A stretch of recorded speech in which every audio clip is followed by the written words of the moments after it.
What up, everybody? As you can tell, that's not JP Finley's voice. That's Toby Altizer's voice alongside Linnell Willingham filling in for the guys today. B. Mitch and Finley off for the day. So you got me and Linnell, the two youngest in charge? Woo! Is that what it is? The two youngest in charge? Well, I've called a lot of scrapnel recently. Scrapnel? Shrapnel, whatever the word is. It's early. How do you say it? Is it Shrapnel? Shrapnel. Well, I'm in JP's chair. So Scrapnel is kind of how Fred Smoot would say it, I feel like. Damn, Fred Catch scrapnel. You see? That's what I'm saying. Start the show. No, I've been, because we've been kind of like role reversing. I've been doing your job on Grant Danny, and Danny zings me every time he gets the chance to about, it's the youngest in charge who's not actually the youngest, but Oh, yeah. claims he is. Good morning, Toby. How are you, brother? I'm doing great, man. It's going to be a fun show. We got plenty planned. We got to recap the Caps. We'll get to that in just a second. Got plenty of NFL topics as well. We'll get to ask me and Linnell anything at 1 o'clock, which could be interesting. Can we get to ask each other questions? Absolutely. Beautiful. We'll talk a little Nats, I'm sure, at some point, and we'll get into the Commanders coming up at noon. But got to start on the ice last night. Disappointing end of the season for the guys with the Capitals.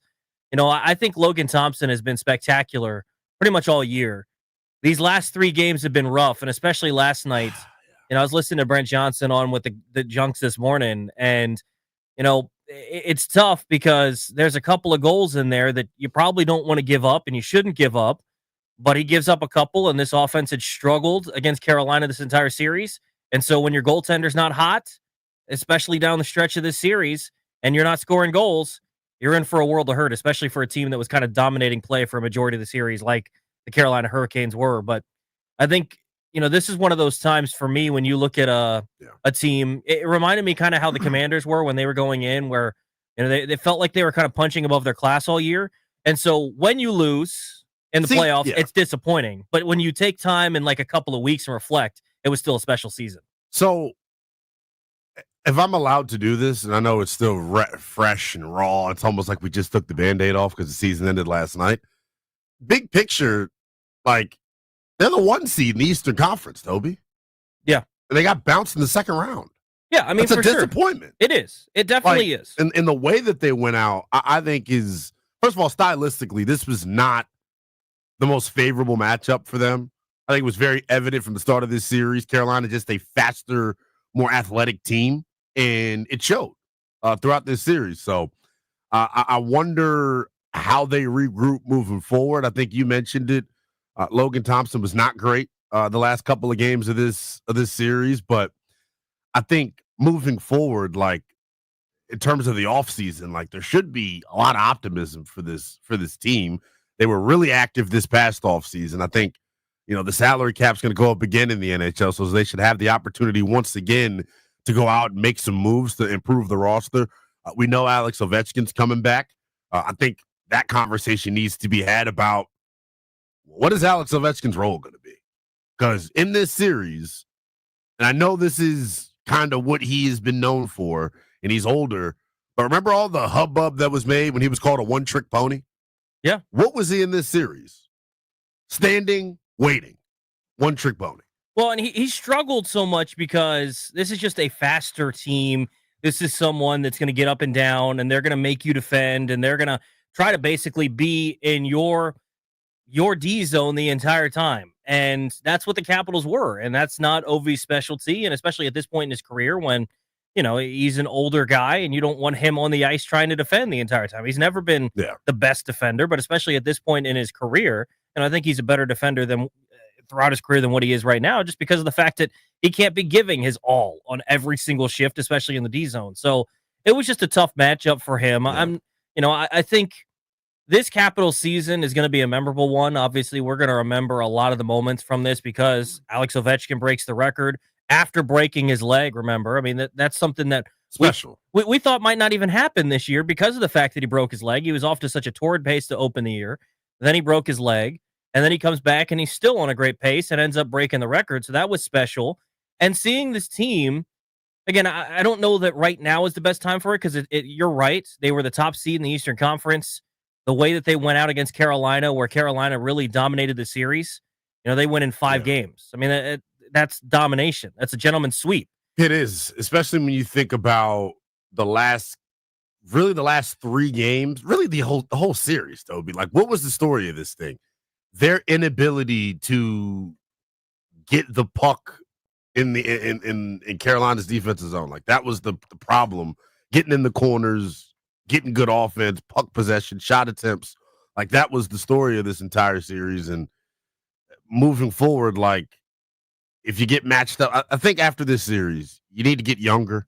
They need to get speed. faster. Yeah, they need speed. Like, there's a couple of things that kind of like stick out like a sore thumb for you. But all in all, like you said, good season. I think maybe I'm being negative Nancy here. Kind of disappointing that you get bounced in 5 in the second round after being the 1 seed. I think it can be two things. And the reason it reminds me of the Commanders is we were having this discussion when it was going to the wild card game against the Buccaneers, right? Yeah.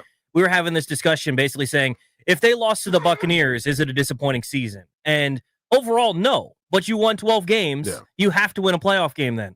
This team, you were the 1 seed in the Eastern Conference. You won your first series and looked good against the Canadiens. And then you got pretty thoroughly dominated against the Hurricanes. And it wasn't a great series in terms of matchup, in terms of styles. But it's frankly disappointing when you're the top seed. But in a couple of weeks, when we kind of reflect, it's going to be something that we look back on as a favorable, a fun season. Coach Carberry kind of talked about that last night, 50th anniversary season and all the stuff that went into it, and then breaking the record, all that stuff. I thought Coach Carbs had a really good way of summing it up last night. This 50th anniversary Caps team will go down in history, and I'll just speak for myself, this is one of the greatest seasons that I've ever been a part of as a coach or a player, and I'll never forget this group. But I told those guys I love them, and every single one of them, what we went through as a group this year and what they accomplished, and O's record and everything that went into this season, I will never forget this group. It really, really memorable year. And I think it is, right? And you saw some of the guys that we weren't expecting take massive leaps. Like, we obviously are going to spend a lot of time thinking about Ovechkin, but you got to remember the season that Alexi Protas had. Yeah. You got to remember the season that Dylan Strome had. You got to remember them trading for Pierre-Luc Dubois and people saying, what the heck are they doing? And him having 66 points on the year. Tom Wilson, first ever 30-goal season. Connor McMichael took a big step forward. Jacob Chychrun went from a newly acquired defenseman to someone they locked up long-term and looks like a staple of the future Capitals post-Ovi era. Like, the guys that they had this year that you had some expectations for or no expectations for, frankly, for some of the guys, took big steps. And then it was encouraging seeing some of the guys down the stretch, like a Ryan Leonard. I know he didn't have the most impact in the stat sheet, right? But if you just watched him play, you saw the encouragement there from the young guy, and they've got some young prospects coming through the system as well that are going to be really good players. I think what this team has done a really good job of is setting themselves up to still win because they were the top seed in the Eastern Conference, like we already laid out. And whenever Ovi is done, if it's after next season, if he continues to play a little bit longer, whatever the decision is for Ovi, he can play as long as he wants. I think that they're going to they've set themselves up to be good for a long time. So credit to this front office. It was a fun season. Disappointing end, though. Yeah, I think the growth in development of some of the young pups, as you mentioned, was a big bright spot this season as well. The other part was this. They liked each other a lot. It's a good group that's got chemistry. I think Coach Carbs, deserves a ton of credit, too, for, getting this group to play at the level that they did and helping cultivate, that relationship that was able to be formed in that locker room. You heard it each and every game. It was one of the main talking points during the regular season. It's just how much these guys like each other. And it's hard because, especially when you underachieve and you really like the guys around you, it makes it sting a little bit more because you really feel like you let your guys down. But they'll be back. They'll be back. They'll have money to spend this offseason. They were active last offseason. You got some building blocks here moving forward. As you mentioned, getting Chychrun, signed long-term. You got Logan Thompson signed to an extension. Protas. Like, a lot to feel good about. I think the main thing, though, is adding speed this offseason. How can you do that? How can you, keep pace atop the Eastern Conference? Can you replicate, this year's success next year? Because let's be real. I think based off the offseason they were way more active than they had been in years past. There was an expectation that they'd be better this year. I don't think anybody thought they'd get the one exactly seed. Right. So they definitely outkicked their coverage if you're looking at it big picture. But you kind of are what you are, right? We were all geeked up and excited about it. You were competing with Winnipeg all year long to try to have the best record in all of hockey. So this is a good team, and they're going to have a lot of these guys coming back next year. Who do they got to re-sign? That's the one thing I was not. Yeah, I'd have to look at their contract. One guy that has been locked up long-term is Logan Thompson. I want to hear from him in just a second. I knew there was a reason, though, why I really like Logan Thompson. So this year he was 31-6-6 as a goalie, 249 goals against average. Guess how many saves he had on the season? How many? 106.7. 1,067. There we go. He's our guy. Credit to LT. LT spoke last night after the game, though. I mean, disappointing result for him, especially last couple of games. He was a little disappointed in himself, said he could have made some more saves. Credit to Freddie Anderson. I thought he was a better goalie this series. I think I could have been better and, made a couple saves, in Raleigh and definitely tonight. And, yeah, it sucks. It's a good team. So tip your hat to them. I felt so bad for him because he'd had a really good season, and he kind of took a step down after the Four Nations, but you saw after that goal went in with just over a minute to go, his head sank, and maybe one of the first times we've seen him actually show visible signs of being discouraged. And it's unfair to blame it all on one person, but you could tell that he felt it was all on him. Yeah. And look, that's a goal that can't go in, frankly. It can't. No. That's one that you've got to save. But it's unfair to blame it all on him, and it felt like he took it all on his shoulders. But LT, if you're listening, we appreciate you, man. 100%. This is the thing, right? And it's hard when you do not play your best in the biggest moments. He was a rock star all year long. Absolutely. Like one of the best 4 or 5 goalies in all of the NHL this year. And this series was rough for him.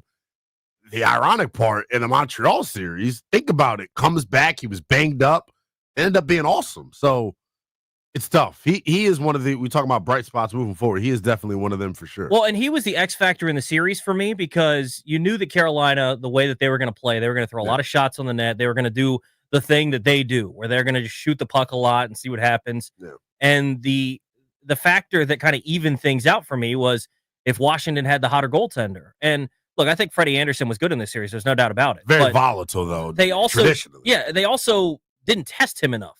Versus not enough shot attempts. Logan Thompson was thoroughly tested the entire series, even shots that weren't getting to the net. He's just constantly on guard because they were always in the zone. So it was just a tough series. And to your point earlier about getting some more speed, I think this Capitals team matched up well with just about everybody, except Carolina. Totally. And so I think what they need to do is they need to add some speed. They need to add some stuff specifically to stop Carolina. Even if they trotted out just about the same roster that they had this year, which they will for the most part, they can make a couple additions. I think those couple additions have to be thought towards how do we beat Carolina? Because if you get the same sort of play from a majority of your guys, you're going to be in a similar type spot, but you have to be able to beat Carolina where you just look thoroughly dominated, even though you were one of the best teams in hockey all year. So one of the free agents is Anthony Beauvillier, who they acquired near the deadline. So he is actually a free agent heading into this offseason. He was pretty good for them down the stretch. Obi was awesome, man. So that's a guy you got to worry about locking up long term. But yeah, to your point, and I hate that we always bring everything back to football, but damn it, it's king. It's like Washington. This offseason was about how can you, maximize Jaden Daniels, but how can you beat Philly? I think if you're the Caps, you're looking at Carolina as like the blueprint. Yeah, they weren't the best team during the regular season, but they closed out the season really strong, and they've got the blueprint as to how you want to play in today's day and age in hockey. They've got speed, they've got size, they're physical. That's the other thing that kind of disappointed me a little bit about this series. Think about all of the hubbub leading up to this thing about the regular season matchups between these two teams and what happened to Connor McMichael. There was all this talk about how physical this series was going to be. If you're looking at it from a physicality standpoint, Washington should be embarrassed. They got punked, it felt like, essentially, in this series. Carolina was the big bad wolf, so to speak. They consistently blew our house down. That sounded weird. It felt weird to say. I'll be real. But yeah, that was the one thing I was kind of disappointed in. I wanted to see them, show some more toughness, some more grit. And it never manifested that way. It was disappointing from that sense because if you just watched this series and didn't know any history, you wouldn't know that these two teams hate each other, and yet they do. You'd think Carolina was the number 1 seed if you took the seeds off of the way they played. So 800 636 1067. You want to hop in again? 800 636 1067. The Capitals season ends in disappointing fashion as they fall to the Carolina Hurricanes 4-1. You want to hop in? We'll get to some of your phone calls here in just a couple of minutes. But want to hear from Ovi real quick. Ovi said, he didn't feel like the team played that bad. And really, they probably didn't play as bad as it looked. The styles kind of make it look like they were thoroughly outplayed. But, when you lose in 5 games, it's tough to say you played well. Here's Ovi after the game, though. I don't feel like we played bad hockey in Carolina. First period, we have first 10 minutes, we have so many chances to get a lead and turn this game in our way, but we didn't. And obviously, it's a tough, but that experience that we have this year, we're gonna have for the future, 100%. Yeah, and I think that experience is going to be big. I think last year's experience, frankly, I think when you watch last season into this season, I think part of the reason that this team was so fueled, especially early on, and especially that guy right there, the grade 8 early on, because remember, last season, early on in the season, you're like, this doesn't look like Ovi. Like, is he going to get to that record? And then second half of the year, he kind of got into shape and was rolling. This year, that wasn't the case when he rolled in. And I think a big motivator for this ball club or this hockey club going into the year was what happened against the New York Rangers in the playoffs last year. I think for these guys now, having tasted it and been, hey, we're the best team in the Eastern Conference, and then you get, like you said, punked by Carolina, I think it's going to be motivating for these guys to go into an offseason where you're like, we can beat the Montreals. Right. We can beat some, but we want to win a Stanley Cup again. We have to beat these top dogs. I think this series and losing in 5 games is going to motivate everybody to come back next year even better. For sure. And I know the pressure was really in the opening series, right? Think about it. You had won a postseason series since the Stanley Cup Finals. Yeah. So I thought it was big that they were able to get past Montreal. Overall in this series, I am disappointed in how they went out. It just felt like it was a thorough ass kicking. Yeah. Throughout this entire series. I know, what was it, game 4 or game 3, where it kind of felt like if they would have had some better puck luck, then maybe you could have been up 2-3-0 in that opening period. It's even hard to say that the luck didn't go their way because Carolina was hitting posts the entire series. Yeah, very true. So I don't know that either team got exceptionally lucky. I think that Carolina just played that much better to win in 5 games. If you would have told me, though, going into this, that Freddie Anderson would have outplayed Logan Thompson, I would have said you were nuts. Correct. And that to me was probably the other big difference in this thing, too. Yeah, that was, to me, the key to the series. When Logan Thompson started playing a little more poorly, suddenly, because remember, game 1, they were thoroughly outplayed, and that was a dominant game, and they won by 1 in overtime, right? And that's because Logan Thompson played so well. The final 3 games of the series, LT wasn't the same guy anymore, and it showed. And unfortunately, you lose in 5 games. 800-636-1067. You want to hop in? We'll continue talking about the Capitals as their season ends. How did you feel about the season? How disappointing was this series? Also want to get into the NBA playoffs. Last night, what a night. We had a great game 6 between the Nuggets and the Thunder. We'll get into that as well. Plenty more to come. You're listening to B. Mitch and Finley on The Fan.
This sports update is brought to you by Prince George's Community College. A new book is coming out called American Kings, a biography of the quarterback, but we are getting some juicy information. Apparently, quarterback Caleb Williams was so concerned about being picked by the Bears in the 2024 NFL draft that he and his family waged circumventing the entire NFL draft. His father ended up telling the author of the book that, quote, Chicago is the place quarterbacks go to die. Yikes. The forthcoming book is going to be published in September, so it's going to be all about what it means to be a quarterback at various levels. So it's a ton of access into a dozen quarterbacks with guys like John Elway, Johnny Unitas, Warren Moon, members of the Manning family, Steve Young, and current signal callers Kirk Cousins and Drake May. But if this little nugget is anything like what the whole book is going to be, it's definitely going to be worth a reading. From the Crop Metcalf 5-Star Sports Desk, Savannah McCann on the Fan.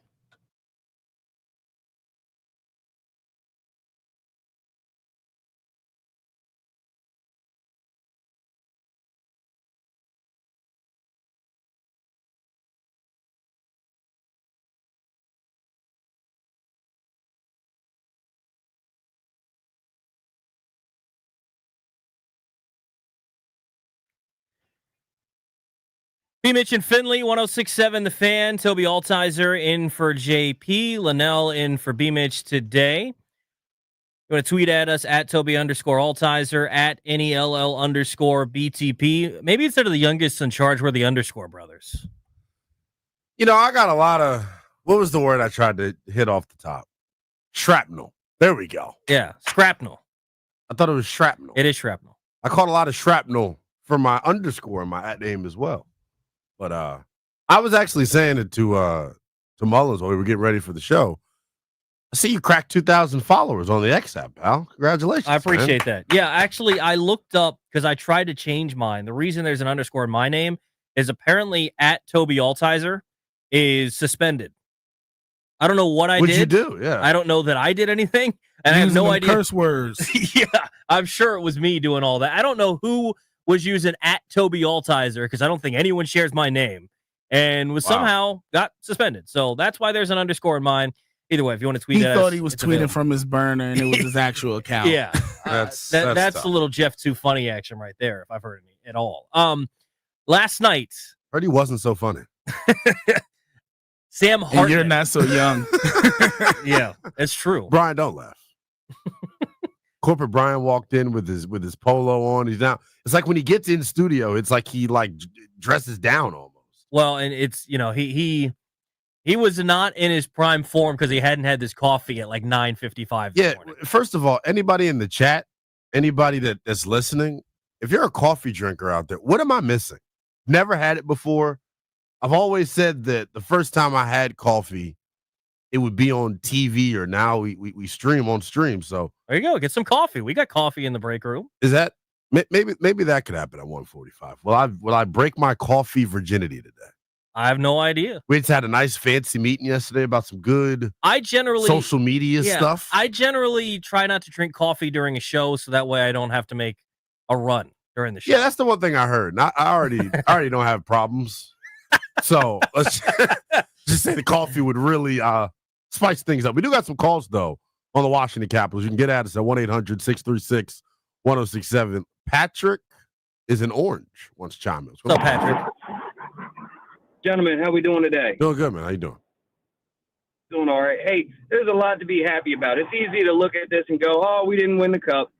But let's think back to at the beginning of the year, no one really expected this team to do what it did as far as getting as many wins as we did or win a playoff series. And then let's not forget Alex Ovechkin broke a record that will probably stand for another 30 or 40 years. Hopefully forever. There's a lot to be thankful for. Oh, yeah. Yeah. I mean, this is a career record. This is right up there with Jerry Rice. I think it's going to be probably never broken. I think it goes up on like with Emmett's rushing record and Jerry's, was it receiving yards? Well, and especially, if he has another year like this year, or even a little less, if he scores 30 goals and he eclipses the 900 mark, I think Austin Matthews is still technically on pace that he could potentially do it. But would he have to play? How old is Ovi?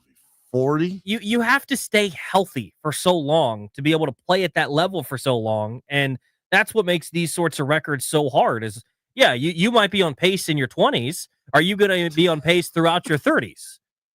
So he's currently 39, by the way. He'll be 40 going into next year. That's tough. See, I'm seeing all the comments about coffee. People saying it's like a laxative. Like I said, I don't have those type of problems. I actually have the reverse. I actually need something. Well, there you go. There's your natural diuretic, as we call it. I need to lay off the fiber. Did you see Sam Hartman at the game last night? Sam Hartman is first team all vibes. Absolutely. If that's the best way to describe him. I don't know how well he throws a football. He doesn't. I do know. I like Sam. He does not throw it well. No, he doesn't. At least not in drills. Well, what was it? The Jets preseason game last year? He looks solid. He's nasty. To me, he's a baller, Linnell. You throw him in drills, and he looks so average. He's got some Heineke to him. But exactly. Oh, no, that's going to make people go, whoa. Well, we have a better quarterback now, so it really doesn't matter about the Heineke hive. They can all go away. We have Jaden Daniels. Tell me, while you were dominating the airwaves in Milwaukee, as I burst onto the scene I don't know about dominating. As I burst onto the scene here in D.C., my first claim to fame was being the leader of the Heineke hive. So my quarterback takes are not respected, it feels like. That's okay. And I'm going to tell her how a TI is, no matter what. I mean, he kind of is like Heineke, but he was last night Oshieing a beer, which we all know what the Oshie is. And I saw TJ Oshie was in attendance sitting with Ryan Zimmerman at the game last night on the glass. I think TJ Oshie really enjoyed seeing someone take up his trick. I saw a couple of the Wiz guys were at the game. I saw Jordan Poole was there. Keyshawn, I think Bilal was there. That means the guys that that means the guys are in town right now, which means they're working out, getting better. I love it. And I saw Josh Connerly was over there with Sam Hartman and the boys. So unfortunately, I didn't get to watch a win, but always an electric atmosphere at Capital One. 100%. Could you imagine the big fella Connerly on skates? Good God Almighty. Well, and something too that I would love to ask. Maybe I'll have to ask one of the Nats because there have been a couple that were at some of these games. I know Jake Irvin went to a couple of them. They had like the whole crew out to, I think it was game 2. Mm-hmm. They went to McKenzie and Jake Irvin were sitting on the glass for one of the Canadiens games. I want to ask them, seeing that environment, how much does that motivate you to get your own home playoff game? Right? Like, I mean, think about how electric it is. Think about what it was like in 2019 with the Nationals at Nationals Park. It hadn't been like that since. Part of that is 2020. They didn't get to celebrate it all. And so after that, they were already a pretty bad baseball team going into 21. And so you never got the rocking crowd from 2019 ever again. And for the Commanders, they haven't had a home playoff game in a little bit. No, it's been a long bit. Especially with a crowd. Well, especially with a dude like Jaden Daniels, where you're not going in as the, the last home playoff game was that Buccaneers game, right? Tom Brady. We all knew they weren't winning. Dude, when he dove for that damn pylon. Is that what made you? Seriously, like you made a believer out of me. Yeah, but I mean, I think it's got to motivate these guys. And Lord knows the Wiz have not had a playoff series where they felt good going into it in a while. It reminds me, the last time they were in the playoffs, what was it? Justin Kutcher was that the play-by-play announcer? And whenever Rui scored, he'd go, "Konnichiwa!" It was the worst bit ever. Awful. Real quick, we had a Caps tweet from our guy IMG_Willing. Is he related to me? Anyway, said just digging around on Puckopedia, so that's interesting. Cap space is just under $9 million. Backstrom and Oshie off the books. Key re-sign would be Beauvillier. That $9 million in cap space can be used to the max because the 2026-27 season gets even better because John Carlson and Ovi are off the books. And others, and you'll have nearly $47 million in cap space. They're set up perfectly. So they're in a good spot. Yeah. They're set up perfectly for the future. They can spend some money this offseason to improve the team. And going forward, whenever Ovi is done, I mean, you've got guys like McMichael, Ryan Leonard, Jacob Chikrin, both your goaltenders under contract. They're set up well to go into the post-Ovi era, which I don't know that we would have said even just a year ago. I know. Yeah, which is started this season. Yeah. But let's go to Deacon, DC. What's going on, Deacon? Hey, good morning, gentlemen. Welcome. Yeah, I don't think that we just got outplayed last night. We had a bad night, but we're a good team. We still got one of the top goalies in the game. Y'all know what he went through toward the end of the season when he got sick or hurt or whatever, but he still came back and played through. And on top of all of that, look, we've got the greatest one Ovi, baby. Mm-hmm. Yeah, I think that's something. Appreciate the phone call. I think that's something that maybe we discounted a little bit was some of the injuries coming into the playoffs. Logan Thompson, I think, got back to his form. So I'm not as worried about LT. I think he got back to it and then kind of struggled down the stretch here. But Alexi Protas was not the same Alexi Protas. He got better as the time went on, but it wasn't the same Alexi Protas that we saw a majority of the season. Yeah. And then not having Martin Feravari was huge defensively, especially this kind of series where you were spending so much time in your own D zone. Like there was a lot that they needed to have defensively, and not having one of your better defenders out there was huge. So I think injuries played a role, but they were just the better team this series, and it wasn't particularly close. And it sucks to see the season end that way. It does, but at least he got the record. Yeah. That's what we really cared about this year. I think. Well, and you wanted the cup with it, and I think the main thing is, I think when we look back on this season 5-10 years from now, I think we're still going to remember it favorably because they at least won a playoff series. Yeah. If they would have lost the Canadiens, it would have been a totally different story. But losing to a good Carolina team, everybody always talks about. I'm not the diehard hockey fan that some of the guys around here are, but everyone always talks about how fluky the NHL playoffs can be, and been a wild NHL playoffs. You understand how difficult it is to win a Stanley Cup. We saw how difficult it was for years, and they finally broke through in 2018, and how many things have to go your way to win. They got thoroughly outplayed by the Carolina Hurricanes. There's no question about it. But I think because they won a playoff series, because of how special this season was because so many guys took steps forward, played incredibly well, and on top of that, maybe the crown jewel was the fact that Ovi broke the record in a season where it wasn't where he just skated by and scored 5 goals, right? Like he dominated this season, would have been right up there to win the Rocket Richard with most goals in the league if he would have been healthy all year. So it was a great season overall, just a disappointing finish. Better luck next year. That's really where it is. Put a bow on the season. I'm glad we get to transition into the off season for the NHL because the NBA playoffs in full swing. I'm excited about it. Yeah, let's talk about those NBA playoffs. A really exciting Game 6 last night. We're going to a Game 7 with OKC and Denver. We'll talk about it next. You're listening to B. Mitch and Finley on The Fan.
Mitch and Finley, Toby Altizer, Linnell Willingham in for the guys today.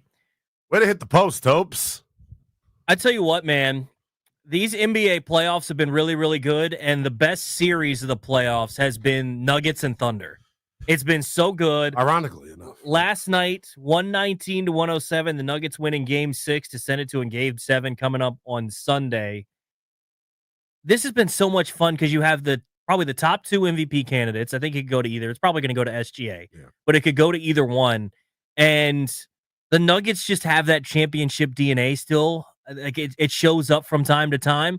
The Thunder are the better overall team, but when you've got probably the best player in the world, even though he might not win MVP this year, Nikola Jokic, it's just such a good series, back and forth, and all these games feel like they're close.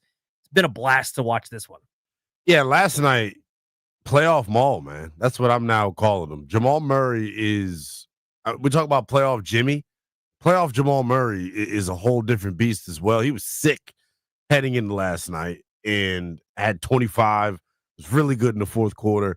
The big difference last night, though, and this is the benefit of having a home playoff game, and obviously they don't have home court advantage. Game 7 will be played in OKC, so we'll see if these guys can step up.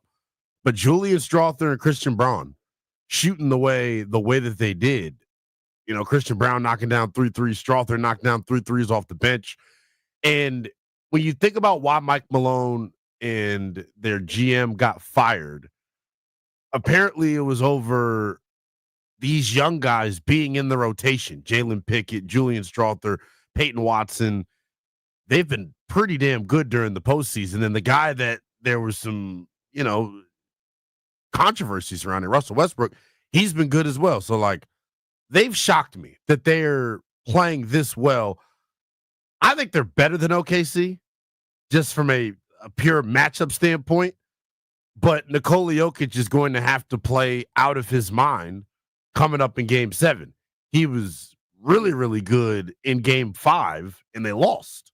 So that's because SGA and Lou Dort went Kanye crazy in the fourth quarter. But I don't know how they lost that game after Jokic hits that stupid fall-away three. Yeah. Usually when that stuff happens, that team goes on to win. But after that point, the Nuggets got thoroughly dominated down the stretch of that game. For them to come back and win last night, a Game 7 in OKC, it's going to be electric. It's going to be a lot of fun to watch. But to your point about Jamal Murray, he averages 18 points a game for his career in the regular season. In the playoffs, he's averaging 23.9.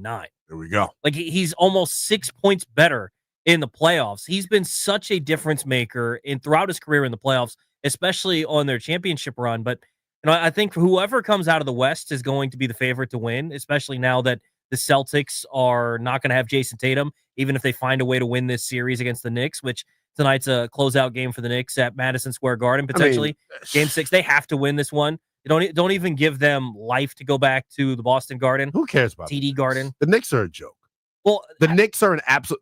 The fact that Boston couldn't hit the wide side of a barn in the first 2 games, and they were down 20-plus points, they should be embarrassed. They're treating Jalen Brunson like he's damn 01 Allen Iverson, the most uninspiring, uncreative offense you'll ever see in the NBA. It's almost like you don't have one of the most skilled bigs of all time. That's a Tom Thibodeau offense. Yeah, Tibbs is great defensive coach, but how great defensively are you when the Celtics are just missing shots?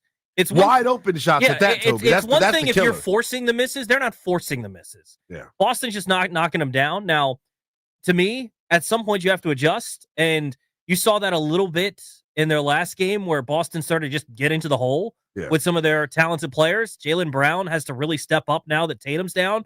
And that's the thing, is we kind of all wrote Boston off as soon as Tatum goes down, and Tatum's a good player. There's no question about it. Jaylen Brown won Finals MVP last year. Correct. They still got a dog on that team. It's still a good team. I thought they would win. I thought they would win Game 5. I use this in the NFL. Whenever a coach gets fired, I normally pick their team to win next week. It's you get a little bump. Wounded Warrior theory is what we call it. But the fact that New York, I think in this series, I got to go look at FanDuel, because I thought I was listening to Nick Wright yesterday. I think he was saying that the Celtics are still favored in the series. Yeah, likely. I mean, they're going to be favored in every game. I'm sure they're favored tonight. So New York's 2.5-point favorites tonight. If the Knicks don't close this series out and win this series after Tatum goes down, Porzingis hasn't been there most of the series. Drew Holiday has been, largely ineffective. If they lose tonight, I mean, I know Tom Thibodeau stinks as a coach, but maybe you fire him.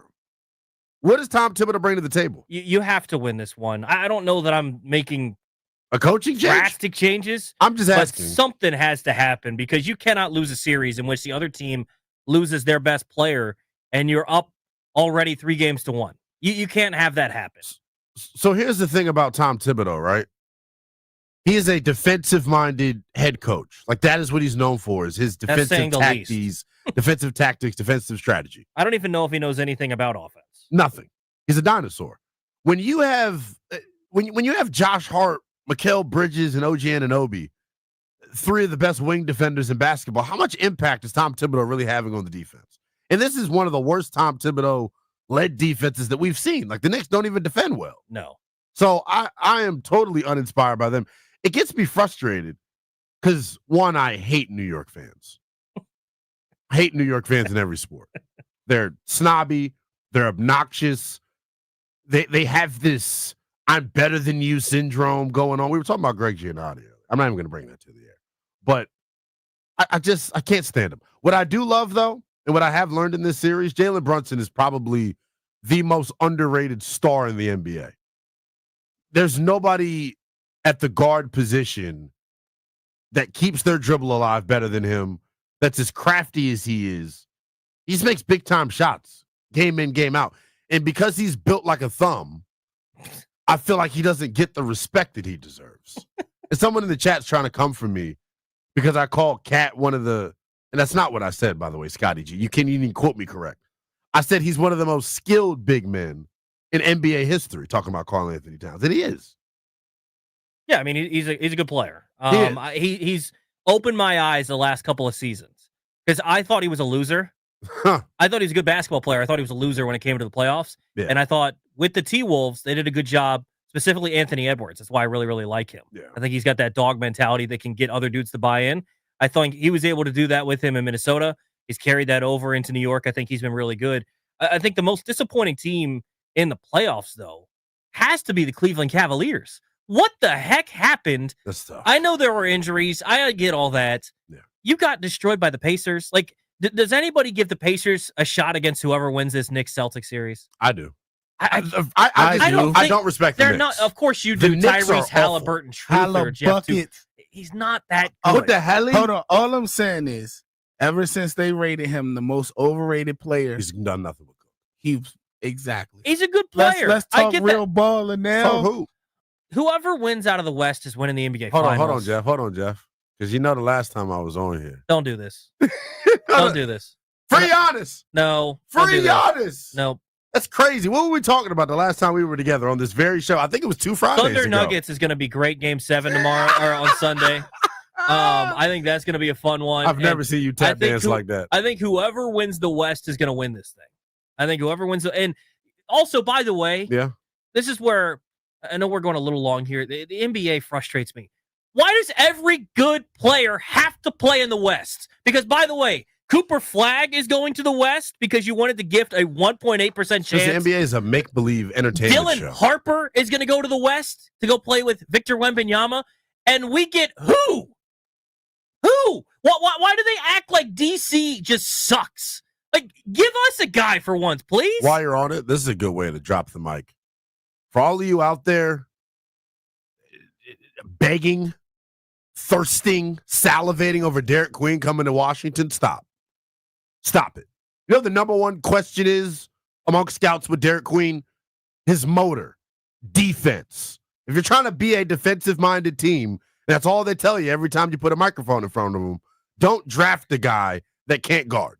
If you were drafting right now, assuming, let's take the top 4 guys out, including Edgecombe, right? Mm-hmm. Ace Bailey, Cooper Flagg, Dylan Harper, and VJ Edgecombe.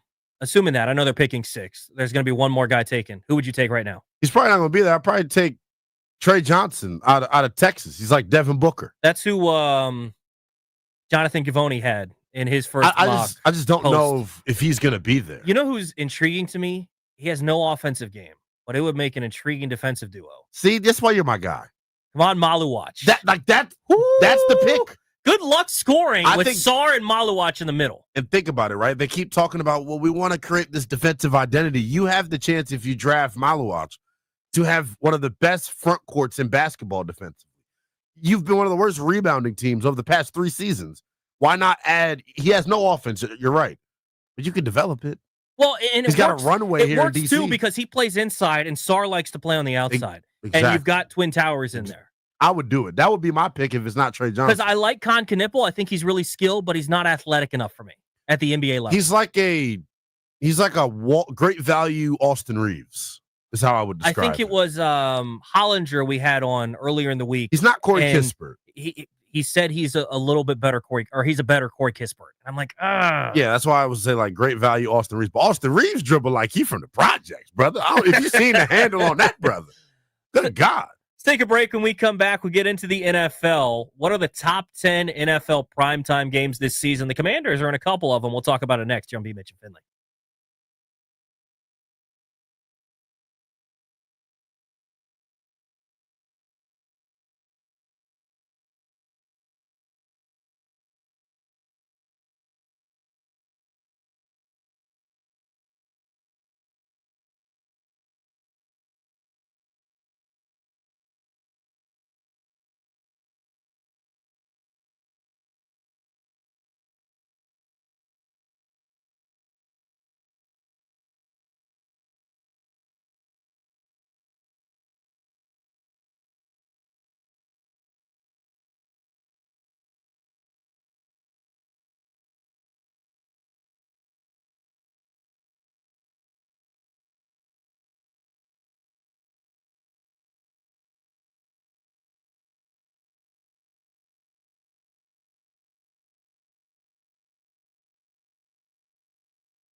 Capitals head coach Spencer Carberry expects captain Alex Ovechkin to be back with the team for his 21st NHL season.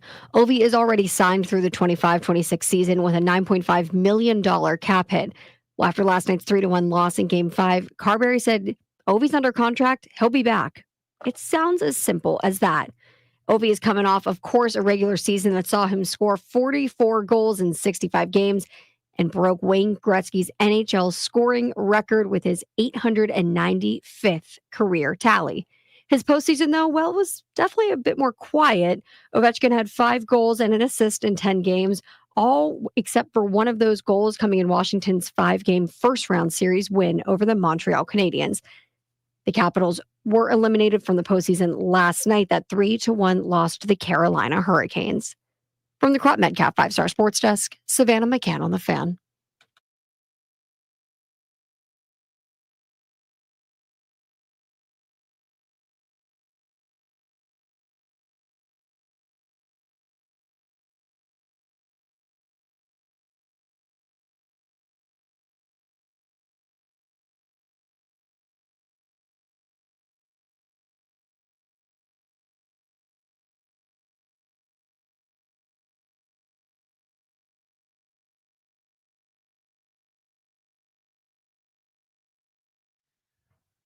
It's Mitch and Finley, 106.7 The Fan. Toby Altizer, Leno Willingham in for the guys today.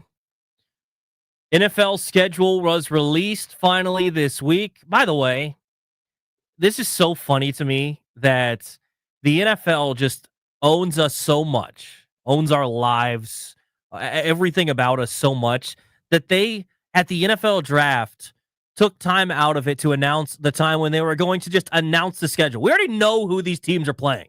We already know that Washington was going on the road to take on Kansas City. We knew every game that was going to be on the schedule, and yet still people were excited and tuned in to figure out, when is the schedule getting released? When do we go? Like, I get that you have to figure out travel and some of this stuff, but middle of May, and we're still dialed in just to figure out the schedule.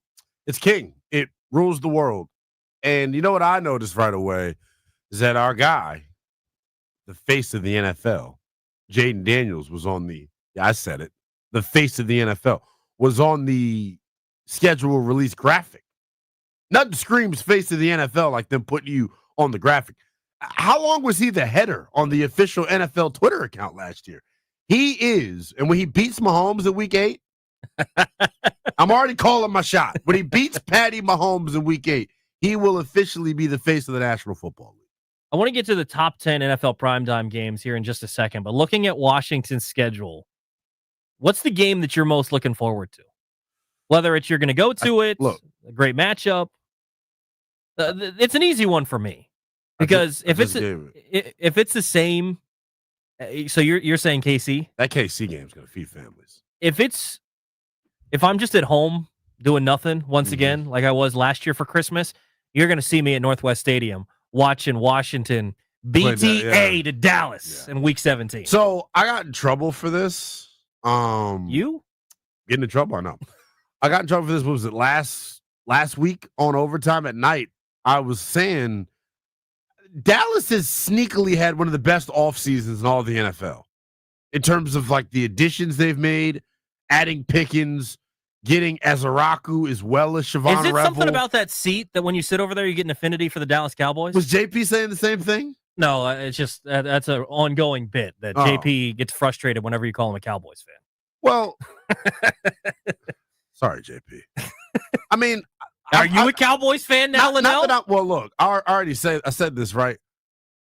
Y'all should look at me as some sort of savant, some sort of cult hero. I was raised in a Dallas Cowboys household. I ain't switch up. I'm as loyal as they come. I could have easily been a Cowboy fan, especially all the losing we did during my childhood. I knew there was something wrong with you, and now I figured it out. Raised by Cowboys fans? I know. It's a character flaw. Seriously. I was taught that when you go to the grocery store, when you go shopping or something, you go to the store or anything, if you're shopping on the rack and there's something Cowboys, you don't touch that shirt. Wow. And if you accidentally touch a Cowboy shirt, you go wash your hands. They are trash. But they've had a great offseason. They have. Yeah, I like what they've done. I think they've done a good job. The way that we struggled with them last year, without Dak, Well, and especially the way that they went out and they were smart in the NFL draft. Because they always are, it feels like. In the first round, they could have gone sexy pick, right? Yep, could have went wide out. And they went offensive line and Tyler Booker. They end up getting Ezra Raku in the second round. Siobhan Revell would have been a first-round pick if it weren't for injury.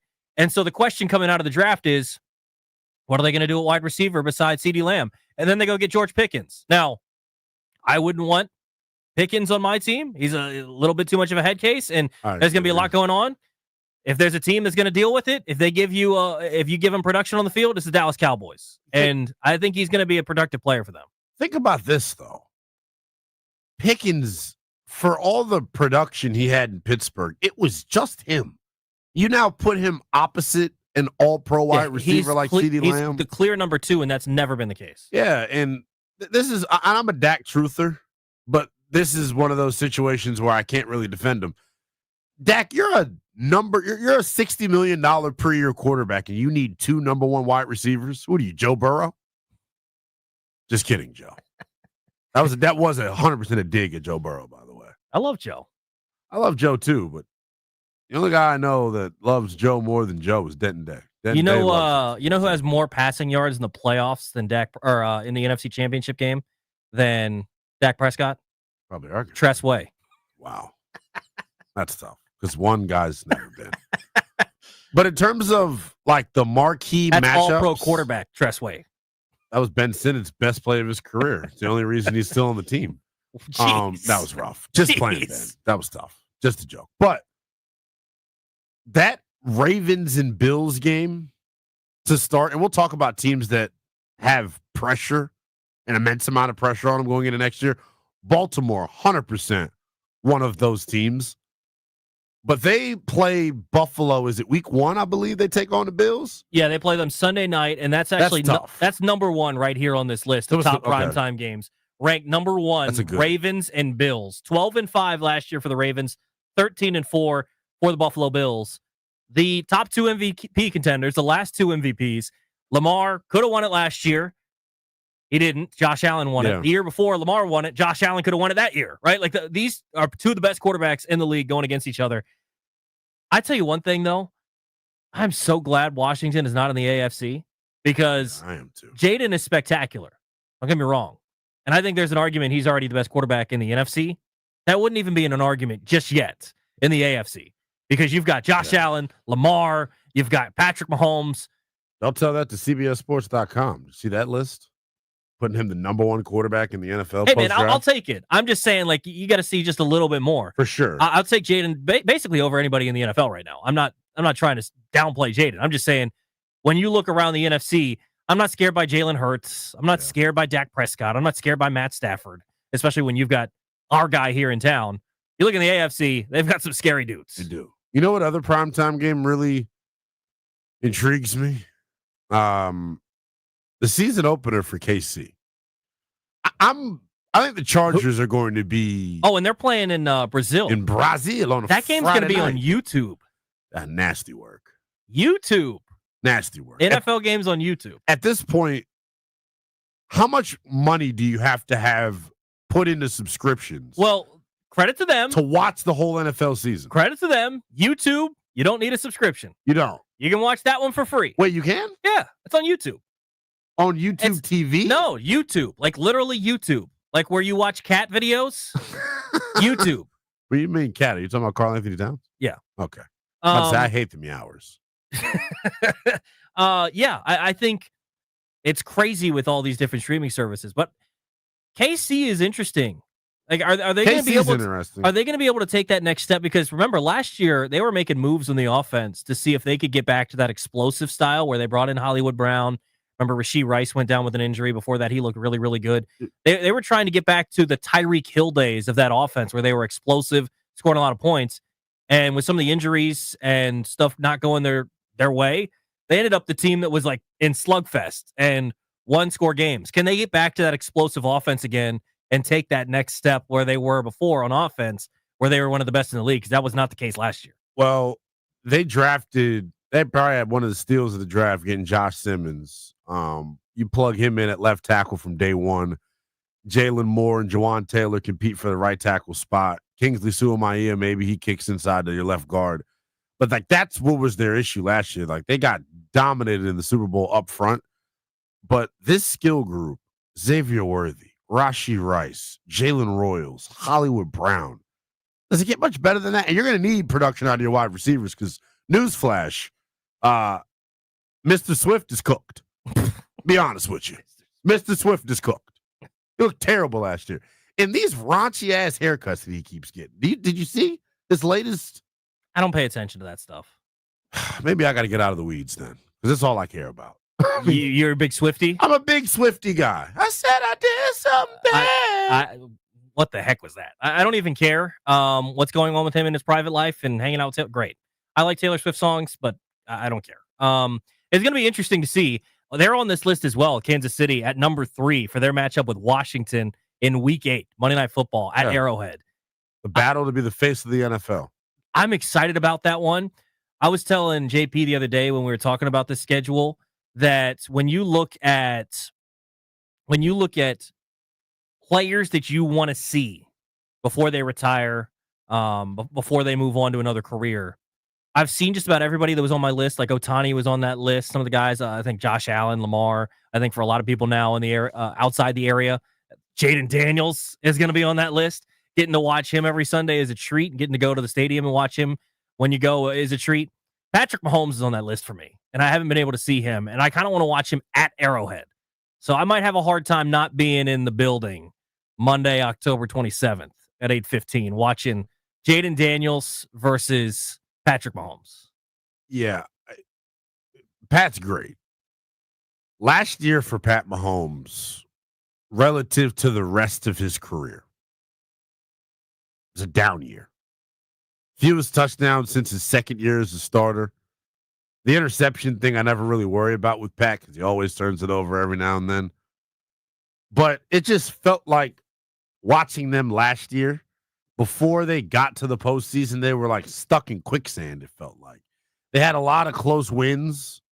Their record obviously was great. Well, their run game was not good enough, frankly. No, the allure around Isaiah Pacheco was gone last year. Some of that was injury, and I know he missed some time, but their run game was not good all season. And they had no one that they could rely on because it took Xavier Worthy a long time. When you think of a guy like Xavier Worthy that sets the record for the fastest 40 time in the history of the combine, you think he's going to go down the field. Yeah. And he just did not. No. He ended up being their motion guy, the guy they would get the ball to in the screen game. And so they had to find that role for him. So that most of the year, they had no idea who they were going to. And so I think they'll be better this year. One thing I want to read you this, and I want to get your reaction. So Jeremy Bergman of NFL.com wrote this, the top 10 NFL primetime games this year. Mm-hmm. I want to read you this. Number 2, Week 11, Sunday Night Football, Detroit Lions at Philadelphia Eagles. The first line about this game, the NFC Championship game that should have been. No, it wasn't.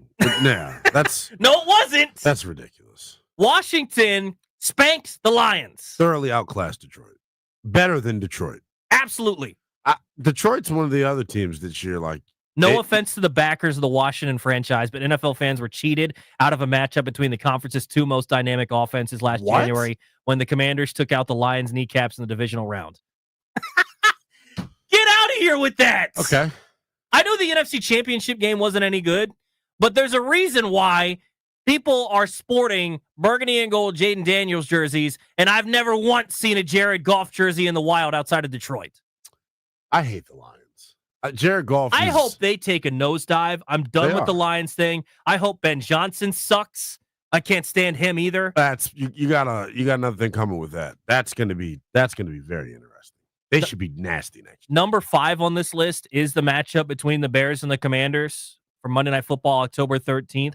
Feels like you can just pencil in that date right around the third week of October that they're going to play the Bears. Yeah, for like the last 4 years. It's generally been that Thursday night game when it's like no one wants to watch. Yeah. But last year it turned into must-see TV. It's must-see TV once again this year. Just please don't win on a Hail Mary. Just go out there and thoroughly dominate. Like they dominated that game, and then we were both here. We were sitting in the same seats we're sitting in right now for that Hail Mary. It was going nuts in here, but they dominated that game, and then they let them take the lead so that you had to have the Hail Mary at the end, which was great television, great drama. just own the game again and kick their tails and win by 2 touchdowns? Didn't they? Didn't Chicago did a bunch of stupid things in that game last year, including like didn't they give like a D tackle fullback dive or an O lineman fullback and he fumbled? Yeah. They completely gave the game away. But that's why the Washington detractors out there are strong and confident in what they say. There is an argument to be made that Washington was on the right side of a lot of football luck last year, which is okay. Rather be lucky than good is what I would say. The one thing and the one reason I have optimism about this year, and I've already we had the schedule release show 2 nights ago. I gave my official record prediction. I went 11-6. I just think we forget, and I know it's hard to forget. We have one of the best quarterbacks in the National Football League, and what he did last year, another year in the offense, another year more comfortable with what he's being asked to do. I was rewatching the Tampa Bay playoff game the other night. And remember, he hits Terry McLaurin on the deep shot on the left sideline. How many rookies are in full command of the offense at the line of scrimmage the way that Jayden Daniels was last year? And on that play in particular, slides the protection, gets everybody in the right play, and then hits Terry downfield. Stuff like that is what excites me. And I think this offense, for as great as they were last year, I think the one complaint that I had, and this is me nitpicking, Jayden Daniels scrambled way too damn much. Led the NFL in scrambles by far. When you add Laramie Tunsil and Josh Connerly Jr., some of these deep shots that they did not have the time to hook up with last year, and Cliff was scheming things up via the pen, I think they have time to hit them this year, and this offense should be explosive. I get this; the schedule is kind of tough, but we're a good football team. Yeah, absolutely. That's the one thing I don't want to get lost in all of this. Absolutely. And I think the thing about it, when people were looking at how they went about this draft, I know some people wanted a weapon. I wanted an explosive running back. I wanted someone maybe in the first couple of rounds, maybe not day 1, but looking at day 2, when they didn't go that route, they eventually draft Bill. Is what he's Bill. I guess what he's known as, Ja'Cory Krosky-Merritt, in the 7th round out of Arizona. Just played 1 game there last year. I think he could be explosive, but I wanted one more weapon. I think this offense is a weapon short. But to your point, when they went offensive line there, after they'd already traded for Laramie Tunsil, the way that this offense becomes more explosive is using the same talent that they already have, but having more time to actually hit those deep shots. Right. I think it's going to open up so much. Also, too, what was the weakness in the second half of last season? They could not run the football. The reason why Jayden had so many scramble yards is because they couldn't turn around and hand the rock off to a guy and trust him to go get 5 yards. It just wasn't happening. Outside of that Tennessee game, they could not run the ball at all in the second half of the year. So I think upgrading that offensive line is going to be massive. It's going to allow them to have some of the shots down the field, which, by the way, I think Lane is going to be really good for this team. Him and Cam Medrano are probably the 2 most intriguing picks in the draft to me, just because you don't always think of 4th and 5th round cats coming in and providing an immediate impact. I think they will, both of them. Yeah, I think Jalen Lane's going to be huge for this offense with his speed. I'm intrigued if they're going to use him down the field. Tech didn't use him a lot like that last year, but they used him a lot in motion and stuff. That's kind of Debo's role that you would think, but who knows? Maybe they're going to do some misdirection stuff, still get him involved, but I'm curious if he can stretch it out a little bit. Did AP and company ring you? Get the scouting report on Lane or what? They did not. Because if they did, they would have drafted Bashal Tootin as well. That's my guy. That's my guy. I want to talk about the Commanders' Week 5 opponent. We talked about a little bit, Week 6 opponent. We talked about a little earlier. Chicago Bears. There's some news coming out about Caleb Williams and him trying not to go to the Bears, potentially. We'll talk about it next. You're listening to B. Mitch and Finley on The Fan.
For the very first time, MLB is highlighting some of the top geographical rivalries with an official rivalry weekend. So naturally, the Nationals are traveling up to Baltimore for the Beltway Series. I know we've been calling it that for a long time, but this is now coming from Major League Baseball. So there will be a bunch of other matchups, including the Subway Series in New York, the Lone Star Series in Texas, and the Ohio Cup between the Guardians and the Reds. Now, historically, the O's have controlled the Beltway Series, 58-43 head-to-head record against the Nats since they moved back to Washington. But the Nats took a 3-game set when their two teams met back in April, notching their very first series win against Baltimore in the last 7 tries, dating back to May 2021. 7:05 p.m. first pitch today between the Nationals and the Orioles for this rivalry weekend. From the Crop Medcap 5-Star Sports Desk, Savannah McCann on The Fan.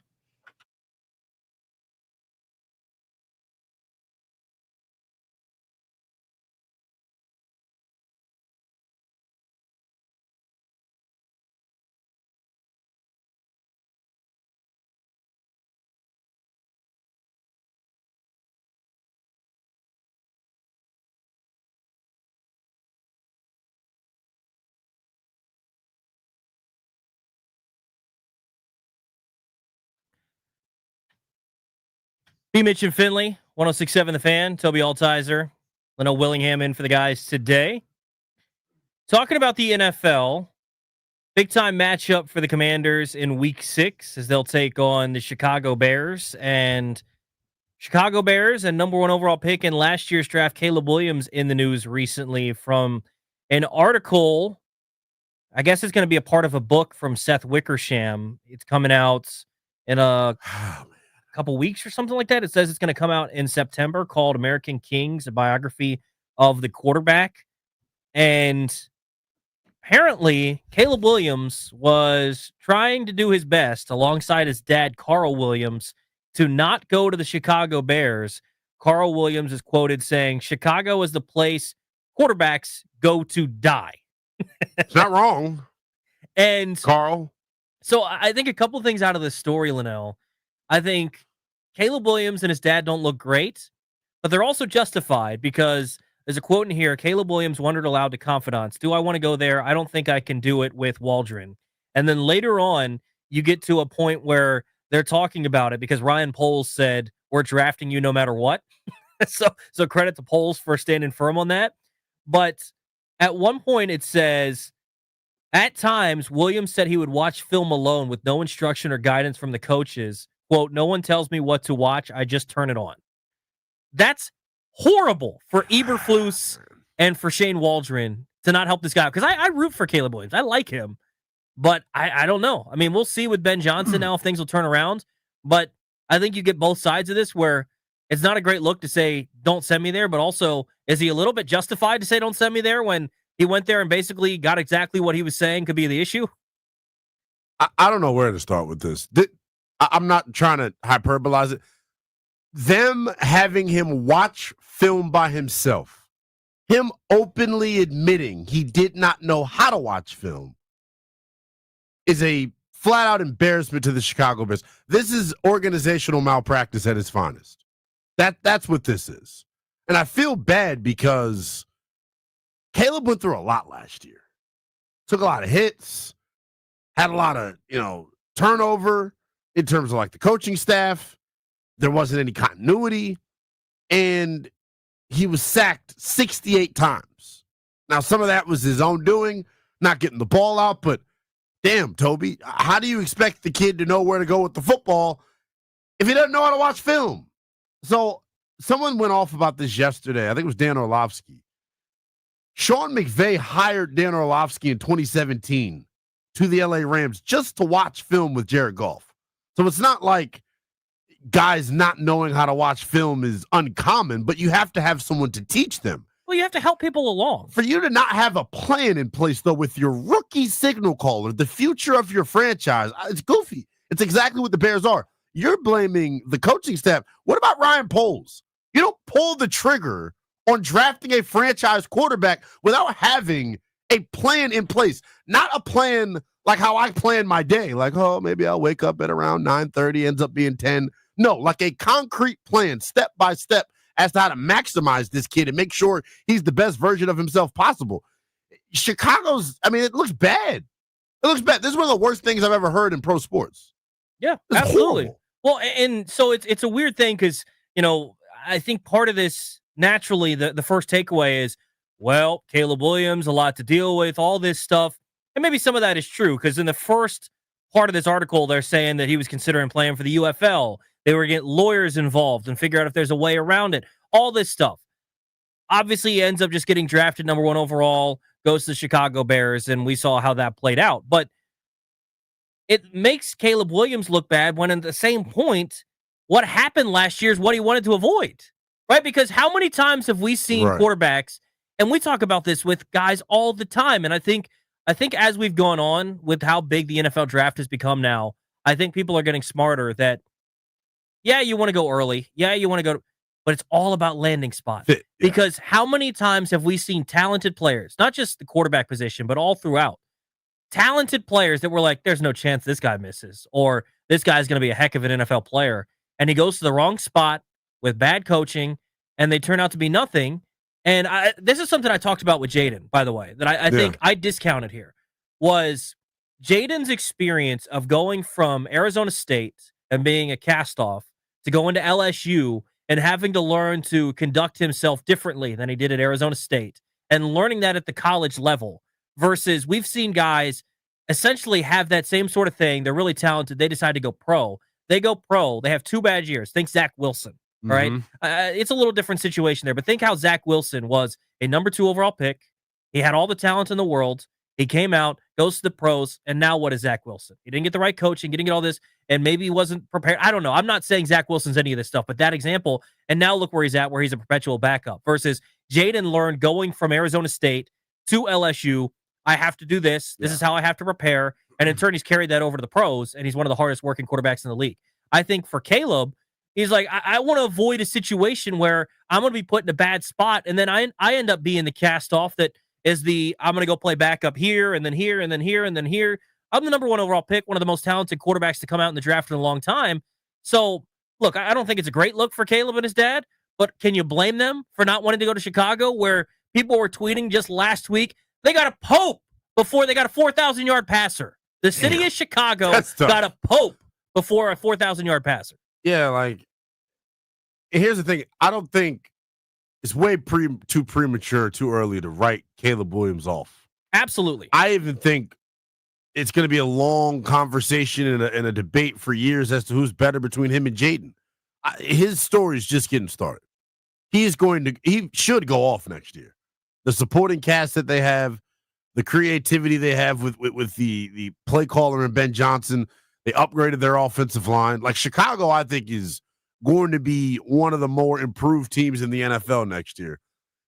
The one thing that I know people have had are having issue with, Toby, is the involvement of Caleb's father. And I know here in Washington, a lot of people feel like Robert's downfall was RG2's impact on his decision-making and things of that nature.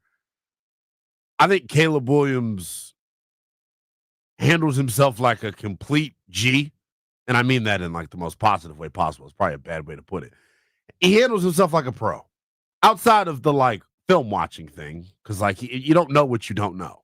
At least he's trying and made an attempt. You have to help people along, right? Like people, I don't know that there are anybody, but if you're looking at that saying Caleb's an idiot, then you're just wrong. You got to help a guy. He's a rookie. He's not a problem at all. No, I don't think so. But I give him credit for taking it upon himself to watch the film by himself. He could have been like, well, these guys are going to get fired anyway. Let's just throw this year to the side. If they're not going to help me out and all this stuff, then what matters, right? I just think it's embarrassing on the organization's behalf. Like, that's the bigger thing to me. And look. And I don't know where this idea that Ryan Poles is this great general manager comes from. He has gotten bailed out time after time because they traded away the number 1 overall pick, right? They traded it away, and they got lucky that Carolina took the wrong guy. Yeah. And they took Bryce Young. And he might be the right guy now, but they traded that future pick that turned into Caleb Williams. They didn't realize they were trading away Caleb Williams to get Bryce Young, right? They didn't realize that. If they took C.J. Stroud, and then they ended up picking like 16th, Yeah. and Chicago wasn't there, they would have been killed. To your bigger point, Ryan Poles is an idiot. They traded a second-round pick straight up for, yes, Montez Sweat, also Chase Claypool. Think about this.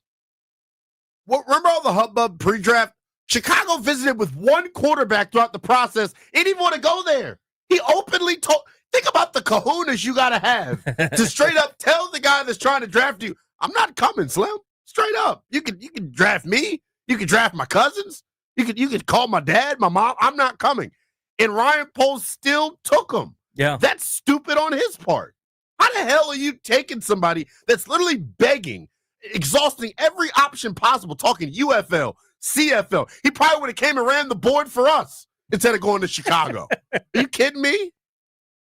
I tweeted out about this. Maybe I get why Bears fans are always hostile to Washington fans in JD5. Their QB tried everything possible to not go to their city, while the big controversy for our QB is that his mom's around, quote, too much. Yeah. Come on. Right? There are levels to it. There are different problems.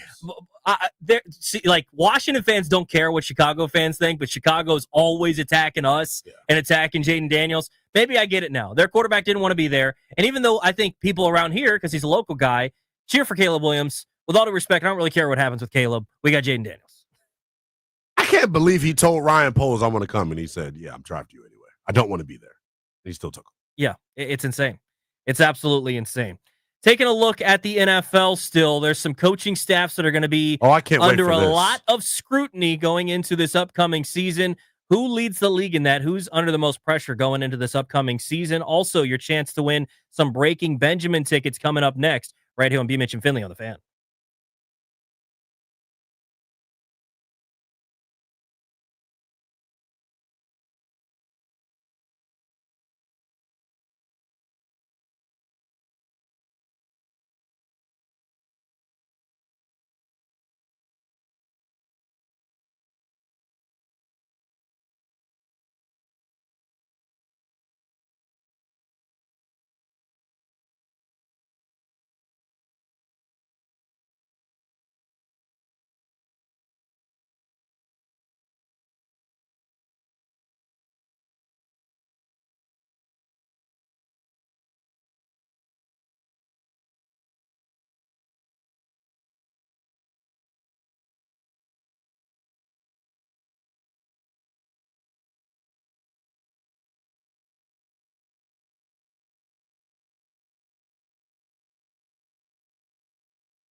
Am I allowed to say?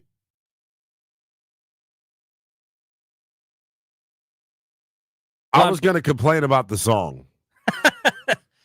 But then I made awkward eye contact with the man who chooses the song, so then I became discouraged. Don't be a hater. Don't be a hater. He's still singing it, too. Want to get into the NFL here in just a second, but right now is your chance to win some Breaking Benjamin tickets. So be caller number 10 right now to 800-636-1067 to win 2 tickets to Breaking Benjamin and Stained at Jeffy Lube Live on Wednesday, May 21st. Tickets are on sale now. For tickets and more event information at thefandc.com/events. Caller number 10 right now, 800-636-1067. Are they going to fix Benjamin? I have no idea. No idea. Since they're breaking him. I would gladly take some Benjamins. So when you look at the NFL right now, coaching staffs that are under the most pressure, we each have 2. I think the easy one, I've got 2 in the NFC, you've got 2 in the AFC. I'll give you my top one, and I think it's the most obvious one, the New York Giants. Like, I don't think... What a dumb organization. What do you think the percentage chance is that Brian Daboll finishes the season? 100, because John Mara is a cheap bastard. 100% finishes the season. You're not going to pay him to sit at home. I'll say there's a 40% chance he finishes the season. 40% chance. I just don't see it happening. Yeah, I don't see him getting fired. I honestly think they're going to be right in the middle. Their team is much improved. Their offensive line still gives me concern, and that's why I think offensively they're going to struggle. But their best receiver doesn't even want to be there. He'll be with us very soon. Very much so. Neighbors is a legit threat on the outside. I think Scatterboo brings an interesting dynamic to their offense. Yeah, he'll get you like 2 yards a carry. Their front, though, is nasty. And we open up with that front. I was saying it very nasty. I was saying it like Giants are a cakewalk normally, you would think. But with that front that early on in the season, knowing how normally offenses are ahead of defenses, that game concerns me a little bit. But, yeah, Daboll, is there anything – I guess this is the better question. We know he's got the hottest seat in the NFL. What does he have to do to keep the job past next year? Jackson Dart has to look really good, and they got to win. You're right around 500. I don't see that happening. How does Jackson Dart see the field? Because that's why I always said it never made sense to me for them to go quarterback early, especially they gave up assets to get back up and around one. What makes you excited? If they're going to go Russell Wilson or Jameis Winston for the entire season, they win games. They got to win 10 games, and that ain't happening. So at some point, probably middle of the season, they're going to say, screw this. Let's see if we can salvage our jobs by starting Jackson Dart. It's not going to go well for a couple of games when they start Dart. And by week 12, Brian Daboll is going to be sitting at home watching just like us. Yeah. I feel like with them, they can I don't know. I felt like taking the rookie quarterback was only to ensure job security. This is the Chicago style move why they ruin quarterbacks, right? You draft a quarterback knowing that the coach is on the hot seat, exactly, and then the coach gets fired like they did last year. At least Poles is still there, so there's some continuity, but you drafted a quarterback and fired your coach in the middle of the season, fired the offensive coordinator. Caleb Williams is going to be a third offensive coordinator in his second season. That's terrible. Jackson Dart's probably not going to play next year. I think he will. I think they'll be too competitive for him to play. Who do you have as most pressure coaching staff? 2 in the AFC. I'm going to go Baltimore. I think the Ravens have to get over the hump this year. They're not. There's a team that I think has a little bit more pressure, but I look at Baltimore and Lamar Jackson in particular, turning into a great regular season player, not a good postseason player. And that is not the type of thing you want around your name. That's not what you want around your legacy, is not being known for playing your best football in the biggest spots. He's gotten paid. They've got a good team around him. What is the excuse for Baltimore? There is no excuse. There is no excuse. You have to win. So that's where I'm at now with the Ravens, is you've got to produce. For his career, 8 postseason games, 10 touchdowns, 7 interceptions. He has fumbled the ball twice. That's it?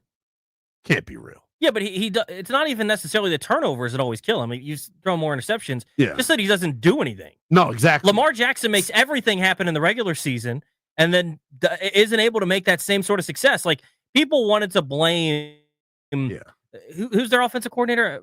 They wanted to blame his plan that they put in when they lost to KC in that AFC Championship game where they were at home. Yeah. And like, if they scored 3 They touchdowns, tried to blame Greg Roman. It wasn't We're Roman. talking about Todd Monken last year. Yeah, it was talking about Monken. last year. Yeah. If they would have scored 3 touchdowns, they won that game.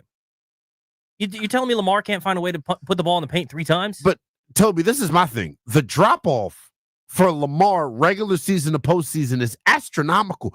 He's barely completing 60% of his passes in the playoffs. So 60.6. That's horrendous. In the chat here, and I think this is definitely true, it says Bills lose just as much as the Ravens. And it is true, but I think the teams are not nearly as Josh Allen doesn't go to the postseason and lay an egg. And I love me some Lamar Jackson. Yeah, like I actually think that Josh Allen does his job and then his defense doesn't hold up the bargain. There are times when Josh Allen isn't as good. But think back to that overtime game that's one of the greatest playoff games you've ever seen. Ain't Josh Allen's fault they lost that game. Exactly. So that's my whole thing with it. It's just tough because, like, we like Lamar Jackson, the player. We want him to be good. He's exciting. He's one of the faces of the league. Damn good actor if you've been watching Power. But no, he's got to be better. The other team that I was going to say is under the microscope as well as another AFC team, Miami. Miami.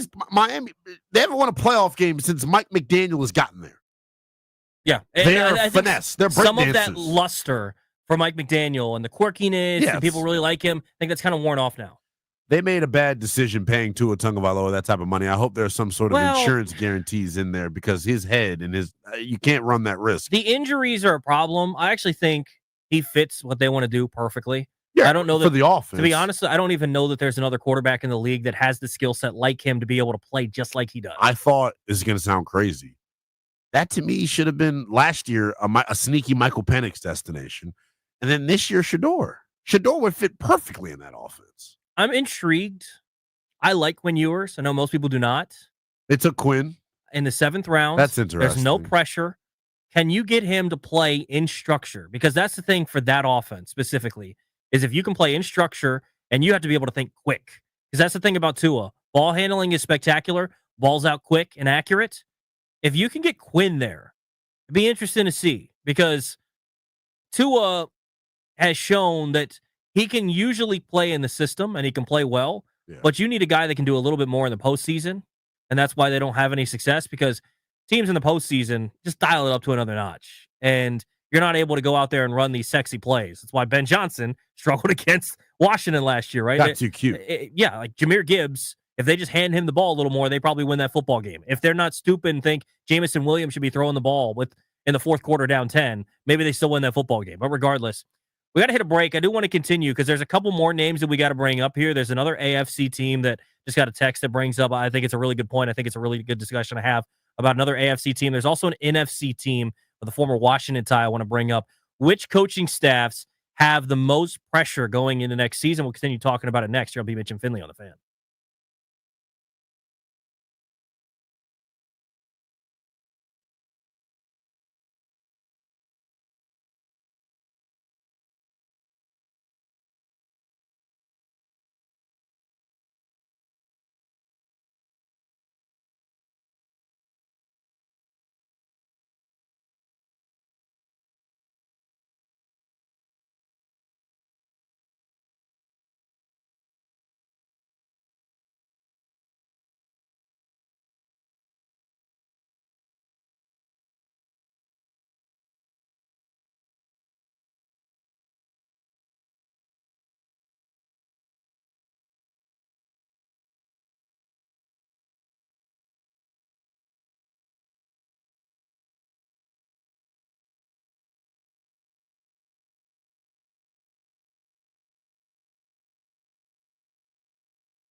This sports update is brought to you by Prince George's Community College.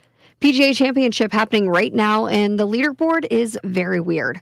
Coming into today, this was only the second time that a PGA Championship has had 0 top 10 players in the official World Golf Rankings in the top 10 at the end of a round. Johnny Vegas led yesterday, continues to lead today. He's 7 under as of right now. He's ranked 70th in the world, trying to hold on to this early lead. Everyone expected there would be some pretty significant turnover on the leaderboard, but other than Max Homa storming into the top 5, no other big names have really made a big leap. And I'd be remiss if I didn't mention Scotty Scheffler has arrived this afternoon for his tee time safely. If you remember, he ran into a bit of trouble last year getting into round 2 of the PGA Championship. Tonight, there's a bit of playoff magic to watch. The Knicks look to clinch the Eastern Conference second round over the Boston Celtics in Game 6. 8 p.m. tonight, and then over in the NHL, also at 8 p.m., the Florida Panthers host the Toronto Maple Leafs in the second round of the NHL playoffs. 3-2 lead in the series. But if you're looking for some DC sports, you've got the Nationals taking on the Baltimore Orioles, 7:05 p.m. From the Crop MedCap 5-Star Sports Desk, Savannah McCann on the Fan.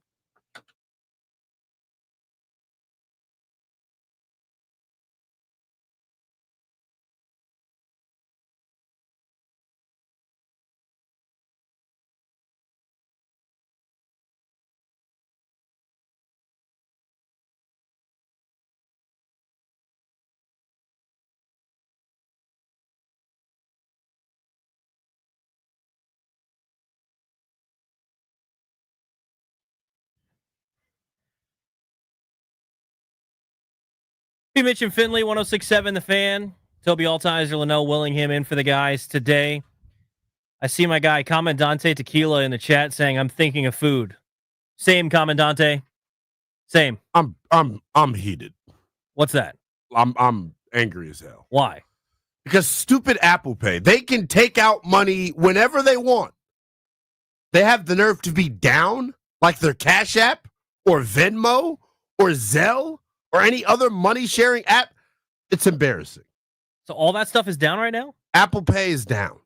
You can't Apple Pay. I'm trying to upload money to my Apple Pay from my Venmo, and I can't. So now the money's just sitting in my bank account, and Lord knows iTunes, somebody's going to come through and sweep something up out of the money I'm trying to transfer. I don't keep money in my checking account. I don't have money in my checking account either. It's not because I just don't keep it there. It's because I just have no money. That's tough. I don't really have any money either. But like they go in and they just subscriptions that you forget that you signed up for. I'm a free trial king. So like when they try to come get it back in blood, I normally don't have nothing for them. How many fake emails do you have for your free trials? Oh my goodness. Tick Jameson. That's one of my Longfellow Tidwad at Gmail. The fact that you gave him airtime, Longfellow, don't get too excited. But no, Apple Pay is down, and I'm like, what the hell am I supposed to do? I have no idea. So that means my money is not good right now. If I had to pay for something, I couldn't. You don't have a bank card or anything? I can't all my money is on my Apple Pay. I can't transfer it. Like it's stuck. That's why we need physical cash still. Money is dirty. I didn't realize how dirty money is. I mean, yeah. Like the amount of hands that it touches before it gets to you is just nasty. Yeah, I mean, you keep passing it around. It's like that. It's like that bit where people say, "A dog's mouth is cleaner than your toothbrush." Than a toothbrush. Like, yeah, who knows? Kiss my behind. Speaking of kissing behinds, some NFL coaches going to need to be kissing some behinds to keep their jobs. So we talked about a couple of guys with some pressure going into this season. I mentioned Brian Daboll. I think he's got the hottest seat in the NFL. You talked about McDaniel. You also talked about the Ravens needing to get over the hump. There's two that I think, one it has been talked about plenty. And we'll start with him. Mike Tomlin with Pittsburgh. Mike T. At some point to me, and I like Mike Tomlin. I think he's a good football coach. Sometimes you run your course. I saw Ryan Clark kind of saying this, and that's interesting because he played for him. Sometimes you kind of run your course and the message gets stale. And I don't even know that the message gets stale for him. Maybe it's something to do with the talent level. But the thing for me that I would be frustrated about if I'm a Pittsburgh Steelers fan is the standard in Pittsburgh for the entirety of my lifetime and basically the entirety of their franchise has been winning championships, right? Like that's what their standard is. And right now their standard has become, well, let's keep Tomlin's streak alive of finishing above 500. Let's sneak into the playoffs so we can get spanked in the wild card round again. Why? Like that cycle sucks. That cycle's not fun. Get back to the Super Bowl thing. Get back to trying to actually win something. So I do think Mike Tomlin has a hot seat because at some point it's got to get back to the Steelers standard of actually winning Lombardis and not just finishing above 500 and being stuck in mediocrity like they have been for the last decade. If Mike Tomlin's seat is hot, then Omar Khan's seat's on fire. That's who I blame for them not being able to find a quarterback. Now, it's a lot harder to find a quarterback when you're routinely picking in the late teens, early 20s. It's not the sweet spot to get a signal caller or a difference-making signal caller at that. So I kind of give him a little bit of a pass. But I don't know. I to your point, like I get it. The other one that I think is going to be interesting in the NFC is Kyle Shanahan and the San Francisco 49ers. Yeah. And I think both guys, John Lynch and Kyle Shanahan, have to be examined here because, like we were talking about in the break, I don't know how you trade up and give all that stuff away for Trey Lance and end up being just fine. And they were. Yeah. And they've created a good football team. But I think they're both under the microscope now because they have to pay Brock Purdy, and they got rid of a lot of talent to do so. And so now even more is on Kyle Shanahan. Last year they were 6-11. They weren't a good football team.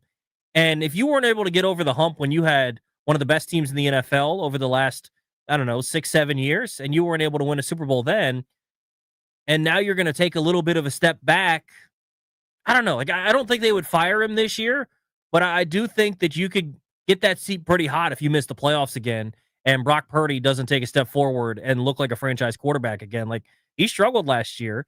Part of it was injuries. I get that, but Debo ain't going to be there anymore. Right? Like they lost a lot of talent this offseason, and a lot of it is because they're going to have to pay Purdy. So while they had injuries where guys were missing, a lot of those same guys are going to be missing this year, and it's not because of injuries. It's because they're not there anymore. Now, getting Christian McCaffrey back, I think, will be huge, and having Ayuk, but still, there's a lot of pressure on Kyle Shanahan to get that right. They made a bad decision, and it's going to come back to bite them. This will be the beginning of the end of Kyle Shanahan and John Lynch in San Francisco. I think it was made very evident last year. What was the big question to me with Brock Purdy? When it comes to these quarterbacks that are being given these $50, $60 million a year contracts, first of all, I think they should be reserved for what I like to call the four horsemen: Josh Allen, Joe Burrow, Lamar, Pat Mahomes. But more importantly, if you're making that type of money at the quarterback position, you damn sure better be elevating everybody around you. I think that's why if you're San Francisco, you're moving this offseason with the thought process of, well, we got to cut bait with some guys so we can pay the quarterback, and that's because we believe said quarterback can make everyone better. I don't know why they feel that way, because if you watch the Niners last year, when Kittle wasn't on the field, when Ayuk wasn't on the field, when Debo wasn't on the field, when Trent wasn't on the field, he struggled. He's not the type of guy that makes others around him better. So, no, I would not be in a rush to pay him $50, $60 million annually. And newsflash, neither are the 49ers because they haven't paid him yet. And I don't think they are going to pay him. He better pull a Kirk Cousins and take out a nice insurance policy, because think about it, all the leverage is in San Francisco's court. First and foremost, you're going to be void of weapons this year. So if I don't pay you this offseason, you're going to have a pretty bad statistical year, most likely. Then I can franchise tag you if you don't accept my low ball offer next offseason. I think they're going to continue to string this thing out with Brock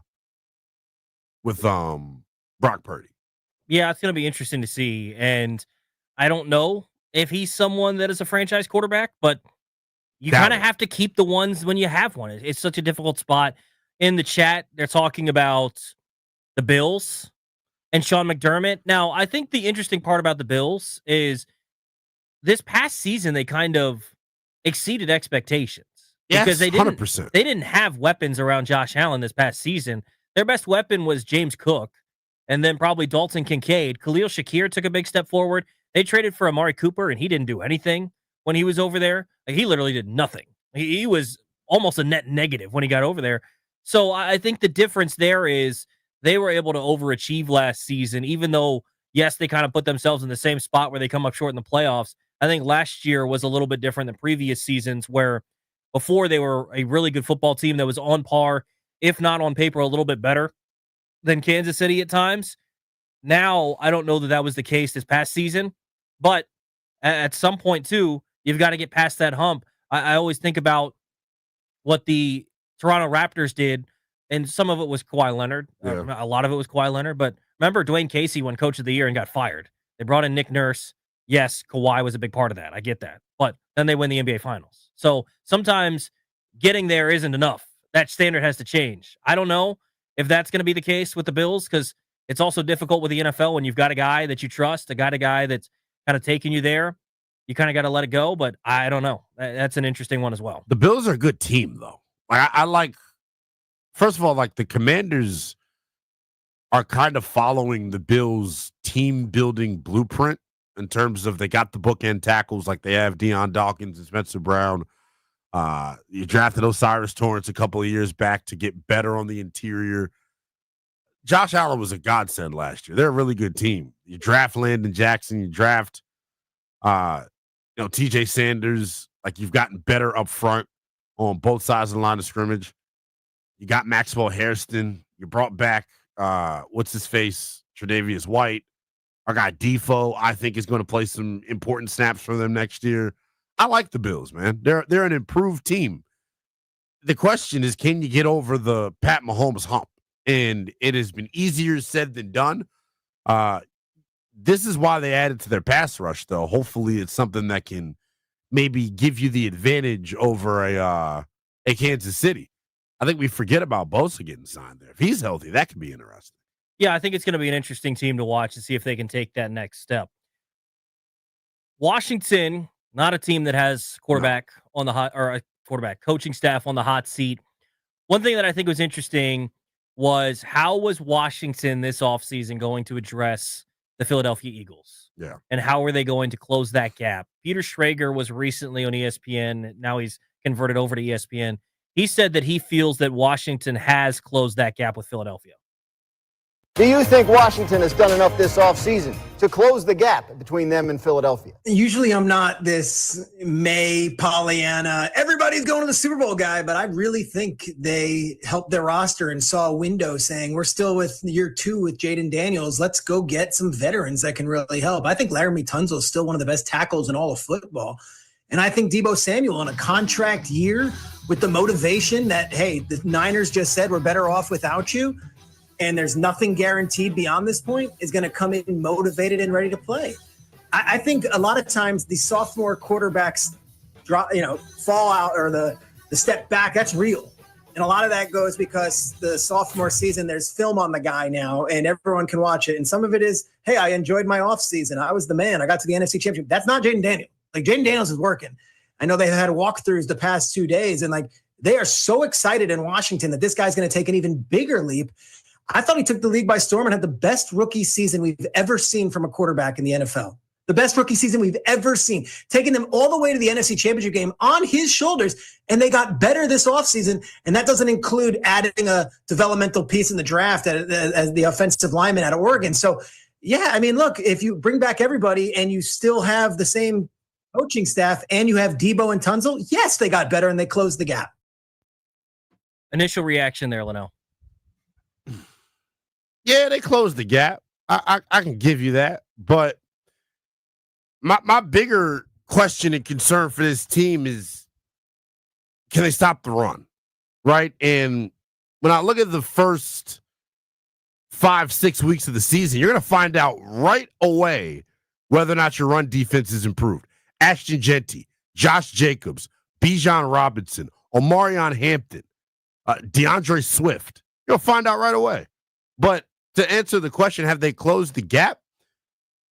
Depends on how big you think the gap was. I think they've closed it. Is it shut? No. Definitely not. Not shut, but I do think if they play Philadelphia 10 times Maybe Philly wins 6, Washington wins 4.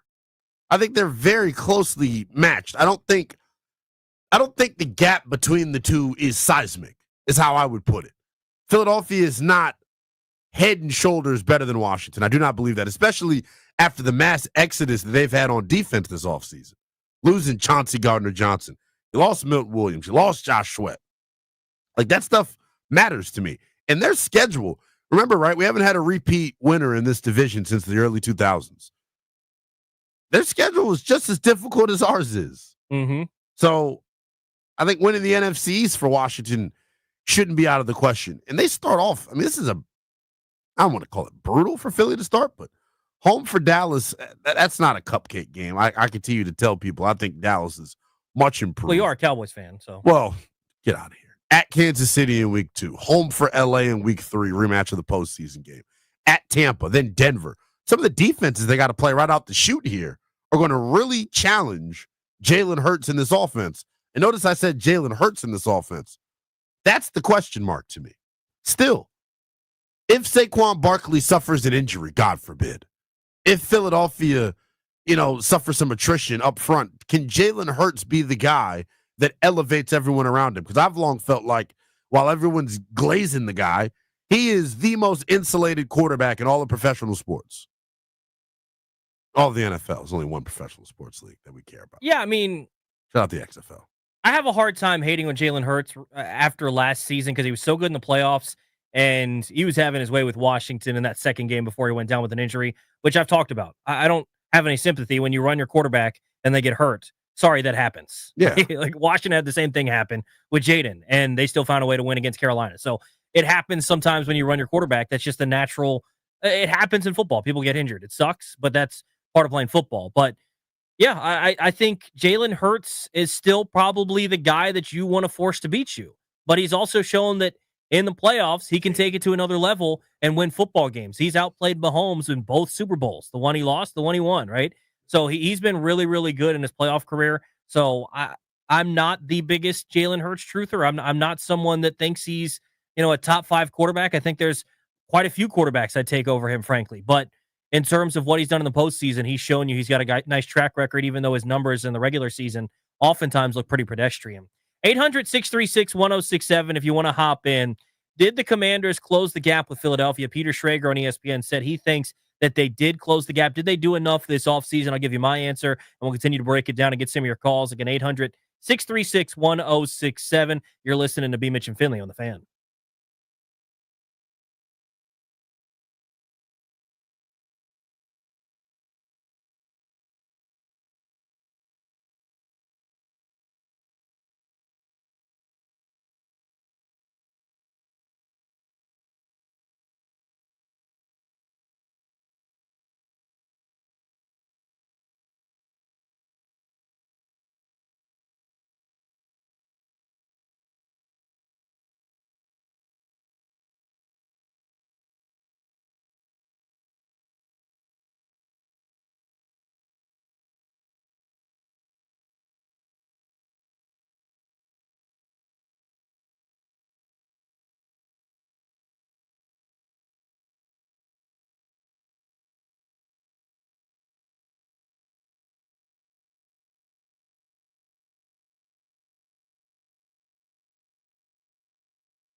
This sports update is brought to you by the Reynolds and Power home team, Keller Williams Realty.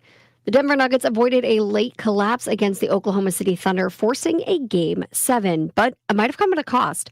Late in Game 6, Nuggets forward Aaron Gordon appeared to injure his hamstring while chasing after a loose ball. Now, after the game, speaking to the media, the Nuggets head coach said that he doesn't know the severity of his injury, but he said the level of concern heading into Game 7 is high. Tonight, the Nationals and the Orioles will square off in MLB's first ever official rivalry weekend. Baltimore is currently riding a 3-game losing streak, and they're not hitting very well versus lefties. Good news for the Nats, Mackenzie Gore is on the mound.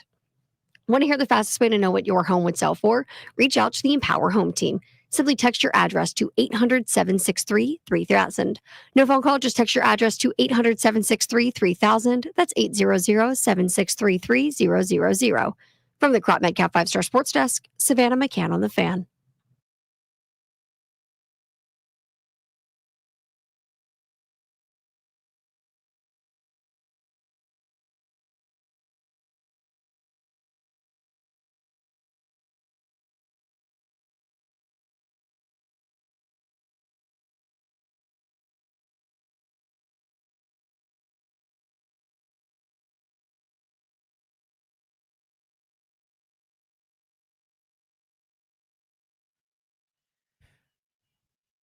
Mitch and Finley, 106.7 The Fan. Toby Altizer, Linnell Willingham in for the guys today on a Friday. On a Friday.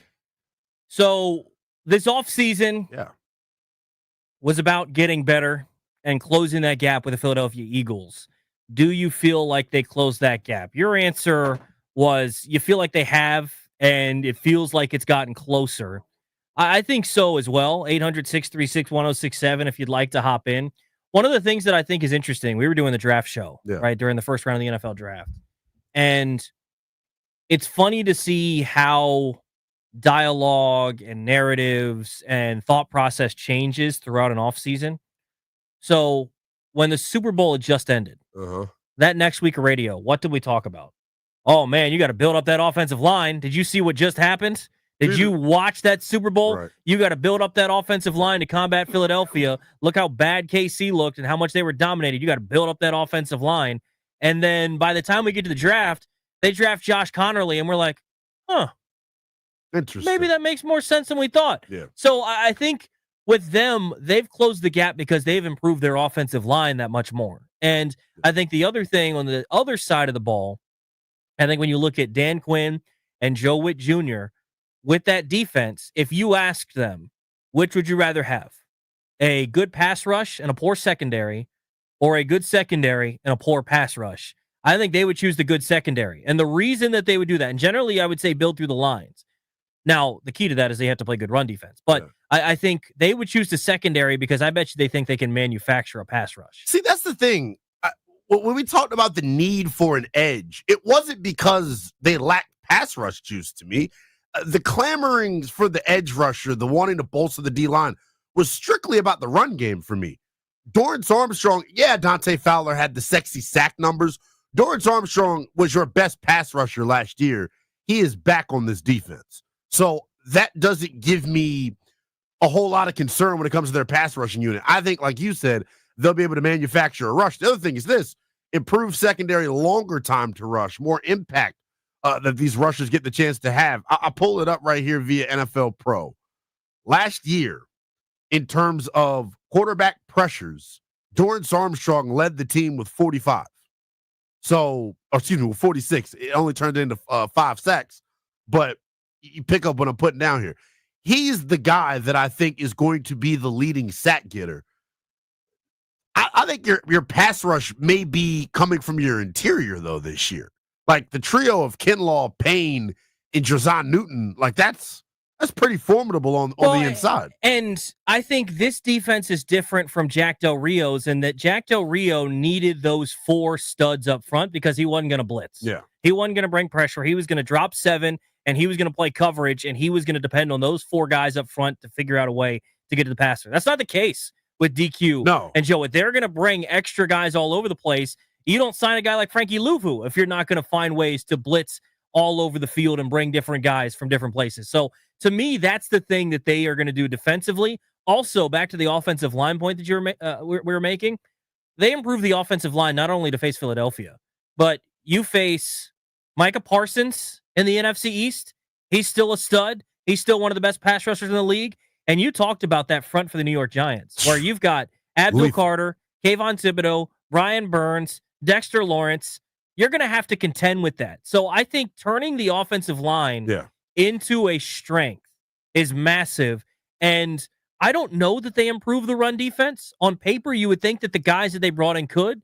Dietrich Wise, I think, is a good run defender. Yeah. Javon Kinlaw has not been a good run defender, and he was their biggest free agent acquisition, in terms of signing, not trade.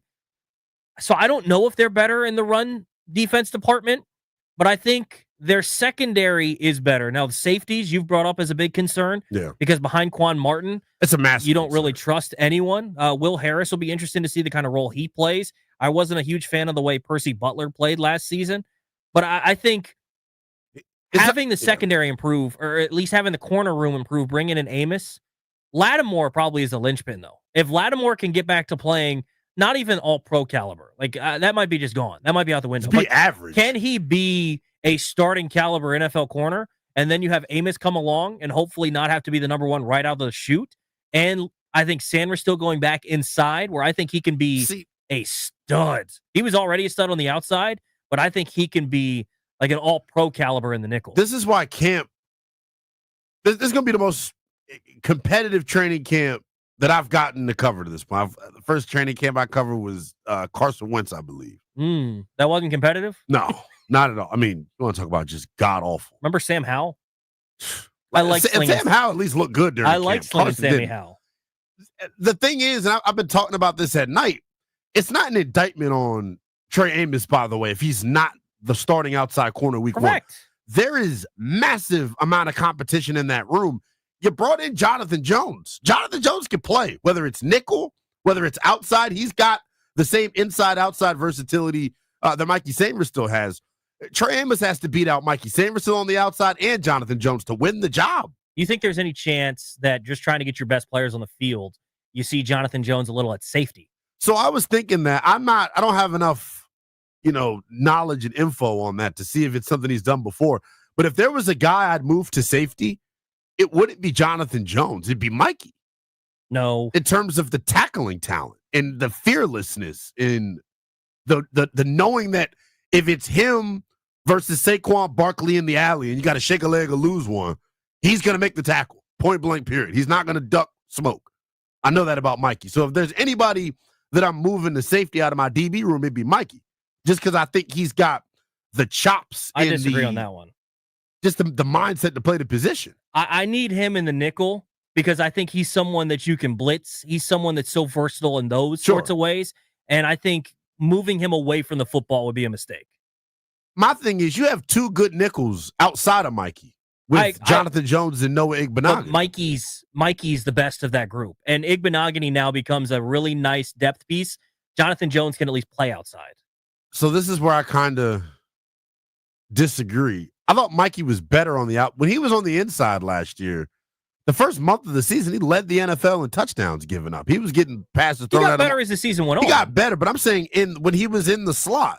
I think he was above average, slightly above average outside. That's how I would describe him. In the slot, he struggled. I'll give you that. But I think part of that is he had to learn outside as it went, and he got better as the season went on, and it just so happened that he was playing outside as he got more comfortable. I think you put him more into slot now and leave him there, and I think he's going to be an absolute menace for this defense. I think him being in the slot helps the run defense because he's in the alley. Absolutely. But corner is such a volatile position year to year. You can have a guy be a Pro Bowler one year, then the next year he can't check me. I think when I see Mike Samra still, I see Mike Hilton when the Bengals defense was actually good under Anarumo. Blitzing off the edge. You never know what's going to happen. Really good chess piece. That's what I see with Mikey Samra still. We'll ultimately see. I wanted to go to John in Newburgh here. Wanted to chime in. What's up, John? Hey, how y'all doing? Great, man. It's kind of hard to see whether we close the gap because you have to score 42 points to beat the Eagles minimum. You got to look at Shaquan's going to score 2 touchdowns. Hurst is going to get lucky with a pass. Then you have a tush push, and then maybe a couple of field goals. So if you score 42 points, I think you have a good chance. And then see the head coach of the Eagles. I mean, he's got the best ace in the hole right there. He just has to wait for Barkley to break one open. Yeah, and that's at any given time. And if you've noticed a few times last year, they rested Barkley in the third period. And I think that's because, hey, they may need him if it's a close game. But I think that's the main thing. And if we didn't have those 3 turnovers in the championship game, that's 21 points. We would have been in that game. 100%. I think a lot of the other guys let the team down, not Jaden. And I think but it's no turnovers. And hey, gentlemen, I'm more pressed to beat Detroit and Chicago than Philly right now. That's interesting. Let's beat those 2 first, and then we'll worry about Philly. All right, man. Appreciate the phone call. See, I'm still going to lean Philadelphia. They're the top dog. They're the reigning Super Bowl champs. I think they've shown they can beat Detroit. I think the reason Philly is so formidable is because they can physically dominate a game, unlike any other team in the National Football League right now. Because there are questions all around certain positions on that team.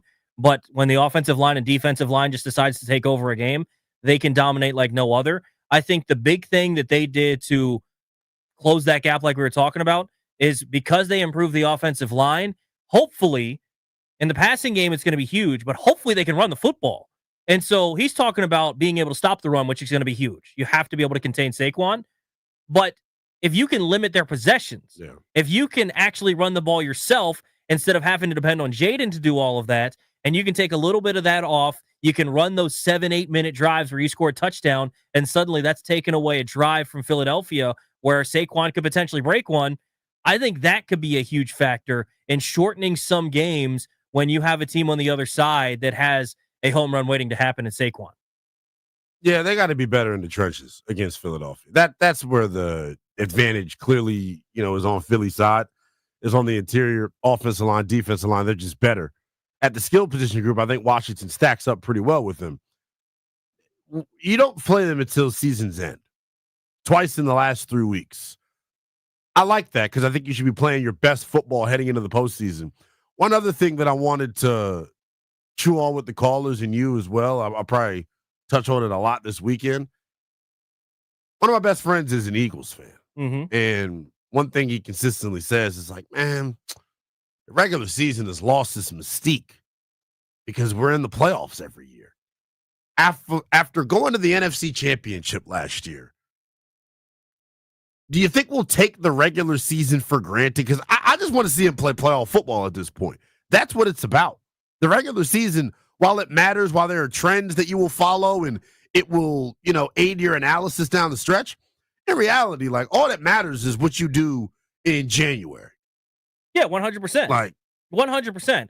But I don't think you can take the regular season for granted. There are certain teams that can. Kansas City can. Buffalo can. Baltimore can. Philadelphia can. Washington's been there 1 year. They've been there 1 year. It was an awesome year. But, G&D were having this discussion. Would you sign up for 10 wins right now, or would you rather play it out and see what happens? I'd sign up for the 10 wins right now because you still need to get that consistent. You still need to see it. If they win 10 games and miss the playoffs, I'd be sick. Yeah, I mean, honestly, right now, if you told me they were going to win 10 games, I'd be happy with that season as long as they make the playoffs. Yeah, I picked them to win 11, so it's right. It's right around that number. Where I thought they'd be. I think to me, there's a real possibility. Like, honestly, if you were telling me it's May 16th and we got to make a prediction, I think they win 10 games and they're a better football team than they were last season. And both things can be true. Maybe not in the win-loss record, so to speak, more difficult schedule. And I think 10 wins with a better defense, better offensive line, and they're going to be more prepared to go into the postseason. And they won 2 games in the postseason last year. Yeah. I'll be real with you. And maybe it's just me drinking the Kool-Aid, or what does JP call it? Ashburn syndrome. Mm-hmm. Their thought should be we're going to win the Super Bowl. That should be the mentality of the football team. 100%. I think that should be our expectations as a fan base. That's what I expect. I expect them to go back to the NFC Championship. And this year, I expect them to get it done. I do. I think they're last year that roster was god awful, bro. It's not a good football team last year when you're comparing it to this year's group. I think this year's group is much improved. I think they're better. I thought that they were going to be able to do a little bit more in the offseason, if I'm just being honest. I like the little ancillary moves they made. Like you improved the depth of your offensive line. Like so now if you do have injuries, you're able to, withstand it. At corner, your cornerback room's way better. My only concern, like I keep saying, is safety. Safety worries the hell. My starting safety tandem week 1 would be Quan Martin and Jeremy Reeves. Yeah, it's intriguing. We got to hit a break. There's a name, though, that I want to get your thoughts on that is going to be a big part of Washington this season. I think I'm lower than the general public, and I'm curious what your thoughts are. More of your phone calls as well, talking about the Commanders. Did they bridge the gap with Philadelphia enough this offseason? 800-636-1067 if you'd like to hop in. You're listening to B. Mitch and Finley on The Fan.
Mitch and Finley, 106.7 The Fan, Toby Altizer. Linnell Willingham in for the guys on The Fan today. We're talking about if this team has bridged the gap with the Philadelphia Eagles. And one of the guys they brought in, and one of the things, too, that I think is interesting here is when you look at the conglomerate of the trades that they've made, I think most people feel good about the 3 big trades they've made since they've taken over. I think people generally liked the Lattimore deal when it was done. Maybe they feel differently now. I think people like the Tunsil deal, and I think people like the Debo deal. I think the interesting part now is maybe you wish you had some more picks if you wanted to go after Trey Hendrickson. Beside the point, I don't want to get into the Trey Hendrickson discussion right now. Oh, man, look, F them picks. You got to build something long-term here. You only got so much time with Jaden on this rookie contract. Is how I would look. But we're in year 2. We're not in year 4. You're in year 2. I think you gotta be smart with this. You got to try to build something long-term. But when you look at Debo, what are your expectations for him? Because I think some people have sky high. I know you have sky high expectations. You know what I'm about to say. I do not. I do not. If you got some money out there, I don't tell people how to spend their money. I don't tell people how to gamble because when I do gamble and do my little $5 CVS receipt parlays, I normally don't win. But if you got a little extra cash and you can get Debo Samuel Offensive Player of the Year odds, lock it in. No. Lock it in. To me, that's a waste of money. Maybe he doesn't win the award, so to speak. He won't. For you to, I think he is going to make. I think he'll lead the team in touchdowns this year. Okay, how many are we talking here? Double digit. So I just don't see him running and receiving. I think he's going to be a good player for this team. I don't question that at all. But his last 3 seasons in yards from scrimmage, he went 864 in 22, 1117 in 23, and last year 806. Where do you think he ends up? Like, what kind of stat line are you looking at that you're saying he could potentially be in that discussion? I think he has about close to 900 yards receiving. Okay. And I think he gets 450 to 500 yards rushing. So you think 1,400 yards? I think he has a 2021 type of season. Yeah, I think he's got the ability to have that type of year. So in that season, he went 1,400 yards through the air. So you're saying a little bit less than that. And he had 365 yards on the ground. And some of this, too, is those receiving yards can be either rushing yards because they're all going to be screens, a lot of the screens and stuff.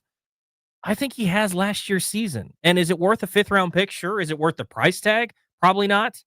I think he has last year's season. You think he runs for 136 yards? Absolutely. Come on. In this offense, behind this offensive line, there's no chance. He will be the feature. He will be the feature guy on offense. I think Terry's still that guy. Terry wasn't the feature guy last year and still led the team in receiving. Who was the feature guy? I don't think there was a feature guy. So think about the gripes we had about him and the lack of targets. Yeah, I mean, that's valid. I honestly think How many double-digit catch games did Terry have last year? I think he's going to be fine. I just don't see Debo Samuel being the difference maker that some people think he's going to be. Yeah, I feel like you're a little asleep at the wheel when it comes to. I don't. He's to Debo. He had 800 yards last year. I think they'd be happy if you got 800 yards this year. He was playing with Brock Purdy. I understand that. Think about here's the added value in the run game with him when you've got a mobile quarterback. How can he have, to me, how is he going to have 1,500 yards like you're saying when I don't particularly think he's good past 5 yards past the line of scrimmage? Huh? I don't think he's good against zone. He's not a man beater. He's a football player. He's and when a good the ball gets player. in his hands, people would need to watch out. That's how I look at it. Maybe I'm biased because I like this guy, but if we're talking guys that are going to run down the field and do some stuff, give me Jalen Lane. Can Jalen Lane get off press coverage? Give me Luke McCaffrey. Can Luke McCaffrey beat out Noah Brown? In terms of true wide receivers, guys that are going to go down the field, I think he's going to be nice in that role of catching screens. Do I think he can get 1,500 yards catching screen passes? The Commandante, whatever the hell you Commandante. say. Commandante Tequila actually said something worth reading. How do we win all our games? We shared the ball and passed it all around. Like, that's last year who they were. Absolutely. It didn't feel so to answer your question, I didn't think there was a feature guy last year. And that's fine. I don't think that I know for a fact Cliff has wanted a Debo in his offense forever. I think they're gonna have packages on packages. I stand firm in this. You could take this to the bank. he will lead the team in touchdowns, and it will be double digit. That He may very have well close may to be the 20. case. He may have close to 20 touchdowns next year. That very well may be the case. I just don't see a world and where he is impactful as some people are talking about, because I don't see him as a good wide receiver past 5 yards down past the line of scrimmage. I think he's going to catch a lot of balls short, and he's going to be good at setting up blocks. He's not going to go for 1,500 yards doing that. I think that's the one thing that they're still lacking is a true number 2 wide receiver. I hope Luke can step into that. I hope Jalen Lane can step into that. I think there's one guy. Maybe Noah Brown can step into that. I think there's one guy in the receiver room that I am going to root for hard, and I have an inkling that he will be a lot more involved than maybe we're giving credit for. I think Michael Gallup has something in the tank. Well, Michael Gallup thinks that. Michael Gallup throughout his career has been a better football player than Noah Brown. So if he's healthy and his mind's in the right spot, he is a more physically gifted guy. He's a better football player. Will he play like it? I don't know. I have a hard time thinking that he's going to come back and make a huge impact. I think this offense to me is still a weapon short. I don't think it's going to be an issue because the offensive line is better, and so it's going to step up. I think Terry's going to have a great year because you've helped out. You're going to make people scoot up a little bit because of the way that you brought in a Deebo Samuel. I think he's going to have a big impact. I'm not trying to say he's not going to, but I think his impact is going to be felt more with other players than in turn just with Deebo going for 1,500 yards. I don't see it. I think he goes for 800 yards from scrimmage again like he did last year, and I'm fine with that. I think he's worth the 5th-round pick. I don't think he's worth the contract. For you to think he's only going to get 136 rushing yards, that's tough. Okay, then fine. You take some of give some of those rushing yards and take away some of the receiving yards. I just think he's a better fit in the offense than you're giving it credit for. It feels like I really do feel like I don't think is he's going to as be the focal point. I don't think he's as explosive. How can you say that though? That my thing with this about what do you mean? How can I say that? Last year he had 1,700 yards in 21, and the last 3 years he's gone under 1,000 total yards. Byproduct of the offense. Brandon Ayuk has emerged. That offense does stuff where they get him the ball in similar ways to what we're going to do here too. Brandon Ayuk and George Kittle have emerged as pass-catching threats in the offense. Christian McCaffrey has come there and taken some of the load off of him. So I think it's a lack. Why do you think he wanted out of San Fran? He wasn't getting the touches. The usage was not there. Again, I think with the usage he's going to have here, he is going to be a problem. He's going to be a good player. I think he will be the most. Book it. And this is no slight to Terry McLaurin. I think Terry's great. I think they complement each other perfectly. Deebo Samuel will be the most explosive player on this offense this year. 800-636-1067 if you'd like to hop in. Usually we do Ask B. Mitch anything at 1 o'clock on Fridays.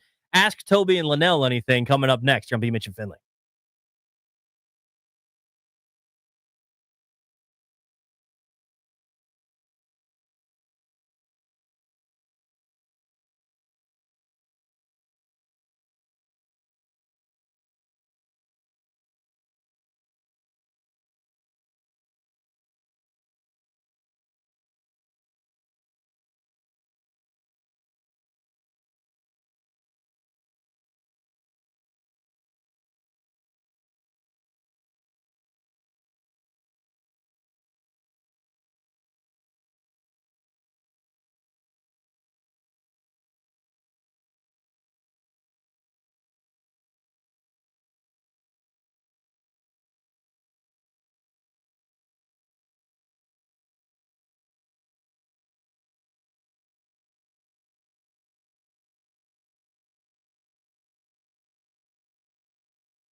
This sports update is brought to you by the Reynolds and Power Home Team, Keller Williams Realty. Logan Thompson probably made dozens of saves in the playoffs, tougher than this one. That shot last night by Andrei Svechnikov, that severe angle that ended up knocking Washington out of the postseason. It ended up ending the Capitals' most successful season since they won the Stanley Cup in 2018. Washington celebrated their 50th anniversary season in style, finishing atop the Eastern Conference standing and helping Ovi break Wayne Gretzky's career goals record. Ovi will be back next season. That was confirmed last night by head coach Spencer Carberry. He said he's under contract. Of course he's coming back. So that ends that speculation. We'll see what this team has in store next year. But tonight, the Nationals are going all the way up to Baltimore to play the Orioles. 7:05 p.m. first pitch, Mackenzie Gore on the mound. The O's have really struggled versus left-handers as of late, so this might be a good opportunity for the Nationals to take advantage of a very struggling O's team. Want to hear the fastest way to know what your home would sell for? Reach out to the Empower Home Team. Simply text your address to 800-763-3000. No phone call, just text your address to 800-763-3000. That's 800-763-3000. From the Crop Medcap 5-Star Sports Desk, Savannah McCann on the Fan.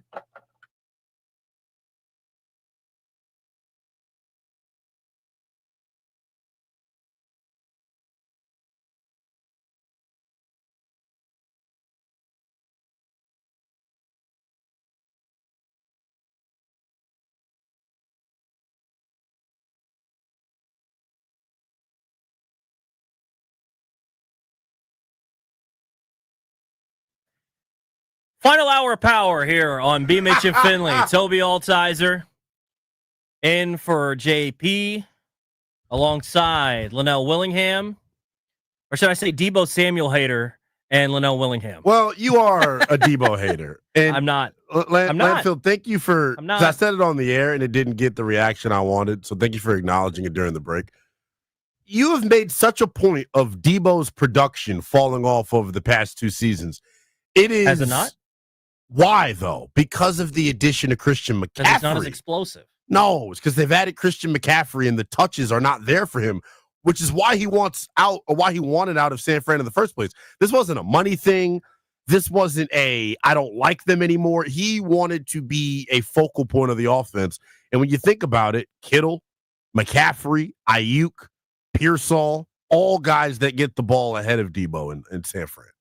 800-636-1067 if you'd like to hop in. You can talk about the Debo thing, or you can ask us a question. Usually ask B. Mitch anything. B. Mitch out today, so ask me or Linnell anything. Again, 800-636-1067. Shane is in D.C. Get out to Shane. What's up, Shane? What's up, Shane? Hey, what's going on, fellas? Happy Friday to you guys. What's going on, big man? Hey, first of all, I totally agree with you what they're talking about. Debo we got number one, he's a year older. And if you think about it, he's really not had a good year since his rookie year. I think it was the most overhyped trade that the Commanders got. I'm with you. I think 800 yards, if that. Number one, can he stay on the field? Can he stay healthy? Let's say that, first of all. Can he stay healthy? And two, I think he's better in the slot than it would be anywhere. I think that we do need a number two. But I totally agree with you. I think this is not the most exciting trade of this team. I don't think it was. I was kind of disappointed for the money we're paying him, $20 million and something like that. I think that's the issue. Like for a fifth that's round a lot pick, of money, man. For a that's fifth a round lot pick, of money for her. no issue. The $20 million, I think, is the thing for me. It's for 1 year. That's what I'm saying too. That's the other that's the other that problem. 1 year, I need him to go out there and get that 17. Exactly. I need him to be the old one. I don't need a $20 million a year a third receiver on the team. I can get that in the damn draft. I can get that off of free agency. See, they're a dime and a dozen. I just think the wide receivers and running backs. What we truly needed was a safety and another corner. That's what I was disappointed on. Lattimore last year, he didn't show me anything when he came up here. Yeah, he was hurt. He came over late in the trade, but if he doesn't pan out, that's going to go down as a bad trade as well. He looked good against the Saints with no one. Yeah. And here's another thing. You can mention he didn't get the touches. Well, if he was good enough, Linnell, he would have got the touches at San Francisco.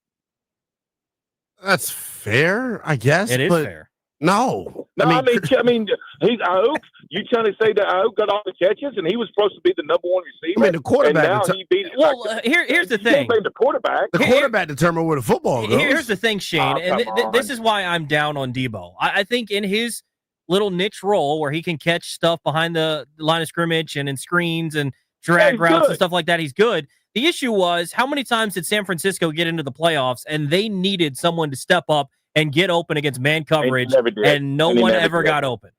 And Debo was one of those guys. I'll take Kirk over Debo. I would take Christian Kirk. I completely agree. If you will. A true receiver at a number 2, and then Terry. Look what Terry did last year. And you think he's going to score 20 touchdowns this year?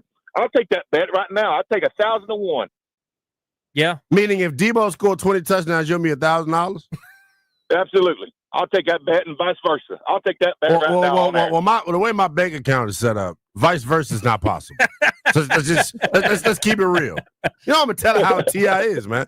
But no, here's why I say 20 touchdowns. I know that number seems astronomical. It is, by the way. It is. I know.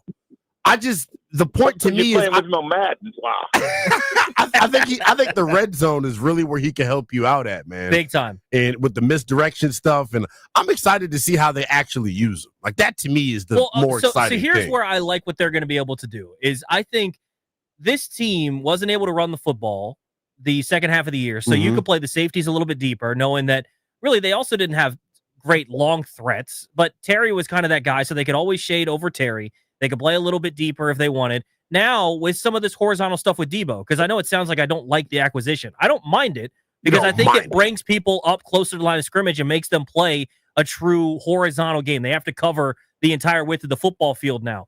But I just don't think that the way that some people look at this guy is going to be he's going to take the offense to the next level, and I think he helps the offense. Dude. I don't think he's going to be the difference maker that some people think he's going to be.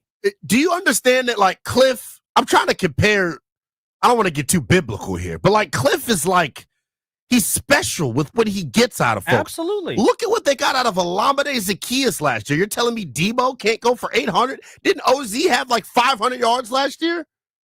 Yeah, and you're expecting him to go for 1,400. Debo's the better player. I didn't say 1,400. I'm saying total yards. Total. Yeah. In total, meaning I could see him going for 900 yards receiving, 400 yards rushing. I think he's going to get used a lot in the backfield. He can't run between the tackles because then he's going to get injured. And the other part about this, too, is I don't love the idea that if you're trying to build something long-term, you've got a rental in Debo. Because the likelihood is, if Debo plays well, you're not going to sign him long-term. And if Debo doesn't play well, then you're not bringing him back. Debo's here for 1 year. I don't think that's necessarily just some guarantee. If he plays well, you don't just let a good football player out of your building because you're worried about cost. You're able to stomach a lot of the costs right now because of Jaden being on the rookie deal. I think if he plays well, you sign him. I don't think so. I feel the same way about Tunsil. Not for what he's going to ask. He's already making 20. You think he's going to go for any less than that? No. I'm not paying a guy that's on the verge of turning 30, $20 million when he has not been able to hold up physically, and he's not someone that I can trust to win one-on-one on the outside. Let's see what the callers think. 1-800-636-1067. Devon is in Rockville. What's going on, Devon? How you doing, brother? Hey, Linnell, man. Hey, man, this is what kills me about our fan base, right? It's the simple fact that last year, right, Dan Quinn, Adams, Peters come in, and we pretty much question the guys that they brung in because what? They didn't have the name. The people that we brung in played a contributing part to why we went 12-5 in the regular season, all the way into the NFC championship, one game away from the Super Bowl. So you kind of got to be like you're in the Super Bowl bubble. So to make the move for a Debo Samuels, and this is what gets me about people that don't think that he can blossom in this system when they want to say he's injury prone. I got it pulled up right now. 2021, he had a groin injury that came in week 14. It's only at that time, wasn't it 16 games? Yep. In 22, he got hurt in week 8 with a hamstring. Okay, and then 22, he came back from week 8 and he got hurt in week 12 in the same year. 2022, he got hurt at week 15. And last year he got hurt. But this is what I'm saying. He's an explosive physical player. This is what's going to happen. If you don't think he's going to blossom in this, he's never been a prolific. I hear what he's saying. He's saying he can't win truly in one-on-one. But why do we need him to truly win one-on-one? He's gonna be lined up all over the place, man. I don't get it. It's like you want to. I think what they're lacking is they needed a true number 2 receiver. I like the idea that you get a weapon that can help you out. But with our quarterback, that's all you need. You don't need a true nothing. You just need weapons out there for him. Sure. And I get your point. I just think when you look at what Debo provides you, I don't think he's particularly good against man coverage. I don't think he's particularly good against zone coverage. Teams can't play man against us. I don't think he's good against zone. My last point is this, right? If we are believing in Dan Quinn and Adam Peters, they the one that brung them in here. So obviously they see something, right? Yeah, so why don't we just sit back and allow them to do their thing? Well, I mean, that wouldn't make for very good radio if we just said, oh, yeah, they're the best at everything, and we never bring it up. I'm just saying, y'all hearing this? I'm just saying, I think he's a solid football player, and I understand why they acquired him, and I think that Cliff is going to be able to get stuff out of him. 800 yards isn't a horrible season. I think what's happened, though, is so many people expect this guy to come in here and rewrite what he did in 2021, that ain't going to happen. Guess what? Hammer his over for catches in week 1. The first play of the game is gonna be a screen to Debo. I'm telling you. They're gonna spam Debo Samuel next year. That's what it feels like to me. And they very well might. They should. I don't think that he gives you what so many people are expecting. They still are lacking a guy on the other side. I'm curious if McCaffrey can step into that role. I'm curious if Lane can step into that role. But they need someone on the other side that can help. McCaffrey I think they stretch horizontally with Debo, and I think there's still some missing pieces, whether it's being able to penetrate up the middle with the run game or stretch vertically. I think they have a nice number 1 in Terry McLaurin. I think they have something to stretch horizontally, but they're still missing a couple of aspects of the offense that I would like, that I would probably choose over Debo Samuel. You know what's crazy? Maybe this is a homer in me. I think their offense is flawless. Oh, my God. I don't see a hole in the offense at all. I think the running back room is still suspect. I think the tight ends are good. Suspect? Yes, absolutely. Last year, you can't excuse away Brian Robinson. He was terrible in the second half of the year. He was hurt. And the offensive line couldn't move me out of the middle of the defense. Chris Rodriguez stepped in games and looked better at times. It's easy to come in when you're fresh off the bench and haven't played in a month. You can make excuses for B-Rob. He was not good in the second half of the year last year. Let's go to Steve in Columbia. What's up, Steve? Hey, how you guys doing? What's going on, man? Toby's trying to poison me, yeah, people. I know, but let's set the record straight. As far as Debo's concerned, look, he still has a lot left in the tank. He had a health issue last year. He picked up weight, and he had an injury. Okay, they brought in the best position coach he ever had in Wes Welker, who knows how to work with him and get him in the best possible shape. He's motivated. He's better than any of the secondary receivers we had last year. He's an upgrade. We want Jalen to do less. And with players like him, and Steve, I think hold on, Steve. Hold on, Steve. Steve, hold on 1 second, Steve. 1 second. And I'm going to let you go. And I know it was just a natural slip up. You didn't mean. I don't mean to call you out. My son's name is Jalen, man. I got you. Okay, so I slipped up. I'm messing with you, y'all Steve. Be tripping, man. I'm messing with you, Steve. I'm messing. Well, look, you hear what I'm saying, though? I hear what she's saying. I'm messing with you. Right. No, Steve was finna whoop my ass. Is an upgrade, Toby. I don't know what you're talking about. All these, like he's nothing. He is going to come back motivated. The man wants to get paid. He also has pride as an athlete. He'll be fine, and Cliff will get him open. He's going to be motivated and give you the best 800 yards you've ever seen. No, Steve. How many touchdowns do you think? He's better than anything Zacchaeus could do. I'm telling you that right now. I agree on that. How many touchdowns do you think he gets, Steve? So that's an upgrade. So what are you whining about? That's what I'm saying. I'm not whining about what they did. Brian, you hear this? Just like on the defensive side of the ball, a lot of people, the fans don't know some of these guys' names. They're bigger, stouter, and stronger than the defense we had last year. You'll see. All right. Look, man. Steve, we appreciate you. We loaded. Toby, they're ready to whoop your ass. Go for it. I'll admit I was wrong in some guys last year. I didn't think Zach Ertz was going to be great. Zach Ertz was awesome last year. I'll admit I was wrong with some guys last year. I just think with Debo, I'm not even saying he's going to be a bad player next year. If he gave me 800 yards, great. I'm fine with that. Are you saying 800 combined yards? Yes. You're tripping, Toby. That's what he did last year. Last year, he was fighting. Why do we think? But look at who he was fighting for targets with. Ayuk, Kittle, Terry's better than Ayuk? That's not the point, though. Zach Ertz is a big part of the offense still. They're still going to run the ball. Debo comes here and it becomes the focal point of the offense, in my opinion. You think he's the number one guy in the offense now? I think he will be the guy that they feature offensively, yes. I mean, he might have the most touches, but just because of the What does that mean? That means you're featured, right? Not necessarily. Larry's in La Plata wants to chime in. This is interesting because I get what you're saying, Toby. Like, the injury stuff's real, but to act like he's I'm not just even worried washed. about the injury stuff. He's not going to be some crazy guy. Larry, What's up, Larry? Hey, fellas, I have a question you guys might agree on, might not. Okay. In the absence of Ask B. Mitch, let me just shift gears a little bit. Yeah. Which one is better, Shake Shack or Five Guys, fellas? Ooh. Oh, shout out to Mark Mosley. Five Guys. I like this. Yeah, Five Guys. Five Guys. Now, for a Shake Shack.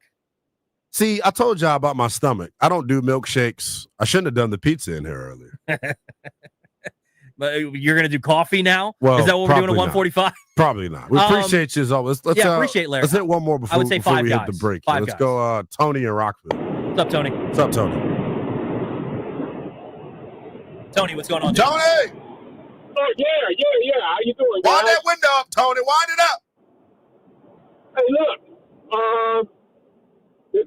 I'm not with the Debo thing either, and the reason is Lord. The bottom line is Debo is yesterday's news. Okay. Oh. I was praying that the Commanders would have finagled around and drafted Luther Burden. Luther Burden and Jaden know each other. I mean, hold on. Luther Burden, whose player comp was Debo Samuel. Yeah. No, Hell yeah! Debo Samuel. Yeah. But you laugh and you the clown because Debo Samuel is yesterday's news. The 49ers are yesterday's news. That you are correct about. Now, Luther Burden could have grown with Jaden Daniels. They know each other from the SEC. Yes. They know who they are. Luther Burden. Tony, let me ask you this. Tony, I will say this. He's going to turn it out. Jaden Daniels knows Debo Samuel better than he knows Luther Burden. I guarantee you. No, he doesn't. Do you know who Jaden Daniels' best friend is? Brandon Ayuk. You know where Brandon Ayuk played last year? San Francisco. So they've been throwing with each other for 2-3 years now. But the problem is this. Luther Burden never played with Debo Samuel. So he don't know him like you say he does. We'll beg to differ, Tony. We appreciate you. Have a good weekend, man. We'll get a break. 800-636-1067 if Load you'd the like to lines hop back in. up because I enjoy you all yelling at Tony. Apparently, I can't stand Debo. I'm not even trying to say that. I'm just trying to temper expectations. But somehow I'm a Debo Samuel hater, and Linnell over here thinks he's going to go for 2,000 yards and win MVP. I don't know what the heck is going on. 800-636-1067 if you want to ask us a question about Five Guys or Shake Shack, feel free. Question. Or if you want to tell me why I'm an idiot or Linnell why he's an idiot about Debo, feel free as well. You're listening to B. Mitch and Finley on The Fan.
This sports update is brought to you by Surfside Iced Tea and Vodka.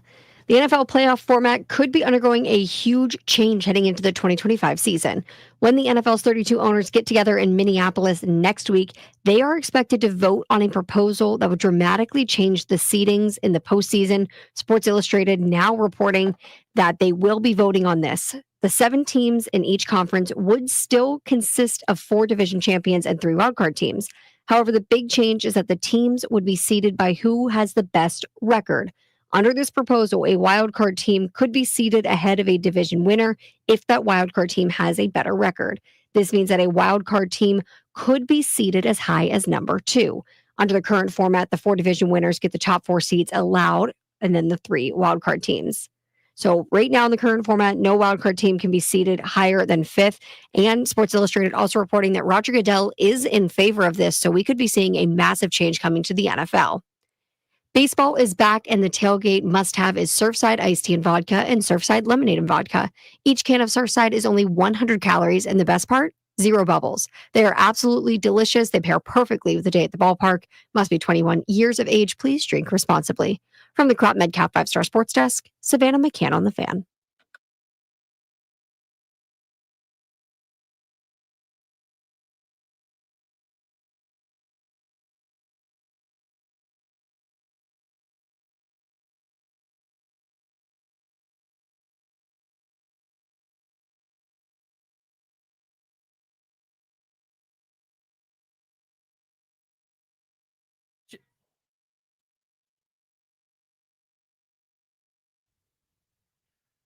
B. Mitch and Finley, 106.7 The Fan. Toby Altizer, Linnell Willingham in for the guys today, 800-636-1067. If you'd like to hop in, let's get out to those phone lines. Let's do it. Let's go to Oscar, Silver Spring. What's going on, Oscar? Oscar, what's up? Hey, how you doing, gentlemen? Y'all can hear me? Yes, sir. I got you. Yeah, so I don't know why everybody's hating on Toby. I mean, that's realistic what Toby's saying. But that's like the low. Like that's the low for D. Like if he misses like a couple games, yeah, he can get you a little 800 yards. But I think he'll be like an 1,000-yard type receiver. And Linnell and I see what you're saying, offensive player of the year. But if we're really gonna say that, I think that's gonna be Terry, because that's gonna be your number 2. Yes. And Jada's gonna cook with both of them, man. I mean. Let's just look at the bigger picture. Like, let's just not focus on one guy. But like, you know, he's gonna open up the field for everything, the running game, passing game. So I think it'll be a good fit. I mean, yeah, I say the ceiling is probably like 1,200 yards. I don't want to say nothing too crazy, but that's just the ceiling though. But yeah, it's not as bad as Linnell's 2,500 yards. I mean, I think. Yeah, but I hope. I think that you put him at quarterback. But I hope Jaden can cook, man, because Jaden like miles ahead of Brock Purdy. 100%. Oh yeah, absolutely.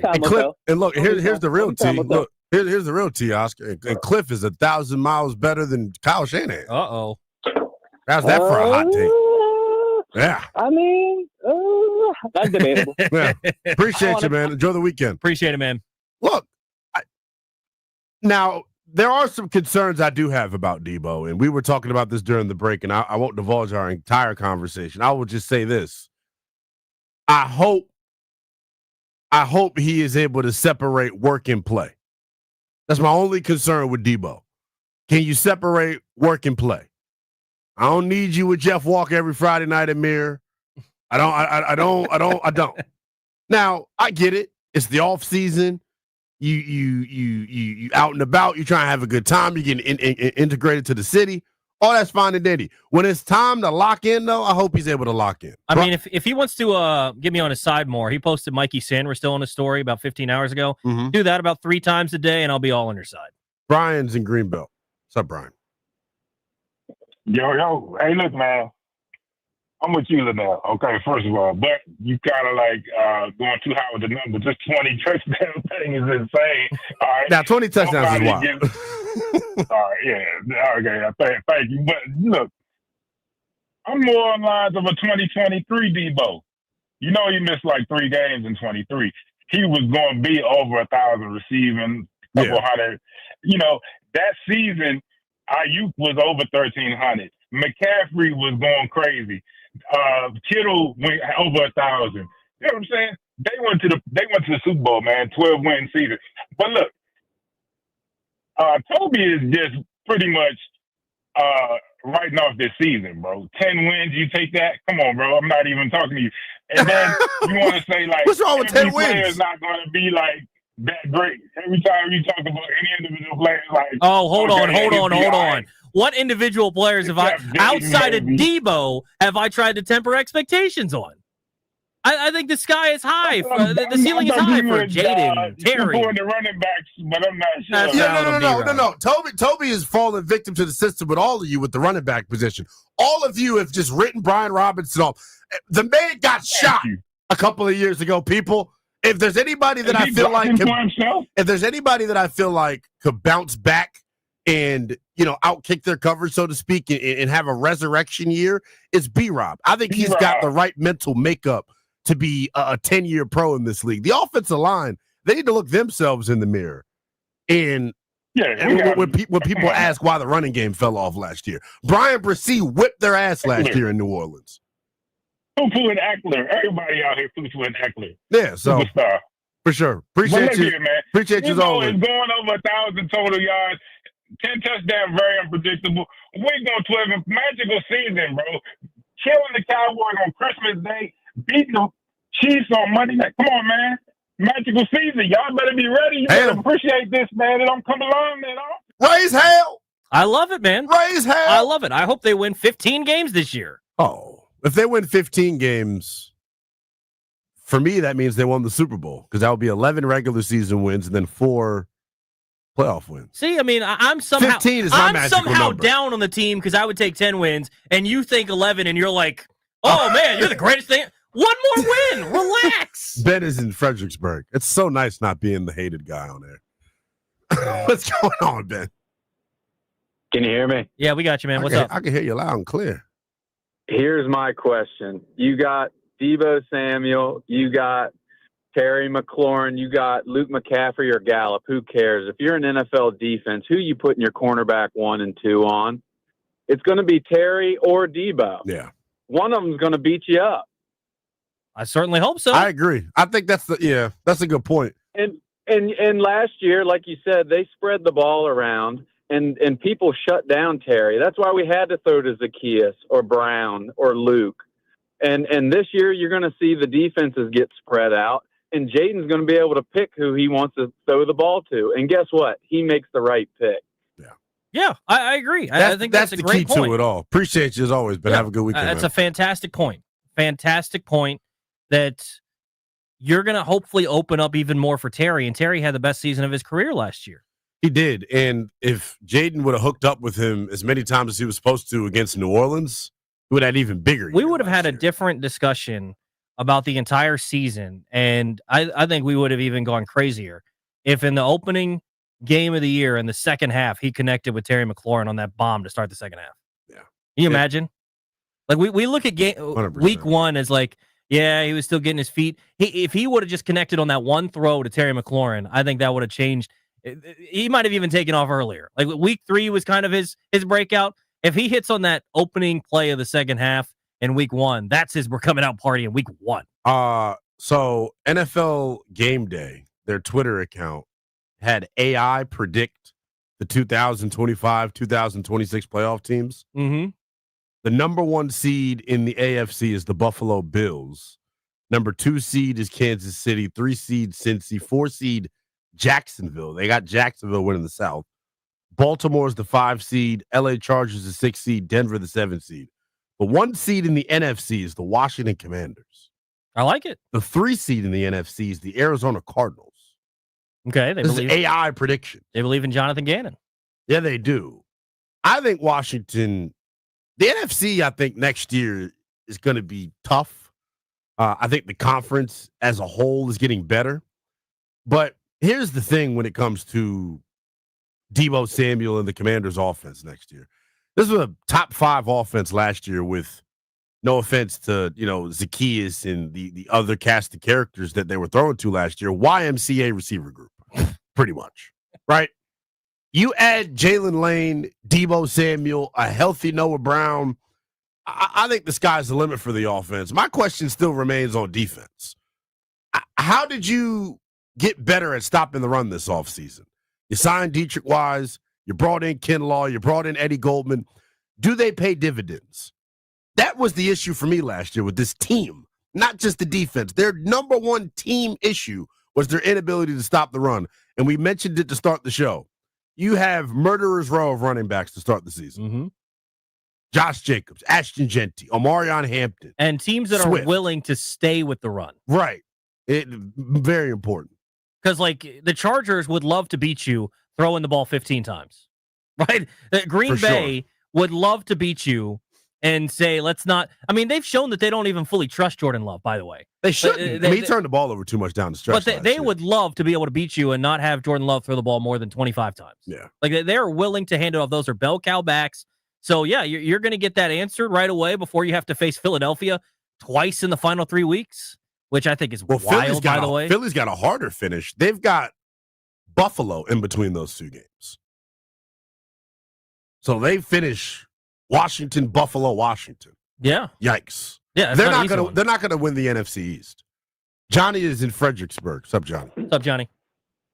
Hey, man, thank you for taking my call. Yeah. I just got a couple of things to say. First of all, Deebo's going to be fine. I don't really have any worries about him. I said he was going to go for 800 yards, and somehow I hate him. You know, my other thing is they're changing. Hopefully, they don't change the divisions. I just heard that on the announcements. They're trying to change the divisions. That's dumb. That's straight dumb. They shouldn't do that because it just makes the division games like not really important. Wait, what did you say you heard? They're going to change the seeding in the playoffs, considering it. Where'd you see that at? Albert Breer kind of said that. Oh, really? Yeah, they would consider it's something that they're talking about because every once in a while you have a situation like last year where, God forbid, a 14 win team has to go on the road. Whatever. Get over it. You win your division. It's been the same thing forever. Win your division. The Vikings had a chance to win that game against Detroit, and they could have had the home playoff game. So, yeah, I agree. Don't change that stuff. It's dumb. And then my last thing is, when are you going to change your intro song, dude? It's been the same one for years. And that's all I pretty much got to say. Does he say that to me? Yes, Linnell. My intro song is the best intro in sports talk radio, Johnny. Oh my gosh. Dude, it's the same one. Like, come on, man. Like, it's not worth it by Fifth Harmony good, in my opinion. But I'm about to say, y'all should be saying the same thing to Toby. I play it for one segment, not every one. Oh, no. See, I just need the people to know who's on. That's why I play it every segment. They know because I have to turn their radio down a little bit because it's so loud. Well, there's that. Johnny, have a good weekend, man. Appreciate it, man. Bobby is in Calvert. What's up, Bobby? What's up, Bobby? Oh, my Lord. Wherever you're at, Bobby. What's going on, man? What's going on, Bobby? Not a whole lot, man. I'm not mad at the Deebo thing at all. I'm with Toby about 800 yards. I'm not expecting a lot from him, except for to draw some more eyes, bring the eyes of the safeties to him, and let Curry and Jalen them shoot down them sidelines. You know what I mean? And it free up everybody want to give up on Robinson. Watch his year this year when he got this extra help instead of Alameda, the kids, and all of them. We got some. Deebo gonna make a big difference. And not just with his yards and his multi-purpose yards, just his eyes, just the eyes being on him drawing them eyes on the field. It's going to make a big difference.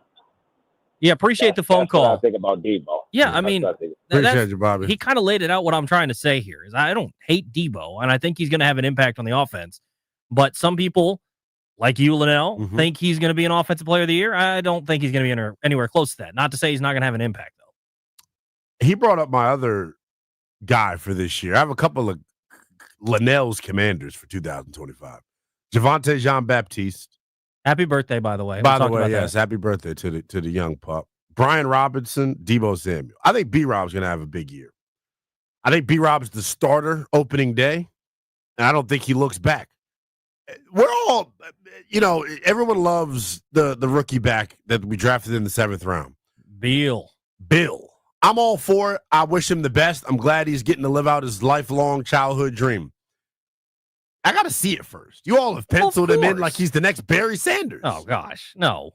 But yeah, I mean, you got to see what he can do. He's a 7th-round pick. Can he pass protect? Because here's the one thing that almost got B-Rob took off the field. Remember when Jaden got bent back and our hearts dropped to our stomachs? Gosh. FedEx was quietest, or Northwest was quiet as could be. That's because B-Rob missed the block and pass pro. That was the guy came scot-free. Yeah, it's going to be interesting to see. But yeah, I think if I had to choose my dudes, probably the rookie class. Some of these guys in the rookie class, like I think Trey Amos is going to be awesome. Mikey Sanders still taking that next step. And then on offense, Jalen Lane. I think he's going to be someone that's going to get, as the season goes on, especially, maybe not early on, but as the season goes on, I think he's going to be a big part of the offense. Got to hit a break, and we'll wrap up things next. You're listening to B. Mitch and Finley on The Fan.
Final couple minutes here. B. Mitch and Finley, Toby Altizer, and Linnell Willingham in for the guys today.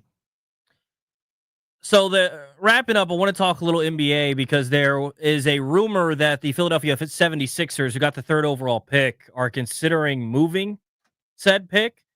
And immediately the question becomes, should Washington consider trading up to the 3rd overall pick? I'll give it first to you, Linnell. What do you think? Yeah, sure. Why not? I Ace Bailey is probably the guy that would be there at 3 for you, unless you prefer Trey Johnson or another player or VJ Edgecombe. But I think Ace Bailey has the right stuff to be a prolific scorer in this league for a long time. Yeah, I would consider it. The one thing that I question here from Philadelphia's standpoint, why would you want to move that pick? Probably because they want to try to get a proven player so that they can continue to try to, quote, win now with Paul George and with Joel Embiid, even though they're not going to. What proven player are you getting? I don't know. That's what I have no idea. Is the number 3 pick enough to entice Milwaukee on Giannis? Oh, don't do this crap. No. Maxey and the number 3 pick for Giannis? Would you do that if you're the Bucks? I would. Maybe. But some of the stuff I'm seeing about potential trade packages from Houston is going to drive that price up a little bit. That number 3 pick is as valuable as anything Houston's got. It's not. I've heard Jalen Green. I've heard Alperen Şengün. Jalen Green stinks. If Şengün is in it, someone his own age. If Şengün is in it, he's way better than Ace Bailey. Baby Joker? Yeah, absolutely. Okay. Absolutely. To me, I'm not high on Ace Bailey, so I would not do it. I love Ace Bailey. I mean, I think it's almost a foregone conclusion that Cooper Flagg's going 1. We know that. Number 2 is going to be Dylan Harper, the play in San Antonio. I don't think you make a move up there to go get Ace Bailey, a guy that I just struggled drafting a dude who lives in mid-range jumpers in an NBA that doesn't like that because of their analytics models, and a guy that lives in dribble pull-ups that also is not very effective with a ball in his hands, like as a ball handler. I just can't draft that guy. He's a difficult shot maker. You can't teach the shot making skill he has. But he relies on that. I think you put him around some other. He was on a bad Rutgers team. I think you put him around some other guys. He's better. I mean, the number 2 and 3 picks are likely both coming from the same school, and they couldn't finish above 500. Right. So, I mean, if you're going to have an indictment on Bailey, have one on Dylan Harper too. I mean, they're both equally responsible for Rutgers underachieving, I guess. But with Ace Bailey, like, he's first of all, he should be in high school right now. Yeah, I mean, I think I love about that, the upside is high with Bailey. Yeah, super high. I don't love a guy that I question whether he's going to be able to handle the ball ever at a decent level at the NBA. And I don't know that what you're going to get at 3 in Ace Bailey, since I don't like him, is going to be that head and shoulders better than what you're going to get at 6. Yeah. I think you can still get a solid player, and there are different ways that they can go. Once again, though, Washington should be picking 1 or 2. They shouldn't have to deal with this. This NBA draft lottery is so stupid. And by the way, anyone, and I've seen, who was talking about this? Well, I saw Schefter was talking about it. I saw Mike Greenberg was talking about it. An NFL draft lottery would be the stupidest thing ever. Well, why would you think that it's a good idea to do a draft lottery after this NBA draft lottery that no one is happy about aside from the fans in Dallas? And I'm not even sure they're happy because that means Nico Harrison gets to get looked on proudly again. I don't think people like this draft, a lottery. Look, my thing is the NBA is screwed. You should not be incentivizing losing. I don't care what creative ass formula you think you got. You should not be incentivizing losing. The lottery is a bad idea in any league. Well, that's what they're going to say, is they're trying to get rid of losing. The reason I don't like it is because there's only in a sport driven by superstars like the NBA is, where you have to have one to win. I don't care what people say. You have to have one to win. I think the draft should go all 30 teams put their bucket in, put their name into a hat, and whoever you draw it out randomly. No. Let it be random. That way you're not incentivizing losing. You're telling people, hey, lose. Don't be respectable. You have a chance to get a good player. You have to get a superstar player, and for markets like DC, markets like Utah, Markets Just compare like DC Charlotte, to Utah. Come on, we're a top 5 market, Toby. I'm Don't do saying that to us. there aren't people that are coming to play for the Washington Wizards. There are not. Paul Pierce did. Kevin Durant had a chance, and he said no. Yeah, good players he's like from that. here. You have to get a superstar, Linnell, and the only way you can get it is through free agency. No free agent is signing here right now. You have to do it through a trade. That person comes with baggage. Look at Paul George, right? He's old. He's maybe a little bit washed up. Maybe he's disgruntled. So you have to get him through the draft. And in turn, you have a team that did it the right way, played their young guys, did all this stuff, and now they're picking sixth. I'm just so sick of that stuff. Regardless, let's take a break and send things over to Grant and Danny. They come up next. Linnell, it's been fun, man. Been fun hanging out. It's been great. Been a great Friday. Grant and Danny come up next here on The Fan.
For the very first time, Major League Baseball is highlighting some top geographical rivalries with an official rivalry weekend. The Nationals will be traveling all the way up to Baltimore for the Beltway Series. Yes, we have always called it the Beltway Series or the Battle of the Beltways, but this weekend, Major League Baseball has paired up teams based on their geographical rivalries. So we've got the Subway Series, the Ohio Cup, but the Beltway Series up in Baltimore. The Nationals took a 3-game set when the two teams met in April. They notched their first series win against Baltimore in their last 7 tries. That goes all the way back to 2021. 7:05 p.m. is first pitch right here on 106.7 The Fan. You can listen live. Mackenzie Gore is on the mound for Washington, going up against Cade Povich for the O's. Baltimore is currently riding a 3-game losing streak, but the Nationals also don't have the same momentum they did the last time they faced Baltimore. They've lost 8 of their last 9. But the Orioles have not been very good against left-handed pitchers, so hopefully Mackenzie Gore able to keep the Nats in this game and the bats come alive. From the Crop Medcap 5-Star Sports Desk, Savannah McCann on The Fan.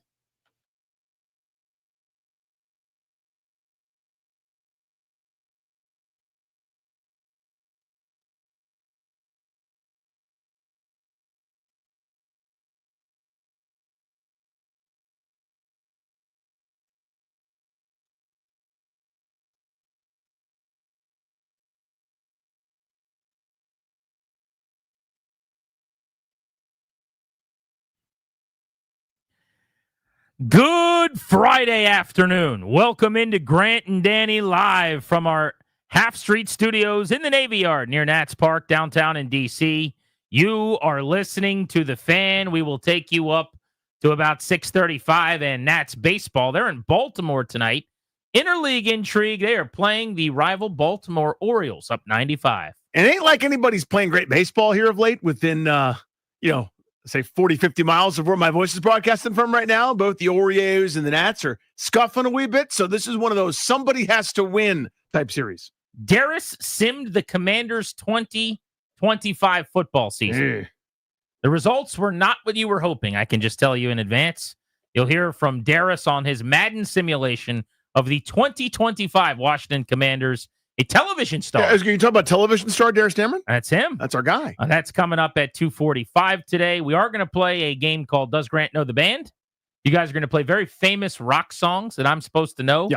Who sings those songs, who performs those songs. Mm-hmm. I will not know most of the answers to those questions. But every once in a while, he knows one, and that's why the game is so spicy. Does Grant Know the Band today at 5 o'clock? We'll be giving away DC Defenders tickets at that time. But, Danny, we got to start with the Washington Capitals. I was in the barn last night at Capital One Arena, and I took that very familiar walk on the plank. Yeah. Out of Cap One. I was saying to the fellas earlier, Darris and Ryan and CK, as we were kind of hanging out in the studio a little bit ago, I can't tell you how many times I've done that. Last night, sitting there heartbroken after a playoff loss to eliminate you at home. You don't want to get up. You don't want to move. You just kind of want to soak up those last few minutes at Cap One in the cold, iced air, and knowing you're not coming back till October. But that was the story last night. The Capitals, only the Capitals can do this. They scored 2 goals, probably outplayed their opponent, and lost a playoff game 2-1. That's hard to do. But correctly, the Connor McMichael offsides negated a very rare Matthew Roy goal. So Matty Roy's goal came back, and they lose 2-1. They had the puck in dangerous areas for the entirety of the third period. The amount of near misses, pucks that went just wide of the cage, blocks in front, bountiful. He just knew, Danny, with each of those opportunities that didn't result in the lamp getting lit, it's going to take the one rush the other way. I thought it'd be a really good scoring opportunity. I didn't think it would be one of the worst goals that Logan Thompson allowed all season long, but that's how it turned out in a game where he gave up a couple of soft serve ice cream goals. But they lose 2-1 to the Carolina Hurricanes. Carolina moves on, tip of the cap to them. They were the better team in the series. Yeah, they deserve to win it. And the Capitals get eliminated in 5. But that's the story, and you said it very well. It's you're never going to control all 60 minutes. These are NHL teams. When it's give everything you have time, the other team gets paid to play too, and they're good. Right? That's first round, second round, that's anywhere. Okay. The inability to convert, the inability to turn any of those times into goals with any consistency is why they're making golf reservations or going to Cabo or wherever it is that they're going to go. And it's a bummer because this is such a likable group. But yeah, I mean, you've seen that story before. And even if they win this game, it's still uphill. It's still, you're asking them to do 2 more times against the team that they've struggled to win once against over the course of this series. So, there's no guarantee if they win last night that they win the series, but would have loved to have seen it. But yeah, I mean, that's the story, right? I mean, you have, all you have to do is change the date, change some of the numbers and a couple of the names, Mad Lib style, and you can run it back. As far as Washington last evening, I thought they got much better results in terms of being able to tilt the ice and get some opportunities. They just couldn't get enough shots on goal. But, Danny, it's hard to come away from last night and not think they waited too long to make the Lars Eller change, huh? And a lot of us were calling for that. I'm not going to sit here and pretend like fans or media are smarter than the coach of the year, Spencer Carberry. But sometimes coaches are very loyal. Sometimes coaches feel like they don't want to send the wrong message or come off like they're panicking. It was pretty obvious last night. McMichael off the wing at center with Leonard and Mangiapane. That line was really good. The speed they provided was really good. I know they didn't play a ton on the ice. I think McMichael had like 13 minutes. They were the fourth used line, so to speak. But that line was so much better than it was with Lars Eller throughout the playoffs. And I mean on both ends of the ice, getting the puck out of the defensive zone, generating some chances offensively. Makes you wish they would have done that a little bit sooner, I got to say. Yeah, it's, listen, you balance that. We don't want to do anything that's out of our character. We're good too. We don't want to panic. We don't want to make an adjustment. I don't know why this series always comes up in my mind, but forever ago, the Mavericks were the number 1 seed in the West, and the Golden State Warriors, this is pre-Steph Curry, this is the Baron Davis, Dikembe Mutombo group. They were the 8th seed, and they made Dallas play small. And Dallas was like, no, we're not going to play small. We're Dallas. This is what we do. And they lost the series because of it. That was one of those, okay, you were too stubborn on that one. Then there's the first time the other team makes a run or the first time the other team has success against you, we got to change everything. And that looks like you're panicking and you don't really trust your group. So there's a fine line there as a coach, and it's always hard to make that decision. In retrospect, and even in regular time, easier for me to say without consequences here on the radio, I'd have done that much sooner. I just no to Lars Eller. Even after the first round, I'd have been like, I'm good. I'm all set on this one. But I understand the pathology. I understand not wanting to look like you're panicking and adjust a bunch of different things. But maybe and after the hockey reasons too. Maybe after game 2 or game 3, you go, okay, now it's time. It was too late, man. And they were a better team last night, pretty obviously. I thought the way they lined things up was the best it's been all series. And I thought that resulted in things you're looking for in terms of chances. Still, the lack of shots, a lot of that was Carolina's blocks or pucks that would sail wide of the net. And you got to put some of those on the goalie, put them on the pads, let Anderson have those big rebounds that he was giving you pretty much throughout the night. He was able to pounce on a lot of those. Our Caps Elite Player of the Game, we do it after every single Caps playoff game, so this will be the final time we give you this, sadly, on Grant and Danny this postseason. Presented by Elite Power and Energy Corporation. Let Elite Power and Energy install a backup generator for you and fill your propane tank so you don't lose power when the storm hits. 24/7 service, complete and powerful solutions, Elite Power and EnergyCorp.com. My Caps Elite Player of the Game from last night, I'll go Jacob Chikrin. I know he was a -2 on the ice for those 2 goals. I would just point out again that there were 2 bad goals given up. And I don't know, I'm guessing one of them was the empty netter, frankly. So maybe he was on the ice for one of the goals. I'd have to look. But he had a team-high 4 shots. He blocked 2 shots. He had a couple of hits. He was very active, joined the rush. I thought both ends of the ice, there were times where I noticed him and liked things that he was doing.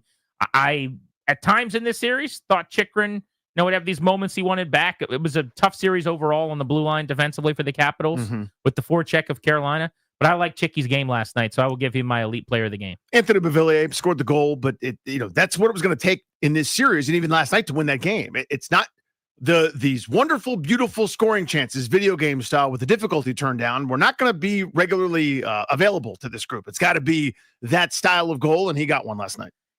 Stinks that it's over because this was an incredibly fun season. This was an immensely likable group. There's always multiple factions, I think, of Caps fans, and everyone's invited and welcome. But there are, I think, like the diehard Caps fans who have been watching the team all season, who I'm sure are in love with this group. This is as fun a team to support for this club, just speaking for myself, outside of maybe the Stanley Cup year as I can remember. Because they weren't supposed to be good, let alone really good. And then they were excellent. And a lot of people thought, including myself, Ovechkin probably wasn't going to break the record this year. And then not only did he break it, but he broke it despite missing 5 weeks with a broken leg because he was so damn good. And he had one of his best statistical offensive seasons ever in terms of how frequently he was scoring goals. So for a lot of reasons, this was an immensely memorable year. But I just loved this locker room, this dressing room.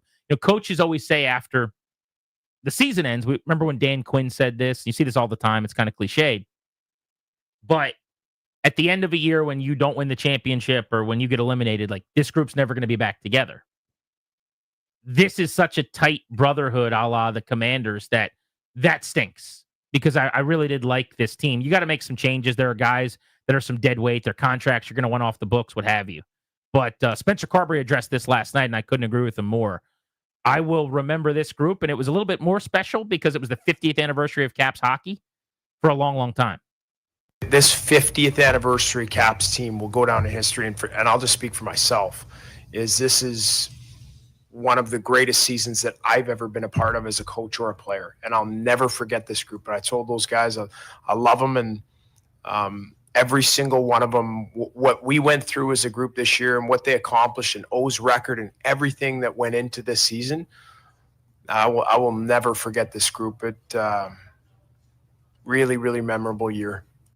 Year one for Carberry, they weren't supposed to make the playoffs. They did. They get bounced in round one.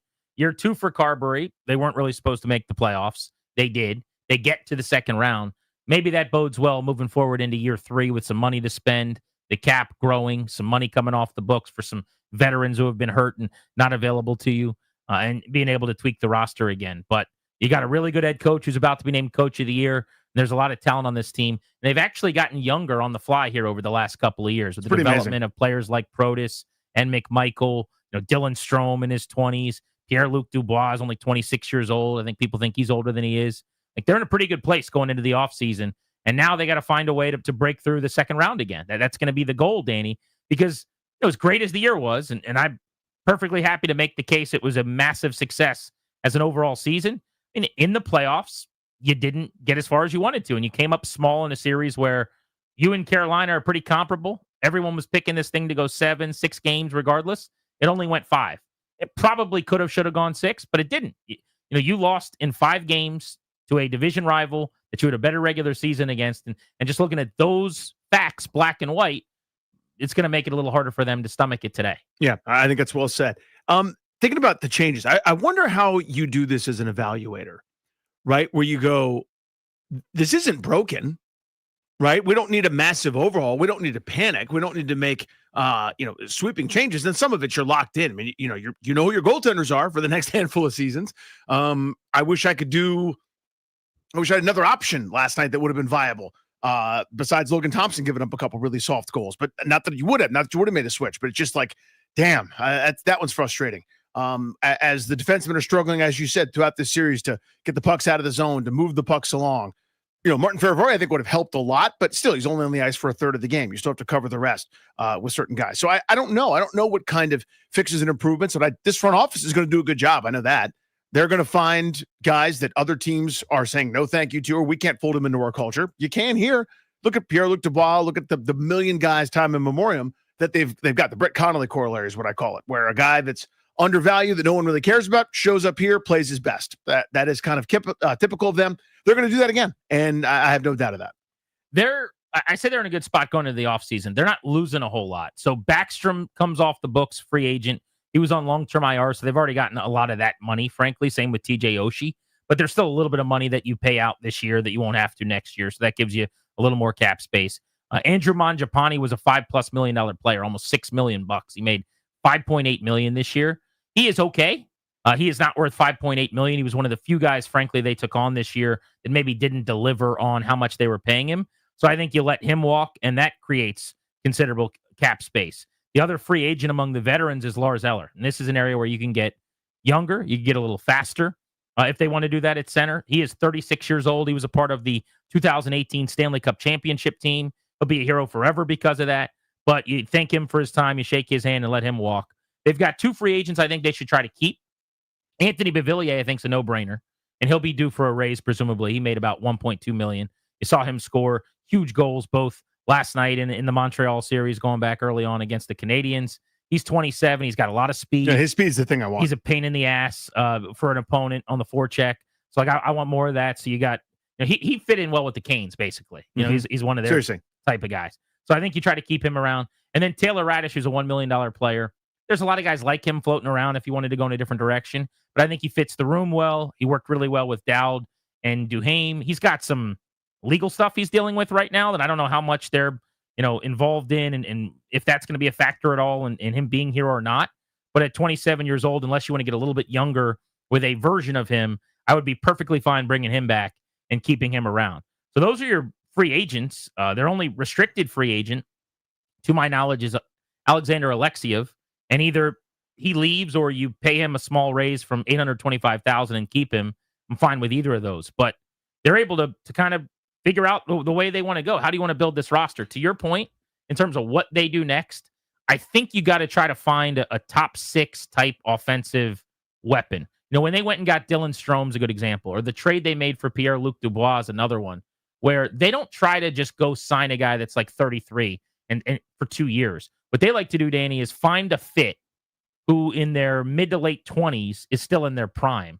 Bring them in and pay them a good salary. And I hope they do that in the top 6. They probably need depth on the blue line as well, because as you said, you're one injury away from being thin. The Faravari injury killed them. And then I thought Carlson, and he's 35 years old. We've grown up with him. He's basically my age. He's been around forever. He slowed down this postseason. I don't know if he was banged up, hurt, or that's just a long season taking its toll for an older body. But they could probably stand to add one more legitimate defenseman to help them out.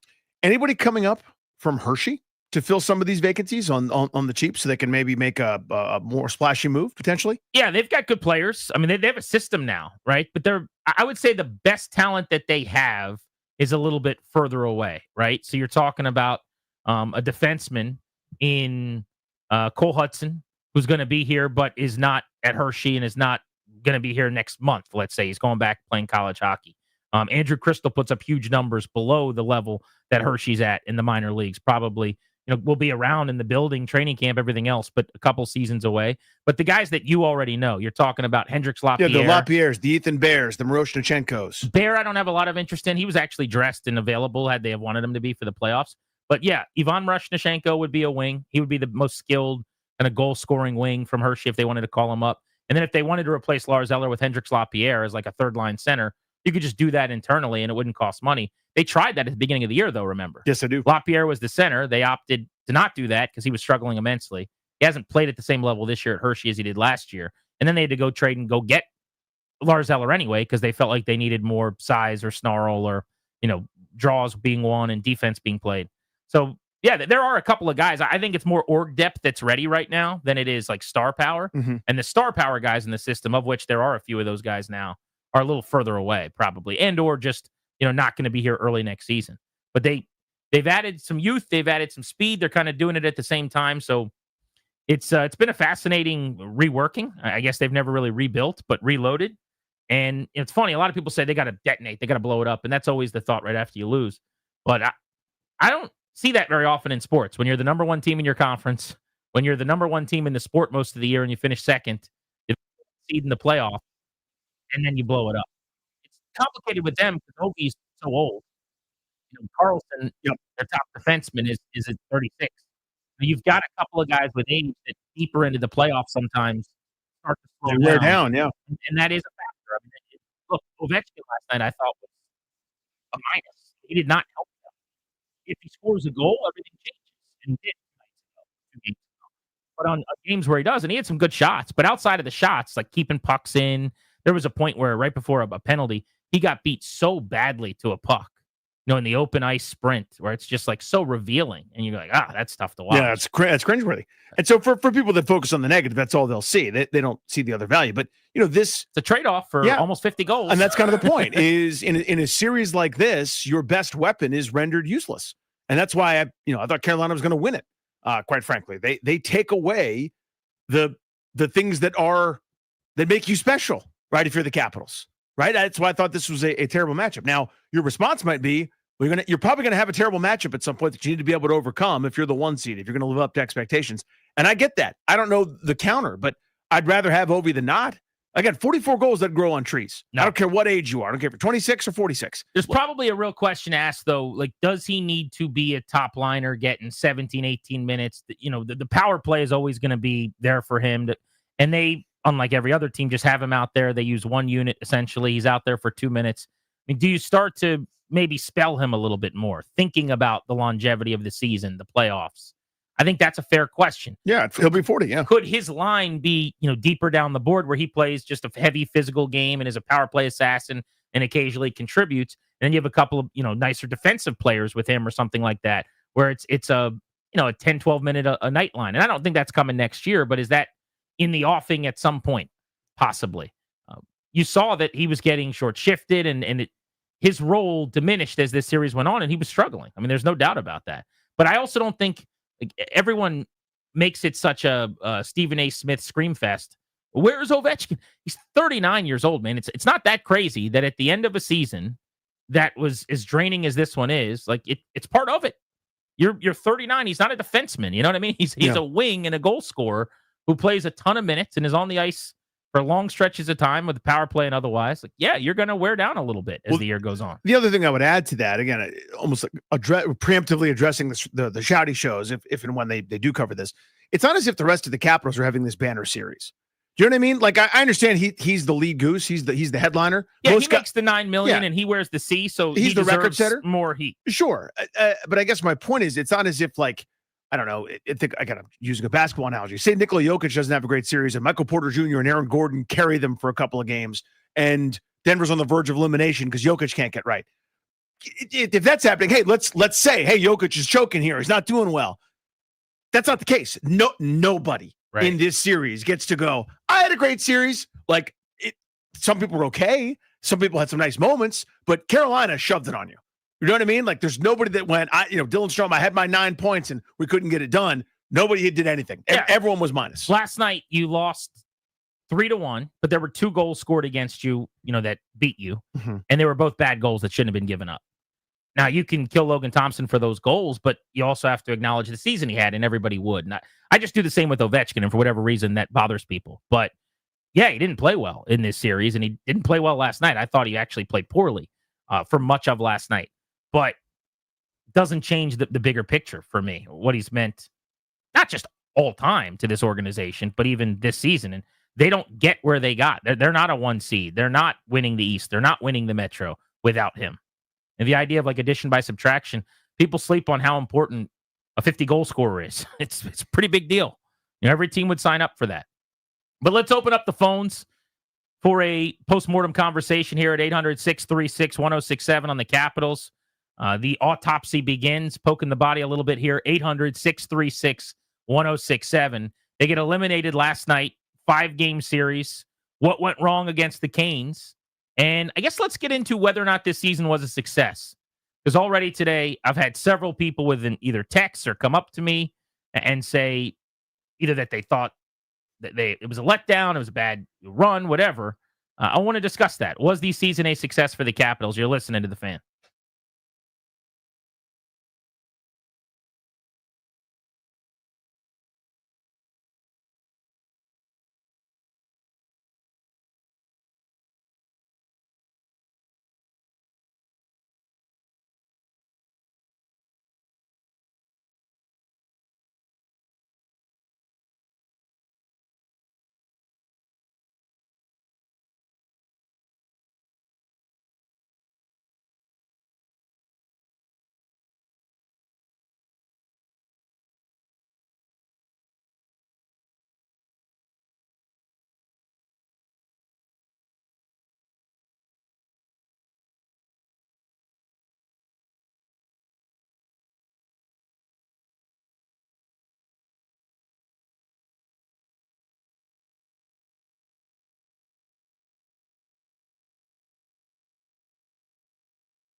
This update is brought to you by Paul Henry's Window Installation, your clear home improvement choice. Nationals baseball against the Baltimore Orioles tonight at Camden Yards. Both teams have struggled this season, especially recently. Mackenzie Gore, the ace for the Nats, goes tonight. Our pregame coverage begins 6:35 p.m. right here on The Fan. NBA tonight has the Celtics at the Knicks. New York leads 3-2, 8 p.m. from MSG. Mystics open their season against the Atlanta Dream at Care First Arena, 7:30 p.m. PGA Championship second round leaderboard from Quail Hollow.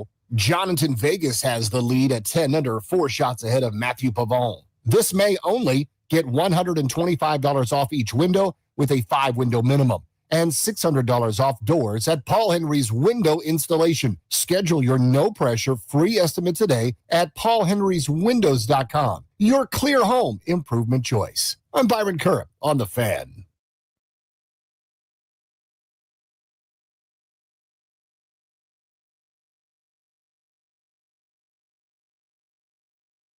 Credit to Freddie Anderson. I thought he was a better goalie of the series. I think I could have been better, and we made a couple saves, in Raleigh and definitely tonight. And it sucks. It's a good team, so we tip your hat to them.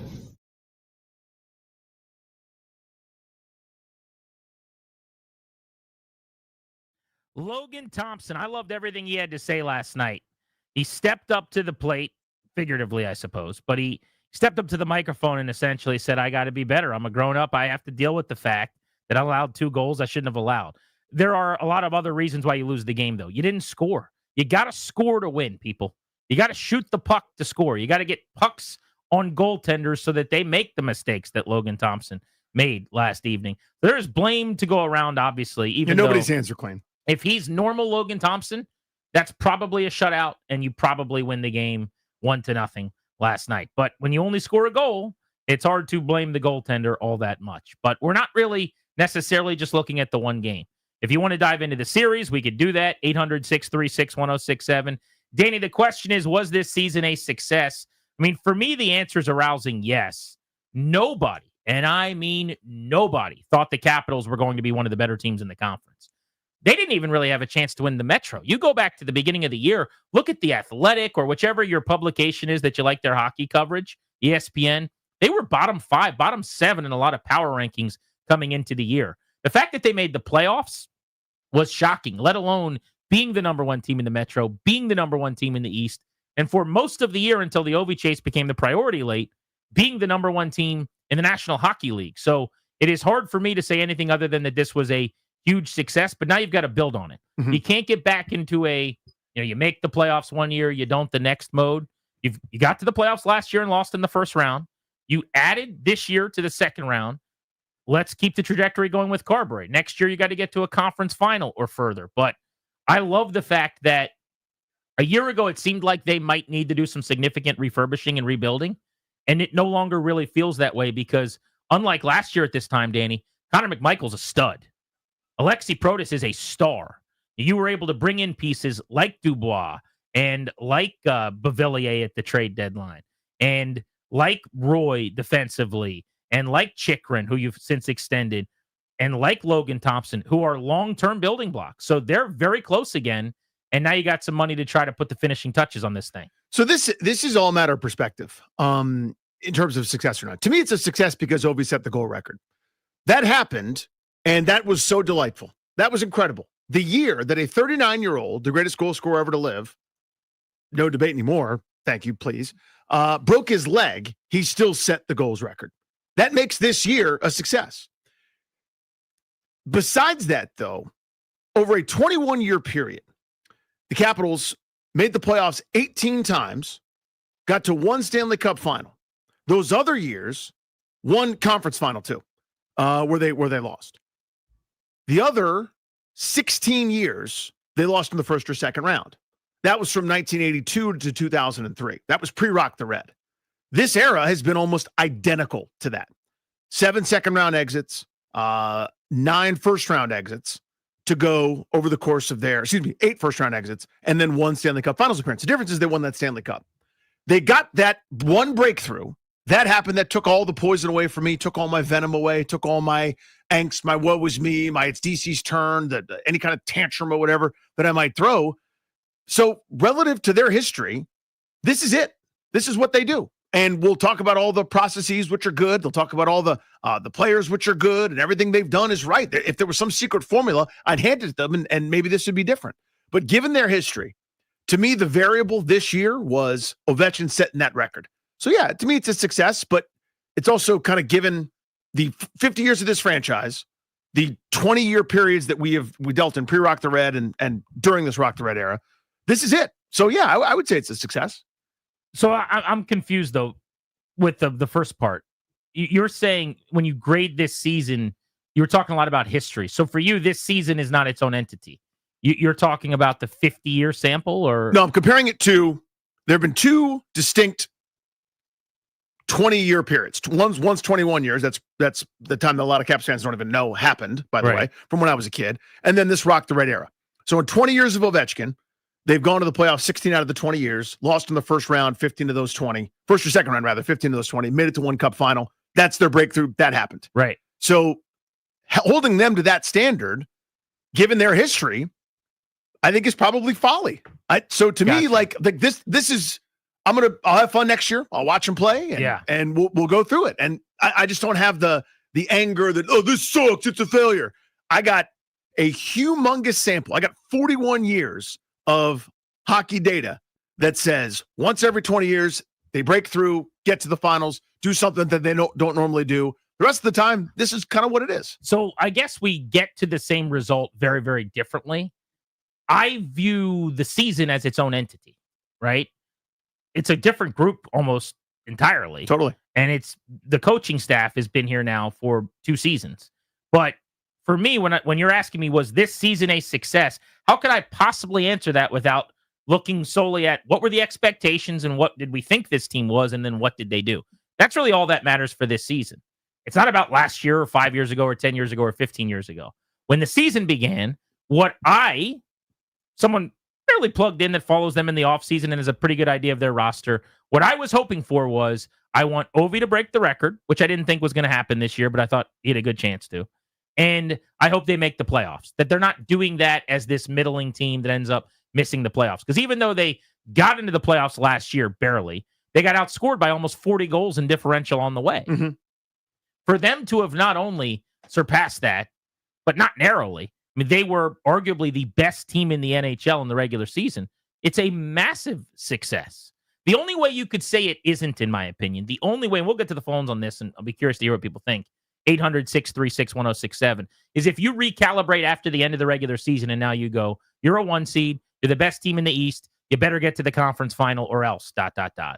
And there, for me, doesn't work because I just don't view the hockey playoffs that way. And that frustrates a lot of people that don't see it the same way I do, and that's okay. You're allowed to be frustrated. But I don't view it as football or basketball or baseball where, like, the better team is favored and should win. They were the underdog in this series. You want to play that game, I'll tell you they were the underdog against the Hurricanes. They weren't supposed to win this series. But the only way you could say it's a failure or not a success or something is it was a quote-unquote early exit because they were the best team in the East. And if that's how you want to evaluate it, that's fine. You move the goalpost at the end of the regular season, you're allowed to do that. I don't have such a thing as when you're punching above your weight class all year and you're in the first year of whatever this new look operation is, like the expectations of cup or bust. And I mean, look at the Vegas Golden Knights who got eliminated a day or two before the Capitals. This happens in hockey all the time. Mm-hmm. It's just part of it, man, that you have less control over the result as a team than in any other sport. Doesn't mean you have no control. I'm not suggesting that. Doesn't mean they played a good series against Carolina. I'm not suggesting that. But you could outplay a team in every single game and lose every single game. And we've seen it dozens of times over the years. Let's go with Andrew in Stafford on Grant and Danny. What's up, Andrew? Hey, Grant. I'm with you on this one. It was, Obi, the record was fantastic, and this team was awesome to watch. I don't think I missed 1 or 2 games the whole year, and I think the thing that really got me was the shooting percentage stat they flashed during the game last night, and that's the other team putting it to you. When you're lead the league in shooting percentage and goal differential for most of the year, and then all of a sudden the other team can cut that almost in half. Your shooting percentage and your shots on goal. I don't know how you overcome that. Yeah, they were the second best team in this series, and they finished in second. Yeah. It's pretty easy. Sometimes there have been times, Danny, where I remember watching them play the Penguins or the Rangers or whatever, and we get to an end of a series, they get eliminated, and it is so maddening and heartbreaking because I really think they were the better team and they got eliminated. I didn't have that feeling last night. It's actually going to be way easier for me to move on from this because it's a tip your cap series. This is Carolina was better and deserved to win the series. Mm-hmm. It's easier when you just you get into a fight and you get knocked out. I think that's a little bit easier. Yeah, the bigger, stronger guy who is trained in jiu-jitsu. Whoop my ass. Yep. When nobody gets knocked out, and I should have won on the cards, but I'm told that I lost on the cards. That one's a little bit tougher. Let's go to Johnny in Fredericksburg. What's up, Johnny? Hey, man, thank you for taking my call. I think overall the season was a success, but I will say moving forward, I don't think as long as Ovi and Carlson are on the team, we're just going to win another one. And it's because as the season progresses and the playoffs get more intense, like these passes got to be crisper. The reaction time has got to be, way faster, and they just have to play faster. And I just don't think that they have, based on this series, they don't have the additional gear to take it up a notch.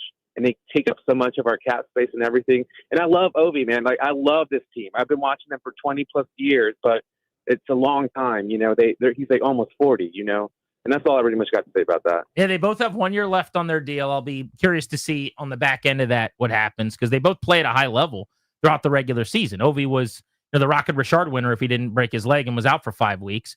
And Carlson logs huge minutes and plays much of the season at an all-star level as a plus offensive defenseman. But yes, there's just no doubt at the end of these years, if they're healthy, that's the caveat. We never know because hockey doesn't really say. But if those guys were both healthy, the way they played in the postseason, it puts a bad taste in your mouth, going into the offseason for sure. But when you're 39 and you're 36 and you log those kind of miles, it stands to reason. It does get a little bit harder, which is why I think the roles ideally shift, where Carlson's not giving you 24 to 26 minutes, and maybe he's a pair down from where he was or down lower, and you can rely a little bit more on the smarts and the acumen and the being around the block. Ovi's role changes maybe moving forward. 800-636-1067 is the number. Was the cap season a success? That's the question the day after they got eliminated in 5 games by the Hurricanes.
I don't feel like we played bad hockey in Carolina. You know, first period, we have first 2 minutes, we have so many chances to get a lead and turn this game in our way, but you know, we didn't. And obviously, it's tough, but you know, that experience that we have this year, we're gonna have for the future, 100%. That's the NHL's all-time leading goal scorer, Alex Ovechkin. Just the one goal in 5 games against Carolina, came on a 5-on-3. Welcome back, Grant and Danny, on the Fan. On the itinerary today, coming up at the top of the hour, a little over 10 minutes from now, you're Adam Peters for a day. What one move are you making for the Commanders? We'll get to that in the 3 o'clock hour. We're going to play a little game. Do I know the band at 5 o'clock? Danny's lining up some songs that I should know, apparently. Yes. And then you're going to play them on the radio? That's what we'll do. And I've got to tell you what band performed that music? That's pretty much it. And the callers will predict whether you know it or not. So most of the time they'll say no, and most of the time they'll be right, but there's that one time. Plus, in just a few, I want to hear about Darius's season simulation for the Commanders via Madden that went off the rails a little bit. Let's go to Ron in D.C. You're on the Fan. What's up, Ron? Hey guys, how you doing? Good, buddy. I'm a diehard Caps fan since 1974 when I was 8 years old. Day one, baby. And so this was a wildly successful regular season. By any measure you want to look at it. And the disappointing part of it is that they had played so well, so consistently this year, that when they got to this round, they looked like they did not even belong on the ice with the Canes. And that's the disappointing part of it. And the other issue I have going forward is I would love to see Miroshnichenko. Ivan Miroshnichenko, yeah. And LaPierre come up and have Ryan Leonard, and he can have the proverbial kid line for their third line, where you got more speed, you're more skill, and give them a chance to develop at this level like they gave McMichael and they gave oh my God, why am I blanking on the name? The kid that played on the first line. Oh my Brodus. God. Oh my God. Brodus, yeah. I don't know why I'm blanking. Yeah, right. But, yeah, those guys got a chance to play, and they just gradually got better over time. Give these other guys a chance to play. It's the hardest thing to do. I appreciate you as always, dude. The hardest thing to do, I think, in sports is to do both. And what I mean by both is rebuild and compete at the highest level. It's time immemorial. What usually happens to organizations is you ramp up, you got a window that opens, you try to keep it open as long as possible. Eventually, you overpay a few guys, a couple of the heroes from the age, start to age, the core gets a little rotten, and you got to go, okay, out the door, we got to start all over again, right? And you rebuild again. Sometimes you do it on the fly. You retool as you're going, and the Caps have managed to do that. But it's hard to say, give the kid a chance. It's like, we don't have that kind of time. We got a guy chasing down the goals record. We're the number 1 seed in the Eastern Conference. Giving the kid a chance, that means what, 30, 40, 50 games. We don't have time for that. That's harder to do. Yeah, if they did last year, honestly, to be frank. I mean, when they got outscored by 37 goals and stuck into the playoffs and immediately got swept, they played a lot of kids. I think there were at one point in time 11 different guys that they played that had come up from Hershey in their own system. And they got to figure out who they liked, who they didn't, who's ready, who isn't. They gave LaPierre as the example. Mm-hmm. They gave LaPierre the third-line center role to start the season, and he came up small in their opinion, so they went and got Eller. I mean, they have kind of mixed and matched and tried it, but they're not going to go fully with the youth when they've got a chance to be a number 1 team in the conference and win a playoff series. And, I think they'd tell you if the series started with Carolina, that they would see where it went, if it started over tonight. Like, they feel like they got a chance to make noise with this group, understandably, after being the number 1 team in the conference. Let's go to Ian in Vienna on G&D. What's up, Ian? This season was a failure. I do not watch team sports to watch an individual success accolade. If that's the goal, to get Ovechkin the all-time goal-scoring record, great. It was an A++ season. But you can't turn around and say, hey, we're the 1 seed and do all these call segments of why is no one expecting us to do anything in the playoffs, underachieve relative to your seed, and then say the season was a success. Your best players have to show up in the best moments. Danny, he was 39 years old in the Montreal series where he was amazing. He had 5 points, 4 goals, 1 assist in 5 games. They won the series in 5 games. In this series, he's also 39 years old. He had 1 goal on a 5-on-3, like you said. That's not good enough. You guys did call which we said. after. I mean, of course, it's not good enough. But you said it can't be a success. How is that? When the season began, they were not supposed to do well. And I understand you don't think it's a success. You're one of the biggest trolls of all time. You said to trade you him. You can call me names. No, I'm not calling you names. Grant. You just troll DC Sports constantly. I'm not calling you names. But you said they should trade him. They didn't, luckily. Then you said they would never compete again as long as he was on the team. That was wrong. Then I think you alleged that when he went and rode the camels, he did something illegal. Like, you obviously don't want Ovi on the team anymore, which is fine. But why wasn't this a success when they weren't supposed to be good and then they were? Because you can recalibrate. If you're the 1 seed, if you're saying they're a success, so let me ask you this, Grant. Yes. If they had lost the Montreal series 4-0, and would you have said, hey, it's a success because we never expected them to be in the playoffs at all? So was the season a success? I think I would say yes, because they well overachieved. It would be a harder case to make, I would say, than getting further than they have in 8 years. Right. So, again, I would trade Ovechkin. They haven't contended for anything since they won the 1 Stanley Cup. Being a 1 seed and losing in the second round is not contending. I don't know what your definition of contending is. Well, we have different definitions of contending. If you don't think winning your division, being the number 1 team in the conference, being in the playoffs and winning a round, getting to the second round, if you don't think that's being a contending team, you're right. We have very different definitions of contending. Then by your logic, 8 teams are contending. Yeah, 8 yes. In a 32-team sport, if you're in the final 8, I'd say you're contending. That's true. Yeah, well, and that's just a definitional thing, and we can just agree to disagree, because I don't think 25% of your sport is contending. I think it's more like 10% of your sport, the conference finalists, the Stanley Cup finalists. But again, the Ovechkin era, if we're doing the larger point, which Danny brought up, in some ways, 2018, if that's it for you, he achieved. If it's not, there's the commonality isn't the coaches, the GMs, anything, the supporting cast. It's Ovechkin and playoff underachievement. And if you saw that last goal they gave up, they perfectly showed it with Ovechkin completely lollygagging on the play. And it was so symbolic of the Ovechkin era. If he scores, it's great. But if he doesn't, he's a minus player. And they got a minus result. 5 games and losing at home, that's just not good enough. So I think some of what you just said about him at 39 is probably true. It's certainly not true from 10 and 12 years ago. But you're doing the basketball thing for hockey, which doesn't work. LeBron is on the floor for 44 minutes of 48 minutes in a game. Controlling both ends. 20% of the people that are on the court at any given moment. Ovechkin, when there's goaltending involved, see like a pitcher in baseball. When you're on and off the ice, you're not even playing a third of the game.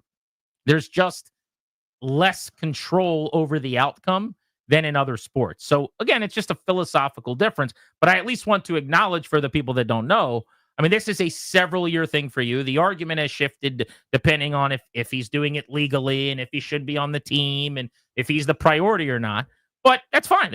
But this season was a failure for you the moment they didn't win the cup. And so we just view things differently. You're a win the championship or it's a failure guy.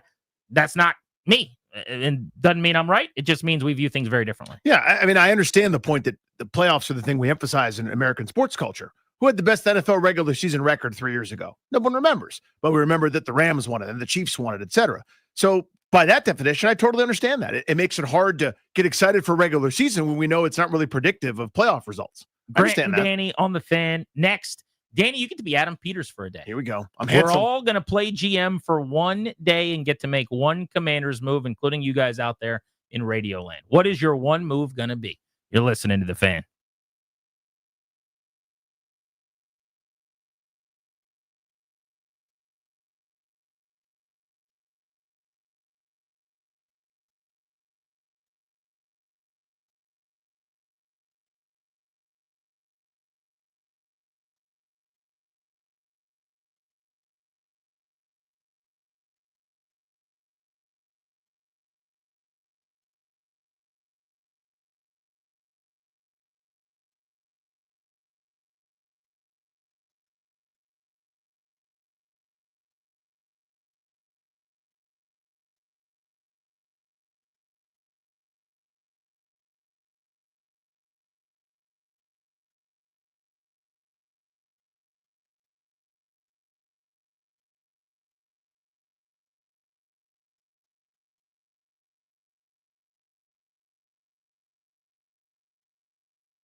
Welcome back, Grant and Danny on the Fan. We're taking you up to 6:30. The Nats play in Baltimore against the O's tonight. Two teams that have not gotten off to the starts they want to this season. The show's brought to you by our friends, the law firm Kondorian Murad.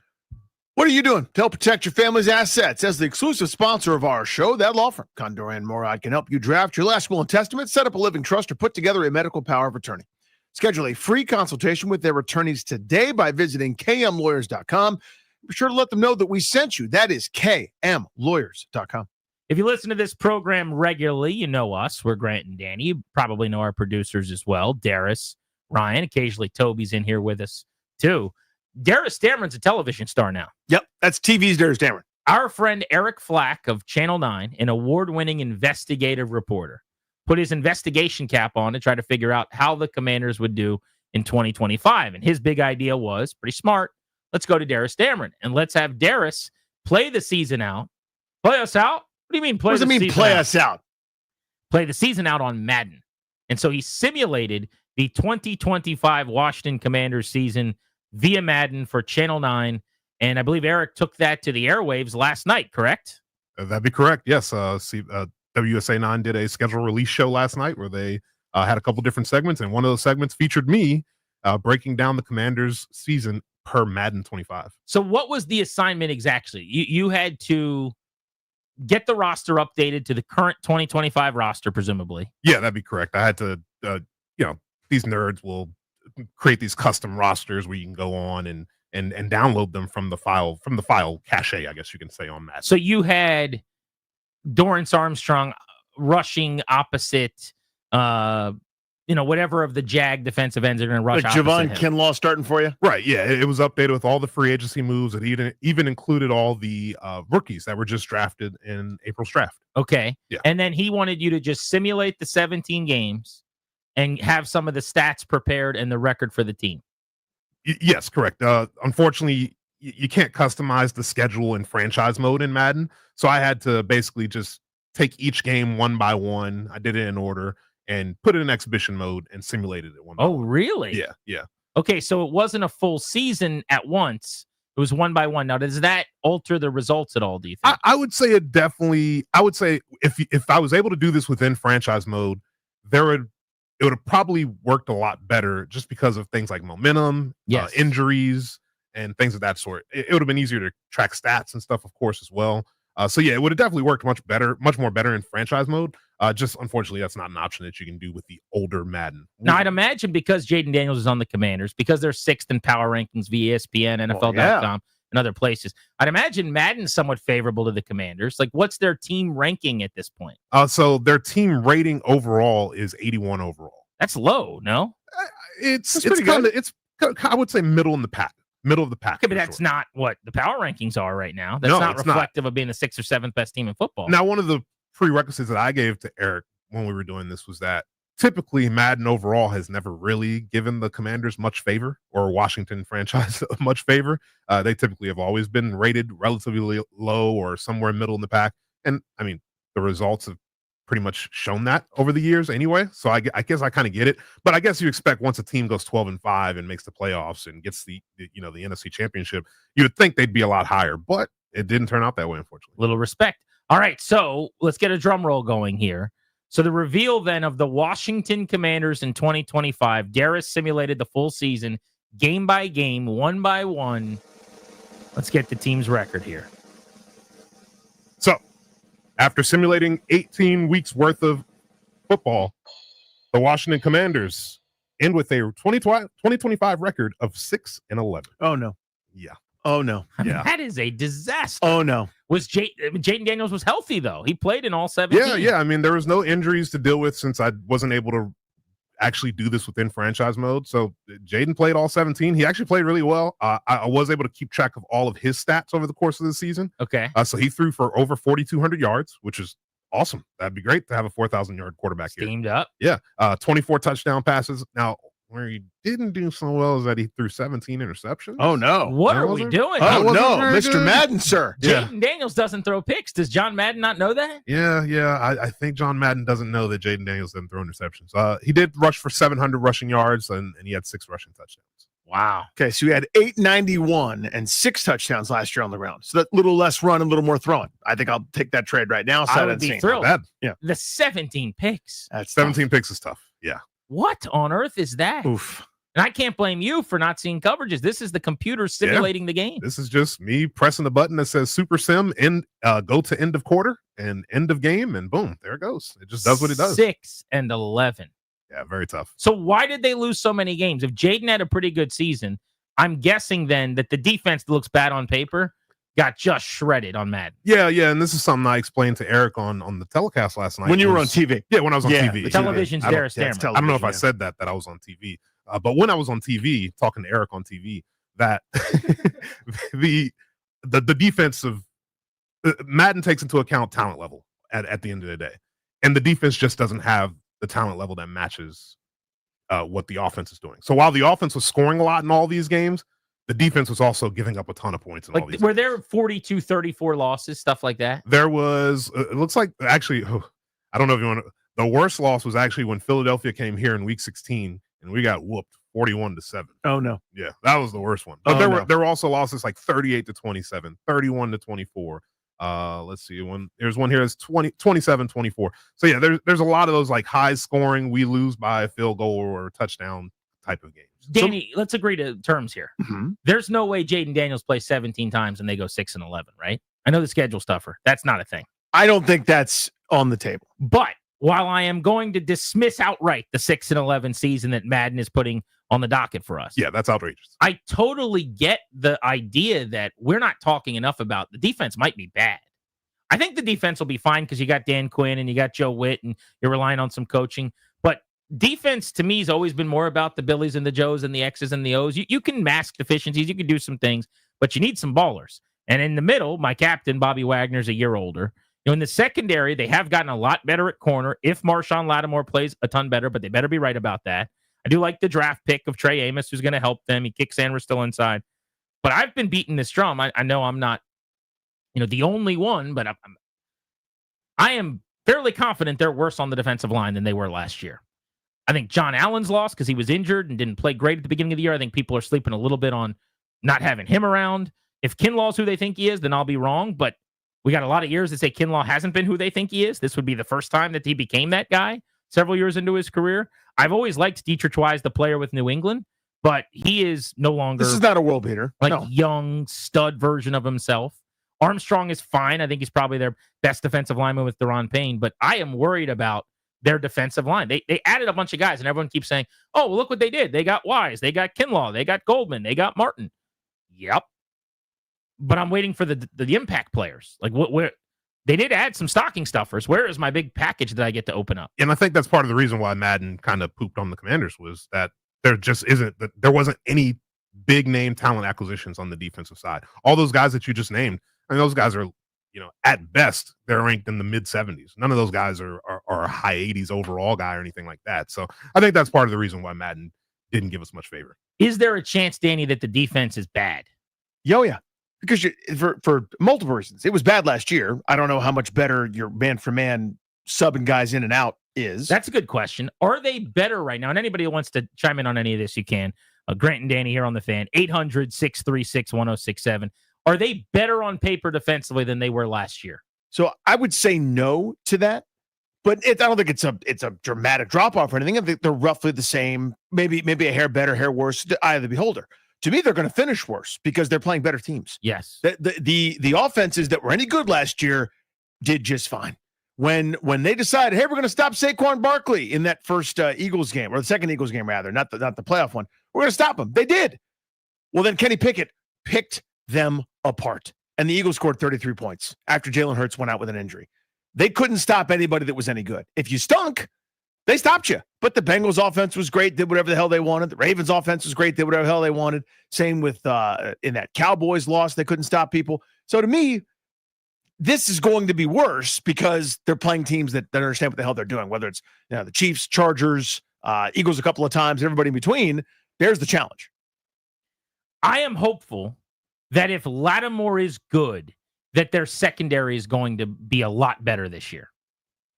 It's a big if because we haven't seen it. But Adam Peters seems pretty convinced, doesn't he? Adam Peters and this staff seem pretty sold, and we trust in Adam Peters. What I don't know is Peters just saying that he's pretty confident that Lattimore is going to be better, or does he really think it? And what I mean by that is he came on our show last year before training camp, and I asked him point blank, I don't like the cornerback position. Why am I wrong? Please help me feel better about this. And he went into a long answer about how much better Emmanuel Forbes was than we thought he was at that time. You and I didn't buy it, and we kind of said after the fact, he's just building him up, right? He doesn't really think that. Well, Forbes was benched within a couple of weeks. He was not on the roster a couple of weeks after that. I guess it's possible that Adam Peters really, really liked Forbes as a player and was just wrong. I don't think that's the case. I think it was a GM doing what a GM should do, which there's no upside. I mean, like, that Jahan Dotson stinks, ain't a part of our plans. You're just building your guy up. But my point is, how do we know he's not doing the same thing with Lattimore? Now, you could answer that with the countering me by saying, well, they could have gotten out of the deal. That's the only thing. And they chose not to. But it would have looked really bad. Yes, they could have gotten out of Lattimore. But with the picks they gave up, to then have had the awful second half that he had, injuries, chasing his tail, whatever, then give up on him this offseason, you'd have given up a ton for it. Some really bad games for him to basically have been your most picked on corner in your biggest games of the year. I mean, they would have gotten crushed for that. Yeah. I mean, I would have viewed it as, and I would have done it, by the way. I would have moved on from him. I would have said, I'm basically trading a third-round pick for $20 million in cap space. It's not really done that way, but that's how I would have viewed it. And I would have gone out and gotten one of the marquee cornerbacks that was available, or I would have tried to pay one of the defensive ends or something to that effect. But I understand the look, and you were confident in the player. I suppose that sample that happened here doesn't change that necessarily for you if you're an evaluator. So they're counting on him pretty big time. Question for you guys is, so Darius does this Madden simulation. They go 6-11. The record's not really important, and we all agree that Madden is sleeping a little bit. Just some hibernation on the Washington Commanders. But the problem when this thing got simmed out that became very obvious is they couldn't stop anybody. They were chasing games. They were having to win shootouts. I don't think that is that crazy based on the offseason, because I still wonder about the pass rush, and we're still not convinced or sold about Lattimore at corner as your CB1. I think they've gotten worse at safety. Right now, it's probably Quan Martin and Will Harris, who comes over from New Orleans. Jeremy Chin's no longer here. And I'm not convinced they're not worse on the defensive line. Getting your thoughts on that. Dan's in Rockville on the Fan. Hey, Dan, how are you? Good afternoon. Thank you. Doing well. I think the defense is the same, but the problem is with the schedule. The two divisions we play, the AFC West and NFC North, are so much better than the two divisions we played last year that it's really skewing our schedule tough. And I think, like you said, with the same defense, I don't think we can hold those offenses, which is why our schedule is going to be, I'm hoping for 9-8 and fighting for that last wild card spot. Just the North. I mean, can we win one of the 4 games from NFC North between? Well, we saw them last year beat the best team in the North, the Lions, in the playoffs. Now, it's a different situation, but I think Minnesota will be worse than they were last year. I think the Lions will be worse than they were last year without Ben Johnson and losing a couple of their starters, including on their offensive line. Jared Goff's strength is when he doesn't have to move, right? And I think if that line's a little bit worse, he gets more mediocre quickly, everything changes.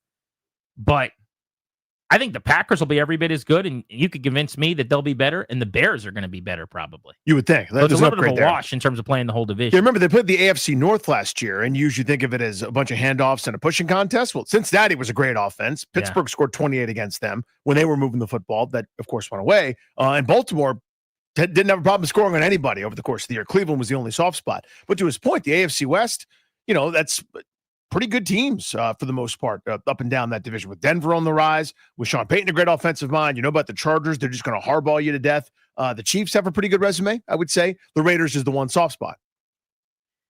So you're saying the defense is comparable? I think it's about the same. I think it's about a wash. But it wasn't like a defense you wanted to be the same. Continuity's great when you're awesome. Yeah, continuity's the best if you're the number 4 defense in the league, not when you're not a good defense. It's just something worth bringing up. I'd rather be good on offense. The fact that you have Daniels, I think, is going to give you a chance to steal a lot of games late, to make a lot of plays at the end of halves, at the end of games. They're going to be in an okay spot to win plenty of football games. But it's something I keep thinking about. And throughout the offseason, it just hasn't come up. But then naturally, when Darius has this 6-11 record and he's going, yeah, the defense got pummeled, I thought it was a good landing spot to say, where are they on that side of the ball? How convinced, how sure are we about what they've built. So that's the question for you guys at 800-636-1067 right now. What's your level of confidence in this defense if they don't make any more splash moves? If the guys that are showing up at the facility the next time they get together is the week one group, do they have enough on the defensive line for you to feel like they're better? Because they need to be. They were a terrible run-stopping team last year. Mm-hmm. We're going to get an early season test, a couple of them, but Ashton Genty, a couple of weeks in, that's going to tell you a lot about that run game, I think, with what the Raiders are going to try to do with Pete Carroll. And then how do you feel about the secondary? Lattimore might even be the way to just centralize the whole conversation. Is there a more important player on this team? That's your tipping point guy, right? Where if they're right about him, oh, buddy, watch out. Yep. If I'm right about him, Other than Daniels, I bet you there's nobody more important to this team than Lattimore.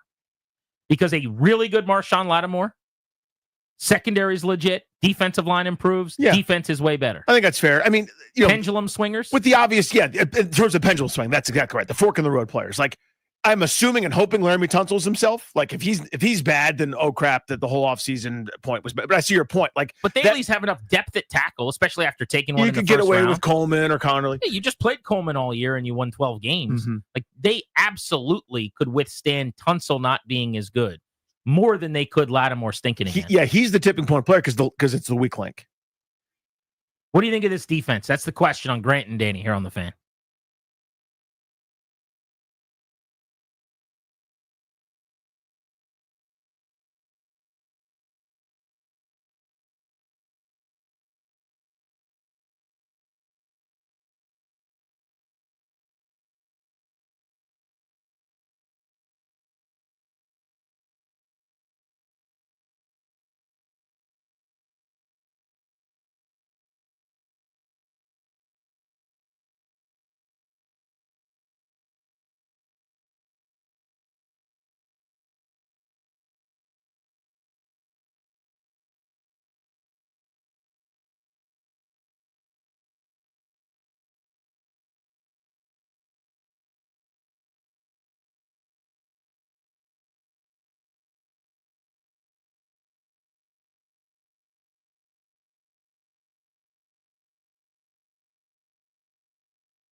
This time we'll begin with the PGA Championship from Quail Hollow with Jonathan Vegas at 8 under par, 2 shots ahead of Mathieu Pavon, who's at 6 under, and Alex Smalley at 6 under par.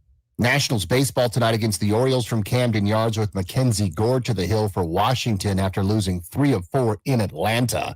The Capitals season ends too soon in a 4-1 series loss to the Hurricanes. Capitals expect Alex Ovechkin back for next season. NBA spotlight tonight on the Celtics and the Knicks from MSG. New York leads the series 3-2. They'll tip at 8. Also, season opener WNBA, Washington Mystics with a brand new coach and several new players taking on the Atlanta Dream at 7:30. Another shift in the Chicago Bears plan for a brand new stadium. The team is now focusing on Arlington Heights, Illinois, where the franchise owns 326-acre property that was housing the Arlington International Racecourse. I'm Byron Curran on The Fan.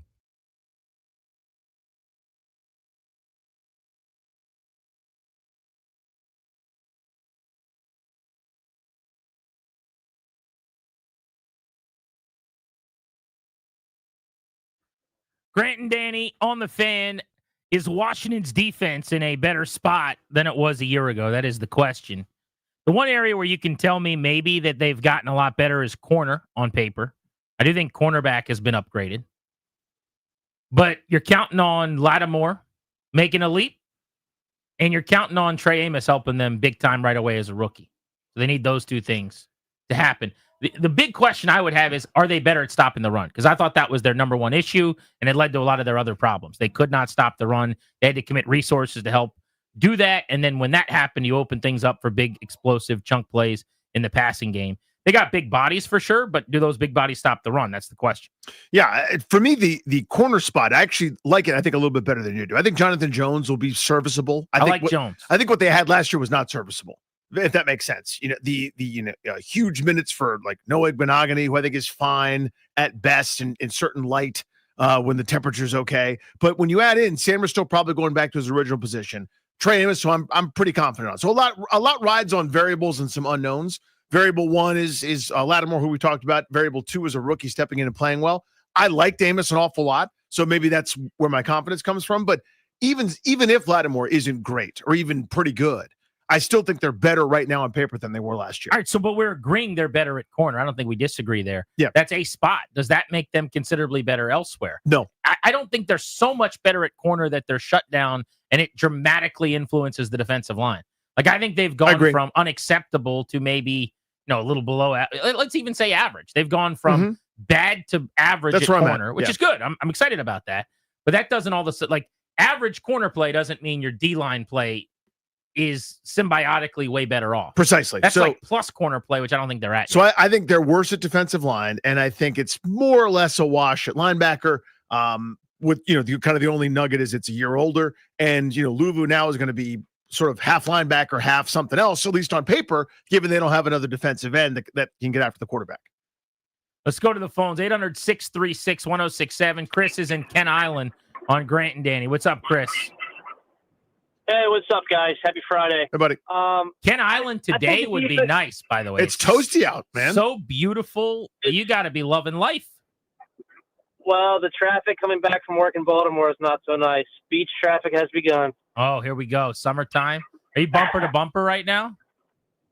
I know about some back roads that luckily people haven't caught on to yet. Oh, I love that. So what is that? Is that like 97 going out that way typically, or what would you take? No, 97's for the suckers. You cut through. I commute to Baltimore, and so I cut through Route 2, which takes you to another highway, Route 10, and it spits you out. You avoid 97 completely, and it cuts you down way farther, almost to the Bay Bridge, actually. Silly. I'm cruising right now, going like 45 on a back road. Danny, have you ever driven on 97 and not been miserable? Oh, 97, it's been kind of a wormhole a couple times where no one knew about it like 15 years ago, but now everybody knows. Oh, see, that's before my time. Yeah. It's busy. All right, Chris, what do you got? Oh, well, I think the defensive line got bigger, and the run defense was our main priority, clearly. The secondary, miles better. I mean, we might actually get coverage sacks this year, something that I could never imagine, having St. Juice and everybody back there. But, I mean, all in all, roughly better. maybe the same with the harder schedule. But I wanted to say something about Lattimore that, I mean, I'll take an injured Lattimore over anyone we had last year. And I thought he kind of got some, well, hold on 1 second. What is Sorry, happening? I have a blow and go in my car. I'm a really responsible person. You have a what? A stun gun? What'd you I say? have a blow and go in my car. I don't know what that means. Is that a DUI thing? Yes, it is. Oh, dagger. Oh, dear. So you have to blow into it, or what happens? Yeah, you have to blow into it. It goes off at random sometimes.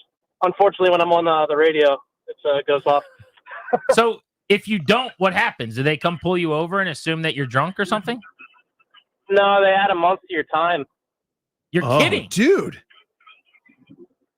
No wait, way. Okay, wait. So, wait, what just happened? You just picked up the little device you and just blew matched into the it? sound. You weren't like blowing into anything. No, he definitely was blowing into something. He just went like that. Yeah. It goes off at random. So, yeah, in an embarrassing fashion, it goes off when I'm on the radio with you guys. I mean, that is tough. I got to be honest. Like, it's not the best time. Wow. But I'm on your side No, here. no, I mean, whatever. not the previous acts, but right now I'm on your side. Yeah, we're doing the right things. But anyway, yeah, back to Lattimore. I got to be honest. This is way more interesting. Yeah. So how does this work? So before you start the car, do you have to do anything or no? Yeah, you got to blow into it before you start the car. Okay. And they have a camera. They have a camera on you in case you were to have somebody else blow into it for you. No And then it'll go- way. Who's monitoring the camera? There's like someone on the other end. Yeah, like it's company, whatever company you choose to go with that has that installed. But every time you open your car, is someone monitoring it then? Not every time you open your car. It's when you put your key in the ignition and go to start her But up. what I if can go nobody, into my like, what if car it's I- like trying to get a play reviewed and they're not ready at New York's like MLB headquarters? Like you need to go to work. What if no one's ready to watch you? It's not a lie. It's a recording. It records it in case. It also benefits you that there's a camera in case somebody steals my car. Oh, I can yeah. show them, Silly. hey, And then this wasn't me. I didn't do this. And then it beeps like once a day or more often. At random. So like, I'm commuting from Baltimore to home. It might beep again in 5 minutes, or it might be good. I don't know. It might be goes at days. random. I get size. So then you blow into it and then they know, okay, everything's fine. He's good. And what happens? So if you blow into it and it's bad, then does your car turn off or does it alert someone or what? I have not had that happen, and I hope Yeah, not there you Keep find it that up. out. There you go. There we Good go. answer. Chris. Good answer. Chris in Kent Island, ladies and Good gentlemen. for you, buddy. Be safe. Well, we appreciate you, man. Oh, I just wanted to say one thing about Lattimore, actually, though. I don't know. Yeah, go on, please. Go for it. All right, so hear me out. NFC champ or Lions game, they don't throw to him at all. Nobody else on our secondary week 1 last year gets that type of respect whatsoever. Week before, yeah, Mike Evans cooked them, but he made that tackle to force them to punt it for us to get the ball back and win that game. Fast forward to the NFC Championship game. A.J. Brown, I'm not trying to be a ref guy, but come on, dude. He rips off Lattimore's helmet and Lattimore gets the PI call? Like, what's going on here? So respectfully, if you're going to say anything other than Marshawn Lattimore just struggled immensely in the playoffs, it's going to be a hard no for me. But if you're saying it wasn't all terrible, that like there were some good plays mixed in there, certainly. It's an $18 million corner he gave up a lot for. I'm going to need a little more out of him. He did not play very well. The game in New Orleans where he never got tested and then get thrown out once, that's what you're looking for. Mhm. They didn't even want to mess with him. Fine, no problem. But the Bucs game was a disaster. The first half of that game was an absolute fiasco. I think he gave up like 6 for a bill or 6 for 60 or something with a touchdown. There was also a PI in the end zone right before the touchdown. And then the Lions game, was thereafter. But the Bucs one to me, that was kind of the rock bottom moment as far as I'm concerned. A.J. Brown against Philly was not better. That was right. Every bit as bad. You may have gotten beaten a lot, but at least you made a personal feud. Just because it was Mike Evans, it was worse. Like it's Magic versus Bird. That's your. Did Jordan have one of those? Jordan Magic maybe early. I don't know. That was Sampras Agassi, man. There you go. We've been waiting for this. This is the showdown.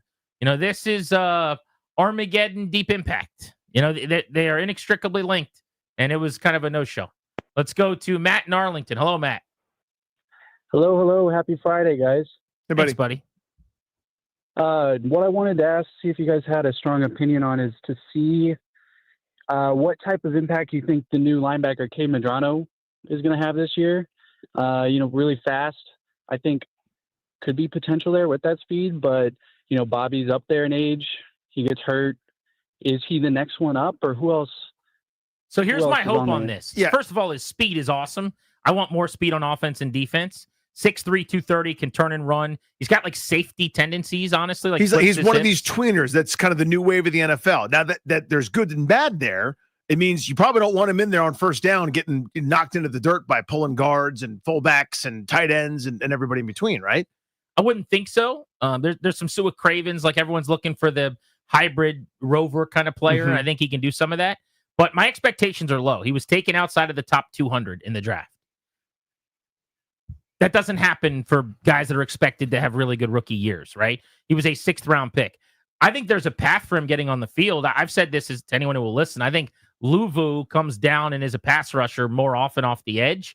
And then there's an opening at linebacker. And you want to pair Bobby Wagner with someone who can run. So maybe that's him and not McGee, or maybe it's one or the other, but he's a play away from playing as a 6th round pick. I think it's a really good landing spot for him. I love his skill set. I really like the pick, but I have very low expectations. Just generally speaking, when you take a guy outside of the top 200 in the 6th round, if you bet on not getting much out of them on offense or defense, other than on special teams as a rookie, you're going to hit that bet at like a 90-some%. But and not to diminish this, but I think the early path for him is special teams with that kind of speed and tackling ability. But him, Dominique Hampton, and you kind of look for that next wave of guys that can be that half safety, half linebacker kind of new wave of the NFL. You dominate on teams early, and then maybe your role grows. Let's go to John in Annapolis on Grant and Danny. What's up, John? Guys, you guys are pros. I mean, I've been listening to sports talk radio for 20 plus years. That phone call from the guy from Kent Island was the funniest thing I've ever heard in my life. And you guys are actually trying to talk about the D line and the Commanders. Who cares? That was hilarious. Well, thank you. That was Thanks, the best. I mean, that was interesting. So you right? told me that sound he made was a blowing sound. I thought he was just matching the pitch, like, hey, you hear me doing this, like, hey. Well, first of all, the beeping was getting louder Yeah. and more constant. Like, it's got to go now. Yeah, it was like, clearly after he said what it was, I was like, oh, that makes sense. Yeah, it's yeah. telling you, if you don't answer me, cops are coming to get your Extra ass. month on you, Right. dude. Yeah. You're getting your month and 3 more beeps. And at first he was like, all right, let's just get through this, get through this. I got this laudable point. I got to get He's off. like, this is going to be so embarrassing. There's going to be questions, but I got to blow into And this. I thing. got to tell you, 99% of the time, if you tell the radio host, hold on 1 second, it's not great. No. It usually is not good. That's the time you threaded the needle right there. Well, that was worth it. 99% of the time, if you tell us to wait after you called us and then you go do something, you're getting hung up on. But when he made that noise, I had to figure out what's happening here. We had one other time someone told us to hang on when they were in the drive-through line, and we let them order. Yeah, that was and we fun. let them hear their order. Anthony's in Calvert. What's up, Anthony? What's up, guys? Hey, buddy. So I used to work with a guy. I'm a superintendent for a construction company. So a while back, about 20 years ago, I was working for a home builder. And we would have these pre-construction walks and settlement walks and all these things with the homeowners. Well, the guy who was also a superintendent, we had 2 superintendents on the job, he had a BMW, and he had what's affectionately known in the not-so-popular industry, it's called a whiskey whistle. And basically, it's a DUI, basically checkpoint in your car. So he, in the wintertime especially, or in the summertime, it was hot, he'd leave his car running while we're doing customer walks. And it's all tied into the car. It's all tied in via Wi-Fi, via computer, via all that crap. And so invariably, he would either leave his heat on or his AC on. And during a customer walk, all of a sudden, beep, beep, beep, beep, beep, beep. Oh, my God. He'd start running out to the car. He'd have to run out to the car. And the customers would look out the window and see him open up the front door and blowing his whiskey whistle. Incredible. So that wasn't always great. But anyway, you guys handled it like pros. Well, thank you, buddy. We appreciate you, dude. So blow and go, common name for an ignition interlock device, IID. These devices are installed in vehicles and require drivers to provide a breath sample before starting the engine. See, I always knew about that. Yep. That's in movies and stuff. I saw that in the movie Knocked Up. Like, you have to blow into the thing to start the car. I knew that. I didn't realize it's like being on house arrest, where every now and then you got to like check in or show that you're at home or else you're screwed, where it just starts beeping randomly. I guess the idea would be to make sure you didn't stop and get a pop or something. If the breath sample indicates that the driver's blood alcohol concentration is above the legal limit, the vehicle will not start. IIDs are often required by courts as a condition of driving after a DUI conviction. How about that? I didn't know about the random one. Like to start it, I got that, but it's the you could be driving any point, anytime, it just starts beeping at you. That would seem dangerous to me, but what do I know? I was the first on the Grant and Danny radio program. That's right. Our double play is next.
For Grant and Danny, this is the Fan at 4, our Beltway Blitz coming your way. 5 o'clock. Does Grant know the band will be playing for tickets to the DC Defenders? They've got a home game noon on Sunday.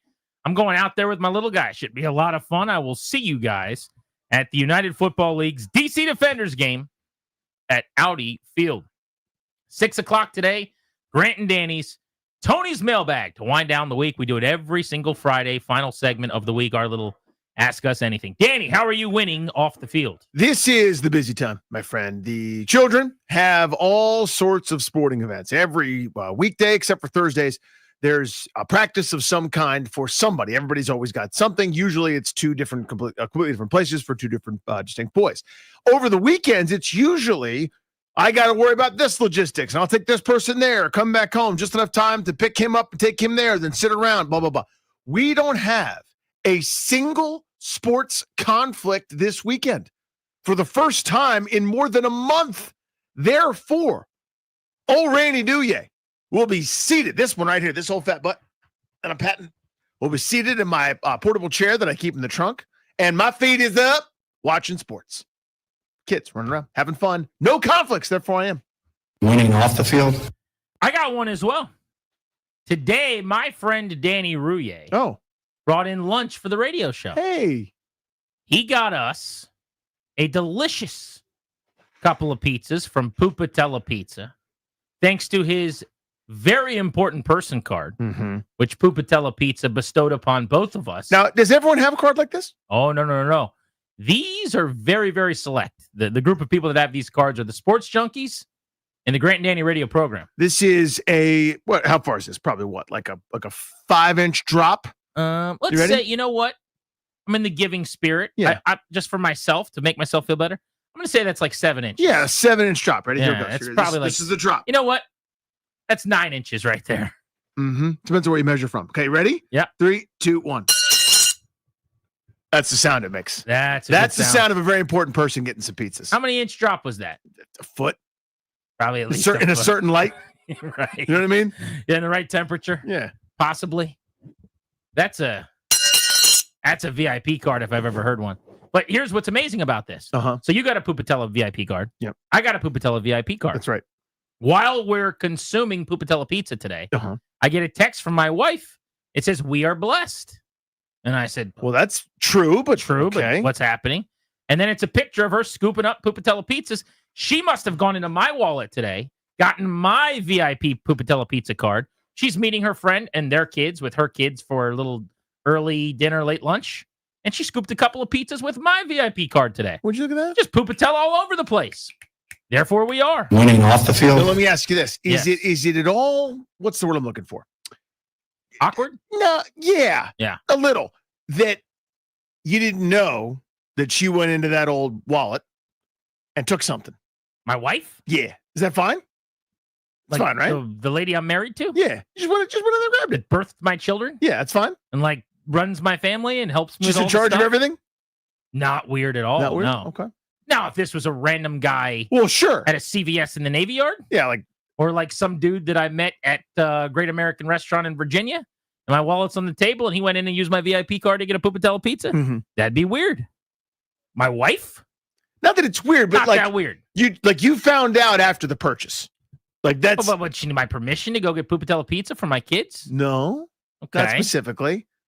But I'm just, you don't see where I'm going with this. Like, imagine like I find out that my wife grabbed my credit card and was at Luckett's today or went to this furniture store and surprise. If she went into my wallet and grabbed a credit card and just went and said, "Hey, here's a purchase I made," that would be interesting. That would not be weird to me. Not be weird? No. We have the same bank account. Operate the same funds. I mean, she has her own card. She's a big girl. Right. Like in the event that for some reason she's missing hers or whatever, wouldn't be strange at all. Now, if I got somewhere and didn't have a card to use and there was no mention that my card's gone, I wouldn't be thrilled about it. Right. But like the grabbing of my card and spending, I mean, this is not, some person that I work with, right? It's not some stranger. This is a pretty good pal, pretty close pal, I'd say. Darius, how are you winning off the field? Well, boys, as you know, I've known you guys for quite some time. Yeah, that's true. I've worked for the radio station since 2015. I was fans of you guys before I worked for the radio station. And then I started working for you guys back in 2020. But it was until this day that I finally got a follow back on Instagram from one of you. And that one of you would be one Danny Uriah. He finally followed me back on Instagram after all these years. Way. And therefore I am. Winning off the field. That's big. I did. So it popped right up in my, hey, follow this person back? I went, yeah. That's never happened before. I don't know why, but it never has. As you guys have probably come to figure out. Wasn't it like a year ago that you started following Ryan on Twitter? That was a big show. Yeah. bit. I'm not great at the grams. The Twitter thing's a different animal. I'm happy to explain that one too. But I'm not particularly talented at Instagram. None of it really makes sense to me. It's not intuitive. It's the buttons are never where I think, or the things I want to do. Once I figure out how to do it, they change it. So I don't know where people are. And if something comes up that I go, I'm interested in that, I'll hit follow. It's not like I'm a little bit less judicious with my Instagram follows than I am with Twitter. Twitter is a work thing that I keep up, and I need my feed constantly flooded only with news items and things that I'm interested in or might be talking about. And that's kind of usually where I leave it. And then people take it personally, and they're like, Michael Jordan looking at the iPad. So I followed Ryan out of pity that time. But I'm kidding, buddy. No, but seriously.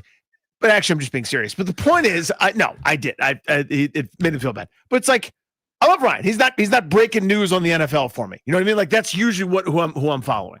So my issue is going to be, and I just looked up Darius's Instagram here. I don't like when people are not that active on social media. Yeah, I'm not active on Instagram. So you're fine. Instagram, I would follow an old lady who met a friend of mine once. Instagram's whatever. I'm not, like you said, I'm not concerned. Twitter, I'm very selective. Take a lot of heat for it, a lot of crap for it, but I'm just not following. You just said everything I need to say. I don't need to go into it. But I need people that are active. Like I go through all the time, and if I see you haven't tweeted, even if it's someone that is going to give me crap for unfollowing them, respectfully, if you haven't tweeted in a year, you don't need me to follow you. There's nothing you're doing that I need to follow. So Darius's last Instagram post is April 28th, which is not a big deal. That's You're not like, that long that was ago, only yeah. a couple weeks ago. But it's April 28th of over a year ago. Oh, yeah. 2025? It's been some time, yeah. Now, you should be following Darius, just like I should be following Darius. Right. But today you follow him, and if it wasn't Darius, and I looked someone up and I said, let me see how active they are, and their last post was 13 months ago, that is an immediate no follow. Why would I do that? Just a waste of a follow. But I'm glad that Danny followed you. Yeah, That's long overdue. I now more or less follow everyone at the station because, to your point, it's like it's a pain in the butt if I don't.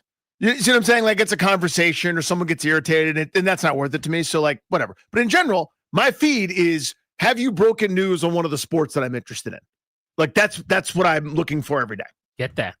Blitz at 4. Do I know the band at 5? Mailbag at 6. We're Grant and Danny.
Big changes could be coming to the NFL playoffs as the owners get together next week in Minneapolis.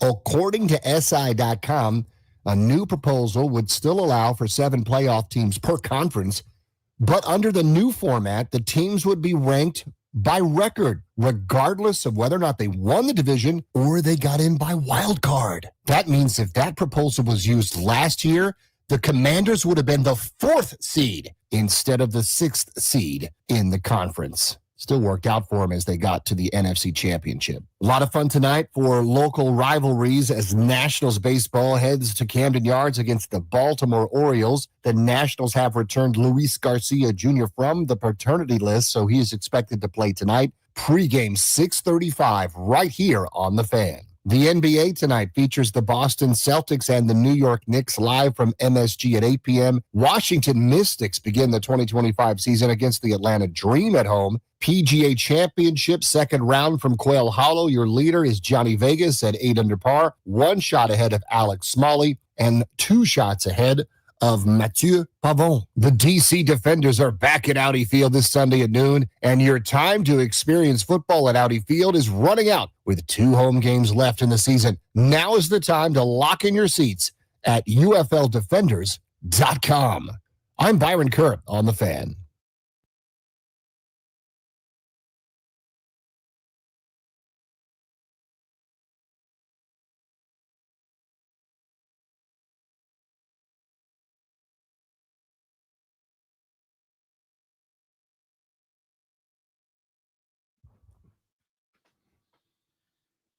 The day after the Capitals got eliminated day. Right. We're Grant and Danny. This is The Fan. All of our conversation today on the Caps loss last night and their playoff run is brought to you by Astrom Carpentry. For over 25 years, Astrom's been a trusted trade partner. New home builders in the DMV know. Specialize in full-service interior trim carpentry, handling everything from supply to installation, turnkey and hassle-free. Contact Astrom.com today. Astrom, the home builder's trade partner. We'll cover the Caps in the Beltway Blitz. We're also going to cover the Nationals and the Commanders all jammed into one segment. Let's get to it right now. Steve Wino, Associated Press, covers the National Hockey League. Swino, what went wrong for the Caps as they got bounced in 5 games by the Canes? Well, GP, they just weren't the better team in the series, and I think that was pretty clear throughout. They win 1 game, lose 4 of them. Logan Thompson was not the best goaltender in the series, and I think that was something that cost them ultimately in Game 5 last night, where Freddie Anderson was really good when he needed to be, and Logan Thompson allowed 2 pretty soft goals, including the winner with 1 point with a minute 59 left in regulation. But the Hurricanes just suffocated the Capitals. They allowed them under 20 shots a goal each game, and there's not a lot of room out there and not a lot of ability to get shots off, let alone score goals. Why was it that when the Caps were playing better, because it wasn't just 60 minutes to nothing in favor of Carolina throughout the series, Swano, obviously they were the better team, deserved to move on. I'm not saying anything about that. But the times when the Caps were playing well, it seemed like they still couldn't create many scoring opportunities. What was the cause there?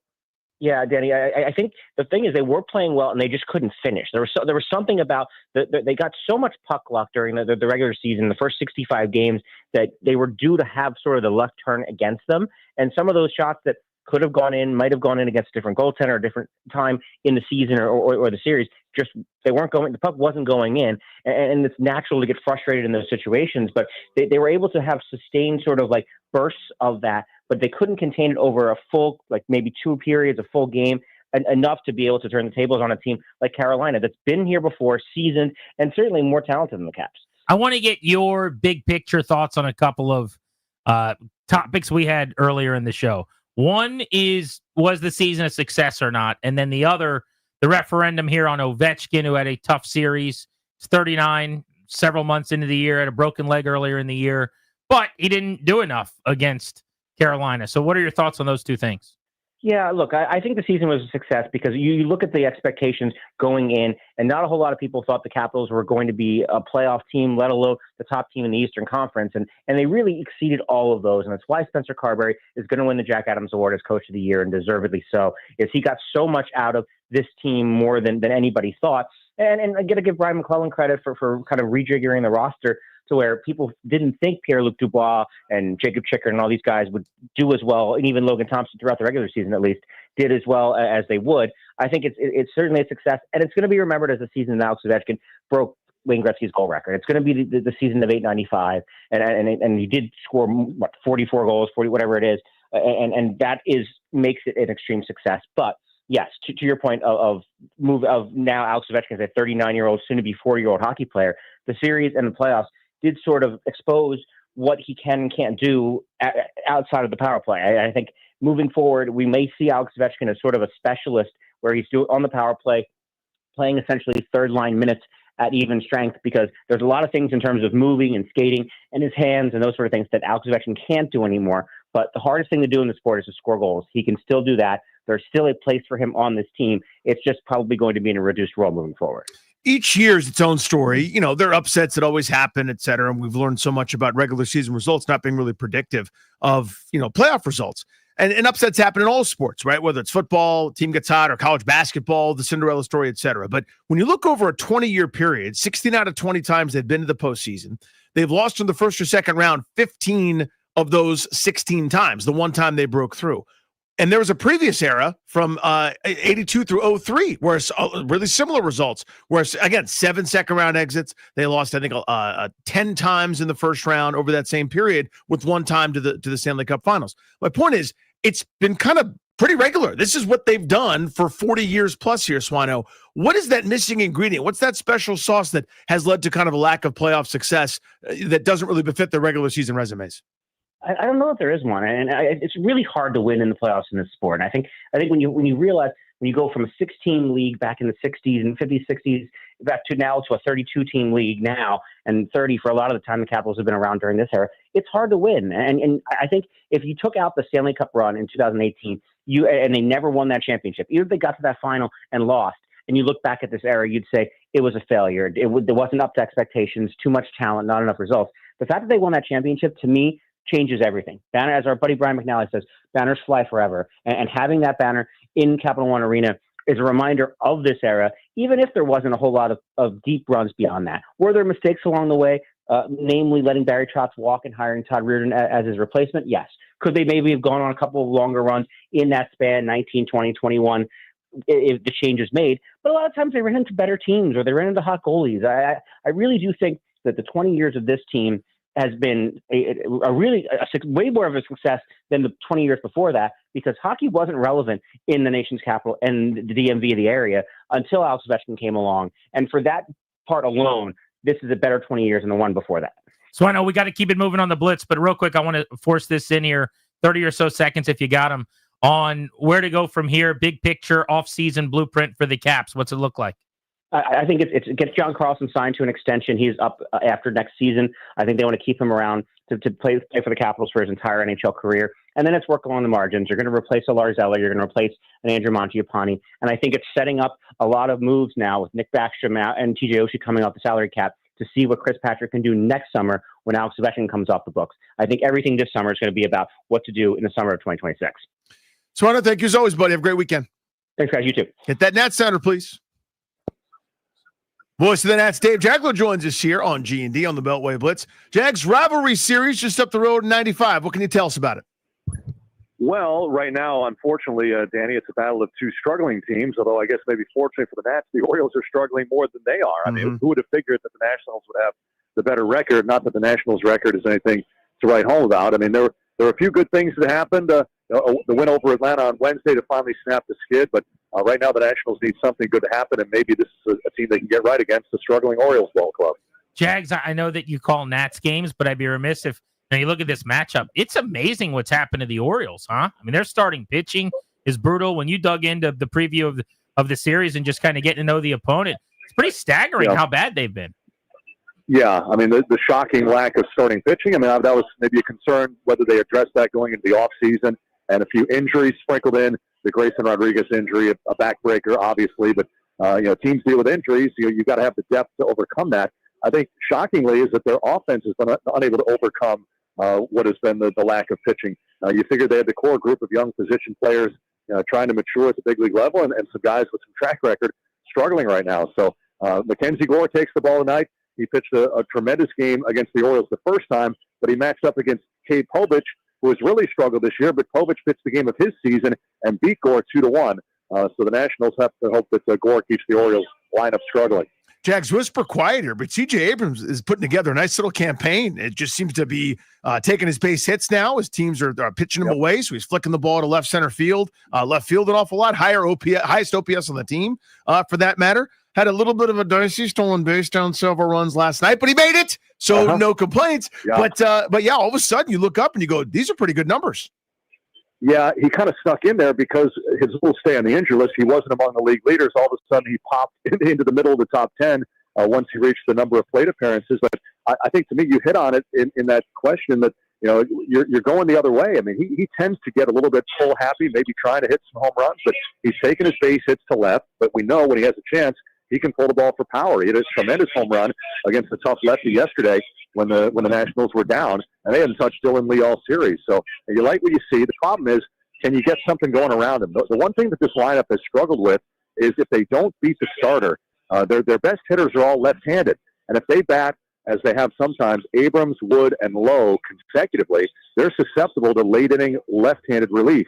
So they've got to get something from the right side. They're trying to break it up today. Alex Call's hitting up there against the lefty starter for the Orioles. But the one guy who needs to get going, honestly, is Dylan Cruz. All spring training, Cruz hit first or second. Outside of one game this year, he's at nothing but the bottom half of the lineup. If somehow Cruz can get going, you can put him in the top half. Just make the other manager think about potentially matching up, because late games, it's always lefty relievers matching up against the top Nationals left-handed hitters. Cruz 2 hits in his last game and then was off yesterday. Dave Jagler with us. He'll be on the call with Charlie Slows of Nats baseball tonight just after 7 o'clock from Oriole Park at Camden Yards, one of the beautiful ballparks in America. Jags, you mentioned Cruz and kind of getting him going. I mean, what is overall kind of your assessment of the season he's had to this point? Because he does a lot of things any given night to help. There was an error the other night that tied the game where I think if that's not hard90.com, Dylan Cruz running, maybe it's not an error. I mean, everything he does is a million miles an hour. Yeah, and that's why you kind of feel confident that he's going to string together some hits and get the batting average plus 200. Yeah, the offensive numbers are disappointing, and there are some hard outs in there. You'd like to see that come up, but like you say, he is a complete player. And even on a night where he takes an 0 for 4, he gives you a chance defensively. Or if he can, get on base via a walk, or even if he grounds into a force out, make something happen on the bases. He is a terrific baseball player. And ideally, like I say, to me, his ultimate destination is in the top of this lineup. And the sooner that happens, the better this offense will be for him to hit between C.J. Abrams and James Wood. Because if he hits in front of James Wood, you'd like to think he might see some fastballs and some better pitches to hit. Jags, thank you as always. Have a great call this evening. My pleasure, gentlemen. We'll see you, buddy. Hit that local 53 sounder, Darius. I literally just saw him in the hallway and offered him pizza. He told me to pound sand. Our buddy Ben Standick joins us from The Athletic. And it's radio time. Good for you, Mr. Benjamin. Let's talk about this defense. Is it as good, worse, or better on paper right now than last year? By the way, you know that I'm worried about traffic if I'm declining pizza. I mean, you gave me the Heisman Trophy. You wanted nothing to do with my pizza. I desperately did, but I'm trying to watch getting bathing suit season. All right, look, I'm going to say it's about the same with improvements on the margin. Like, I'm going to have to see how the Devon Kinlaw works in their system if they're going to try to play him on the edge somewhere. How much of an improvement Dietrich Wise is against the run compared to some of the options they had a year ago. It's not the pass rush. Looks to be, about the same and maybe a tick lower depending on how you view about the Dante Fowler exit. But, they're much improved at cornerback compared to where they were a year ago. I think that's pretty easy to say. But, the question is going to be on the defensive line is how much did they really improve against the run? And honestly, what are they getting out of the defensive tackles? I mean, Johnny Newton last year was fine, but, he had no offseason because of his multiple surgeries, so now he gets that full off season. Maybe he cranks it up a bit. And Deron Payne, he's the last one left of those first round picks. Can he show that form he had a few years ago when he made the Pro Bowl? If he does, then that could change a lot. If he doesn't, then it's really hard to say that they've improved. Obviously. Ben, we asked this question on the phones yesterday. The reaction was almost 50-50 in polling we did too. Would you take 10 wins for the Commanders with their schedule having come out, sight unseen, deal or no deal style, or would you want to see what's behind the other door and play it out? No, I would take the 10 wins right now. I mean, the NFL is, a year-to-year league. So, who knows what's going to happen. But look, we know that 12 wins, they haven't gotten this high since, 1991. So it's not like we can just sit here and assume it. Now, Jaden Daniels gives you all the reason to be optimistic. But, a lot of breaks went their way last year. The schedule, the quarterbacks they faced, they weren't too bad with injuries, winning all those games on the final seconds. So, yeah, I would probably take 10 wins. That's not to say that I don't think there's upside, but the downside is obvious too. So, I would go 10 wins for sure. Do you see them going into this kind of aftermarket, so to speak, defensive end / edge situation? There's a bunch of names that we all recognize. It seems ripe for the pickings for one of those one-year deals for not much money that this regime is kind of majoring in. Yeah, I mean, I think that's going to be, what they're going to probably look at here over when they get back on the field for OTAs and minicamp, is just to see kind of what they have, all together. They have, including the ends and the tackles, they've got 11 guys that you could probably say are, worthy of being on the roster. But, are these, the Von Millers, the Matthew Judon types, Jadeveon Clowney, are they better than what they have? I mean, maybe, but, enough to just say, let's cut bait with somebody. I don't know about that. So I think this stretch here in the offseason program and then maybe the first week of training camp might dictate to them if they think they have to get more, but I'm not sitting here holding my breath that they're going to. Ben, if you were Adam Peters for one day, you could accomplish anything, make any move you wanted to. What would you do?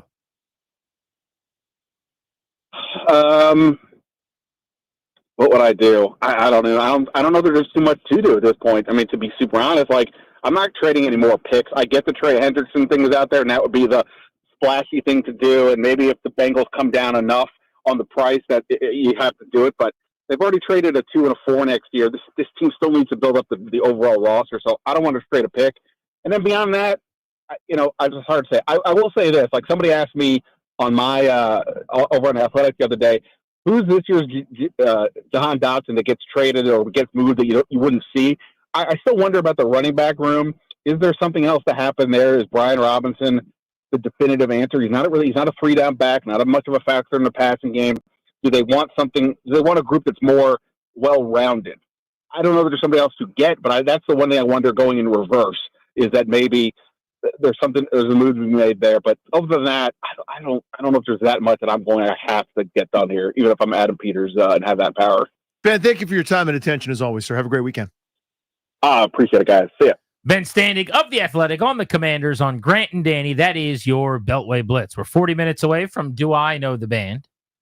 We're going to play that game today for tickets to the DC Defenders game on Sunday at noon. They are at home at Audi. And then at 6 o'clock, the G&D's Tony's Mailbag. Make sure you're listening to our Ask Us Anything at that time. We're taking you up to 6:30. We'll get into that Peters question, what would you do this hour? But next, the Cap season is over. What should they do? You just heard what Steve Wino of the Associated Press thinks. What's the blueprint for their offseason look like? This is The Fan.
This update brought to you by Coach Wooten's basketball camp, CoachWooten.com. That's 2 O's and 2 T's. Lineup for the Nationals is out with C.J. Abrams at shortstop, Alex Call in left field, and James Wood, the DH today. Luis Garcia Jr. back on the roster, but Nasim Nunez will start at second base. Kenzie Gore, the left-hander, pitching for the Nationals against the Orioles tonight, 6:35, right here on The Fan. NFL owners will vote on the possibility of changing the playoff system so that the teams are ranked by record rather than by division and then wild card in the postseason.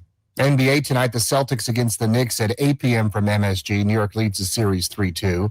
The Mystics open tonight at Care First Arena against Atlanta Dream. They'll tip at 7:30. Coach Wooten's basketball camp, they instill a love of the game by teaching kids how to play, the values of the game, and having fun. Join the rite of passage for beginners all the way up to rising high school stars and experience the legacy of the Wooten basketball camps. Coach Wooten. I'm Byron Kerr on The Fan.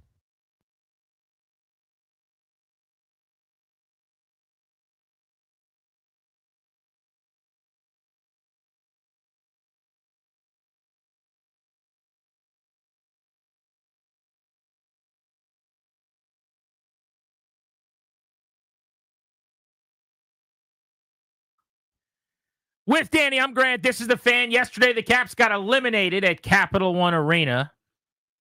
Unfortunately, despite tilting the ice in the third period in the tie game, despite making lineup changes that worked, wasn't enough. They scored 1 goal. Logan Thompson allowed 2 goals that probably once back. In fact, they scored a second goal that didn't stand up because of a pretty obvious offsides. It was offsides. Oh, and it's not even close. I haven't seen one that's not close. Because my initial thought was this is going to be really controversial. I'm going to be so angry and I'm going to be so mad. That was the fastest challenge in any sport ever. That's how they should all go, by the way. Like, if you can't tell right away, then you can't tell, in my view. You could tell. So you get clear. 30 seconds to figure it out and you got to decide. Yeah, that's how I would do it. I don't mind that. Yeah. But, I mean, it was, am I exaggerating to say it was a 4-second review? It was something, basically, from the moment he got over and put the headset on. Yeah, from the time he's like, took him off. The Carolina's challenging the goal, but offsides. And then he skates over, puts it on. 1,000, 1,000. Okay, I can take it off. We're pretty sure we got it. Good and done. They already had the answer for him. Yeah, they knew. It was so easy. I pulled up YouTube TV on my phone for all the people just kind of sitting around me who are all like me, like-minded, assuming the Caps are getting screwed by some like bad goaltender interference or something. And immediately we just saw Connor McMichael's skate was a foot past the blue line and the puck was not over it yet. One of those, no question about it. But still, I got to say, that's the Caps fan experience. You're waiting all night. You were waiting all night for the puck to go in. Like, goals are at a premium in this series. Yeah. You're nervous. You're anxious. Did we get run for true? Matt Roy, who never scores from the point through traffic. Like, everything was beautiful. It's exactly what you need. I don't have to give those hugs back. I'm hugging strangers. I'm jumping around. I'm fake punching people. You know how I like to do that move. That's my move, by the way, right after a big moment is like to fake punch someone right in the side. Yep. So I was doing that thing. You're doing the fun. I was doing the air punch guitar. side, Everyone's really happy. And then you got to give that all back. Like, oh, actually, no, it's still 1-1. And they wouldn't score again the rest of the night. This was Steve Wino on the Blitz just a bit ago. We asked him what he think lies ahead this offseason for the Capitals as they now have some money coming off the books and the ability to try to upgrade their roster. I think it gets John Carlson signed to an extension. He's up after next season. I think they want to keep him around to play for the Capitals for his entire NHL career. And then it's work along the margins. You're going to replace a Larzella. You're going to replace an Andrew Mangiapane. And I think it's setting up a lot of moves now with Nick Backstrom and TJ Oshie coming off the salary cap to see what Chris Patrick can do next summer when Alex Ovechkin comes off the books. I think everything this summer is going to be about what to do in the summer of 2026. So the Carlson point we should start with is interesting because people are down on 74 coming off this playoff series, which was tough. First thing I want to know is, was he completely healthy or not? And we'll get that information in short order. But he obviously did not play the series I'm sure he would have liked or anybody really wanted this past round against Carolina. And he's at an age, as we said earlier in the show, Dan, he's 36. He's not going to get younger, where when you play these postseason series at the end of long seasons, when you play 75 to 82 games, and you're playing a lot of minutes. I mean, he is a workhorse, sometimes 26, 27 minutes a night, but well over 20 regularly. Power play time, penalty kill time. He's constantly on the ice. You know, at the end of these years in the postseason against these fast teams, there is going to be a struggle with an aging guy who's taking some wear and tear on the body, obviously. So I get that. But I also know the reality of what Wino's saying is completely true. The Caps did it with Backstrom. They did it with Ovechkin. They're going to do it with him. There's a select few guys grandfathered into this, in my opinion, but one of them is John Carlson for sure, where you're a Cup hero, you're a Caps lifer, and we don't want you playing anywhere else. So you got to find an extension that works where he's not making $8 million a year moving forward. Maybe he's making, $4 or $5 million or whatever it is a year. The cap is exploding, so maybe it's 6 or more than you'd like it to be. Yeah. But it's not 8 anymore, and because of the cap, the percentage is lower. I don't know what that looks like, but I would bet that Wino's right and that they do extend him another 2-3 years, whatever it looks like, to make sure he retires the capital at the end of his run. Because you would like that, right? I mean, that's a Ring of Honor capital type player. The hard part about stuff like this is when there's so many great memories, when all he's ever done is the right thing for you and your franchise, there's got to be a walk away point. Now put myself in John Carlson's shoes. All I've ever done is what I was supposed to do. I'm great on and off the ice. I've had a great career here. You don't have to scan too far down any list in terms of all-time Capitals to find me, right? I'm in the conversation. And it's not like he's a bad player. Like Totally. in the regular season this year, he was good and one of the biggest reasons why they were as good as they were. So he's going to put his hand out and go, I'm ready for whatever you want to give me. Right. And so if I'm the Capitals, I need to be able to say, we're not going to be good enough if we give you $8 million a year. I'm just saying, I'm making up a number here. Just bear with that. It's based on what he's due next year. And if he goes, well, I'm not taking 3.5 or 4.5 or 5.5. I'm not taking a bunch less with the cap exploding and everything I've ever done here.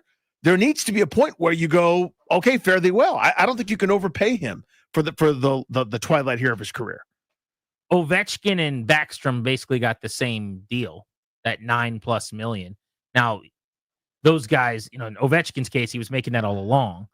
But again, I keep going back to the cap. When the cap gets bigger, the percentage of the cap changes. So it's like having more money to spend, and the agent and the players know that. So I don't know. What if Carlson says, I want 2 years and $18 million? Or, you just gave Jacob Chikrin, by the way. I know. That money to be the face of your operation moving forward defensively. But he's going, well, I've had a lot of years like the one Jacob Chikrin just had for you, or a lot of years as your top offensive defenseman. And maybe he wants Chikrin kind of money, right? Which was $9 million a year, yeah. 8.72. That's the going rate now for a really good defenseman. But that's prime offensive player. I would think Carly, end of his career, would understand. I'll stay here. Maybe my role diminishes a bit in the years ahead. Because that's a tough sell. It's basically saying, hey, let's all face the facts here. No one's underestimating the commitment you've made to us for a really, really long time. We'd like you to retire at Capital. We also don't envision you as the part of the top pair defense for over the next 5, 3, 4, whatever, how many seasons at top of the market value. But I think guys know. I mean, and look, if Carlson thinks right now, like, I'm still that guy, that's different. But I wonder if he does. And I don't know the answer. Never had that conversation with him. I think for much of the regular season, he played at that level. I thought he was really good for major stretches of the year.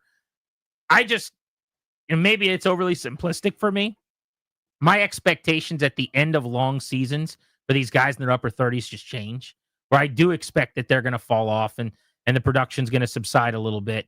And I think that's where a lot of teams try not to have a whole lot of 39, 37, 38-year-olds on their roster. And maybe I grade too easily. You know what I mean? Maybe I'm just not hard enough on those guys. But that's kind of my point here is I think there's a happy medium, but I would understand if either party, the team or the player, doesn't want to agree to that.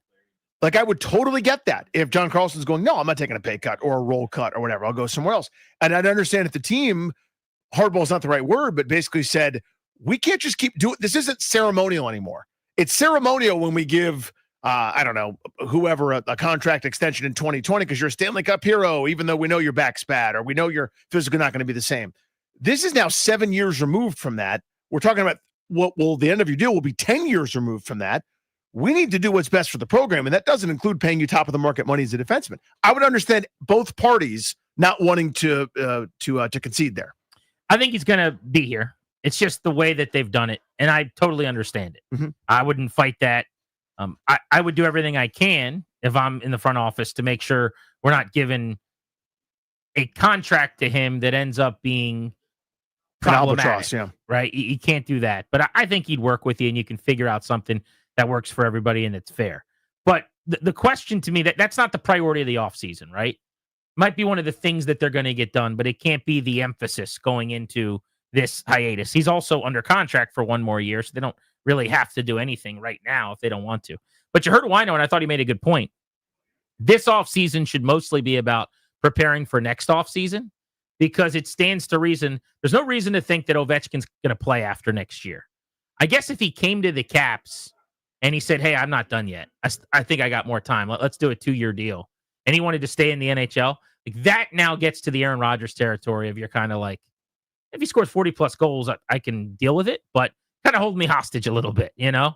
We don't want you to go anywhere else. We want you to be ours forever, but we've had a good run here. It's been 20-plus seasons. Next year should be the farewell tour. I think it probably will be.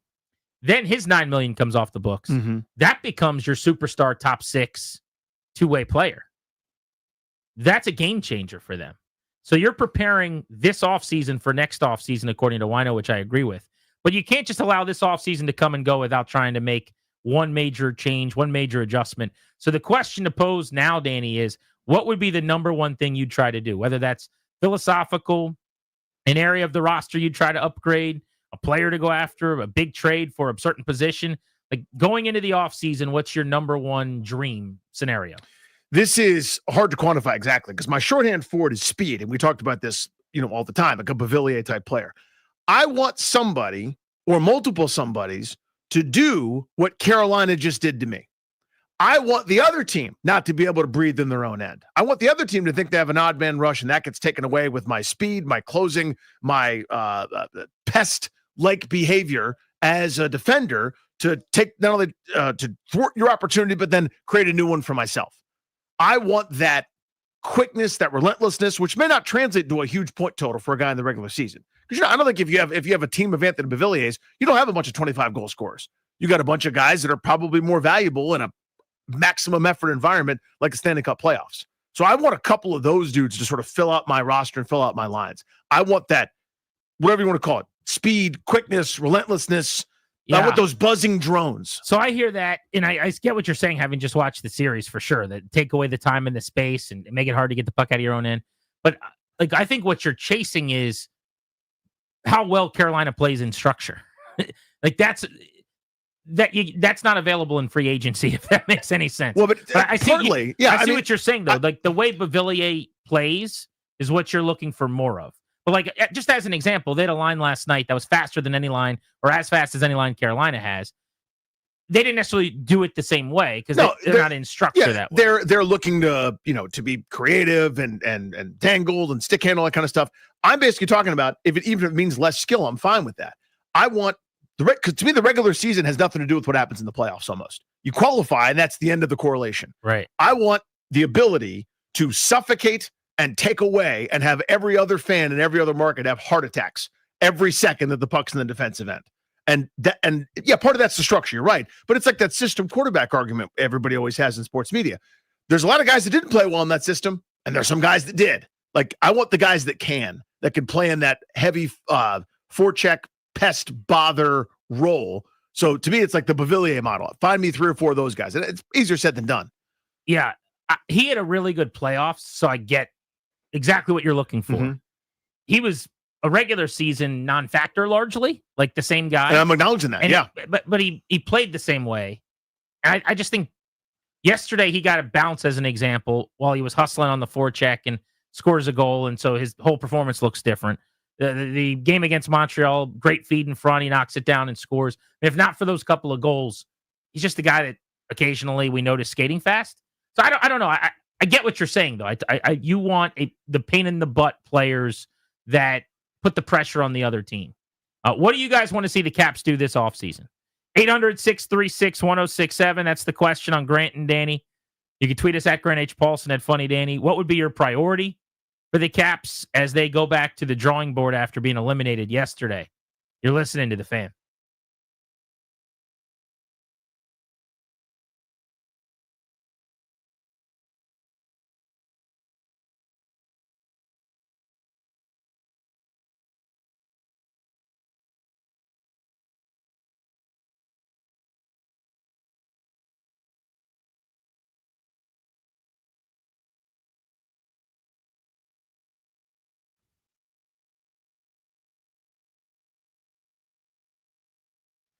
Hey, guys, I'm Grant. The Battle of the Beltways is back this weekend. It starts in a little over 2 hours at Camden Yards between the Nats and the O's. It's a big weekend for you to score bigger winnings for the big game FanDuel, America's #1 sports book. When DMV Pride's on the line, FanDuel's giving customers a profit boost for tonight's Nats-Orioles matchup.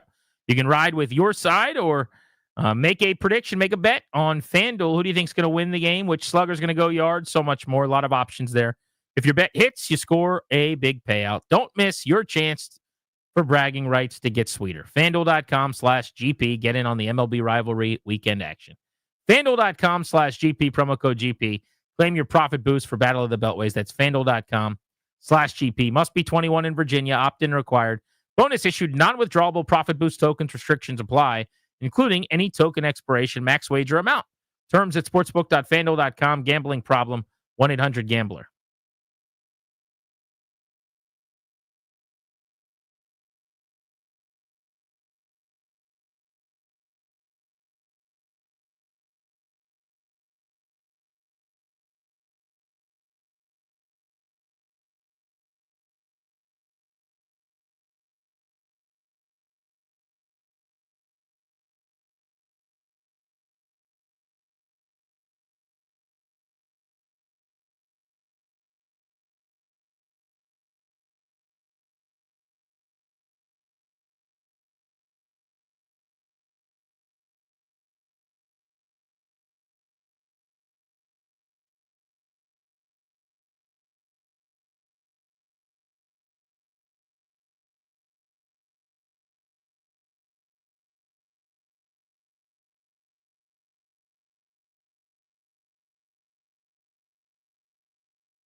With Danny Rouhier, I'm Grant Paulson. This is The Fan. You can get a hold of us on the phones at 800-636-1067 to discuss the Caps in the offseason. Sadly, it has come after elimination last night.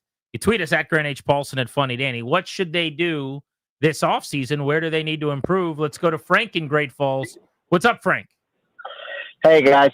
Thanks for taking my call. Hey, bud. I'd like to see them go out and really go after a big mobile defenseman. A lot of times we're small and we're not that fast on defense, and we get beat to the boards a lot with other forwards that are quick and whatnot, and we don't get out of our own end, and that's when we have that constant ice tip.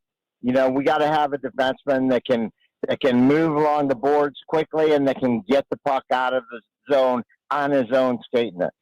So I actually really agree with this take in the sense that, first, I think they need another defenseman because we saw the Faravari injury, and he could be the guy he's talking about. There's a replacement by just him getting healthy. Yeah, he would have been a huge asset in the playoffs and does some of the things he's talking about. Not that this is completely relevant, but he was the fastest skater on the team last season, not this season after they made changes and got faster. But he can skate. And so you have him, you have Sandin, you have Chychrun. That's a trio of guys on your defensive pairs that can actually skate it a little bit. But Chychrun and Sandin, I'd say, were the two like better skater defensemen that they had. Karlsson at this point is more of a bigger, not necessarily physical, but kind of stay at home. Stay at home is not the right word. He could join the rush and shoot, but he's not. I wouldn't call him a speedy or skate first defenseman type. Matt Roy is your ultimate like stay at home. If he scores 3 or 4 goals in a season, that'd be amazing. I thought Van Riemsdyk played really, really well, but he's a third pair defender. Alexiev, they tried to hide him at times. He doesn't skate like a Faravari does. But I think your one injury, as we saw with Marty away, from having some problems. And then if somebody gets banged up, if Karlsson was banged up and that's part of what happened, or any of your other guys, you're now in a bad spot. So they definitely need to add some depth and some athleticism, probably on the blue line. Not someone who's, Roy was the awesome addition, right? Where it's like stay at home physical, but someone, it's not going to be the caliber of a Chychrun, but like that type of player, probably more than a Roy. Let's go to Brian in Woodbridge. What's up, Brian? Hey, guys. First-time caller, long-time listener. Thanks for taking my call. Well, thank you, Brian.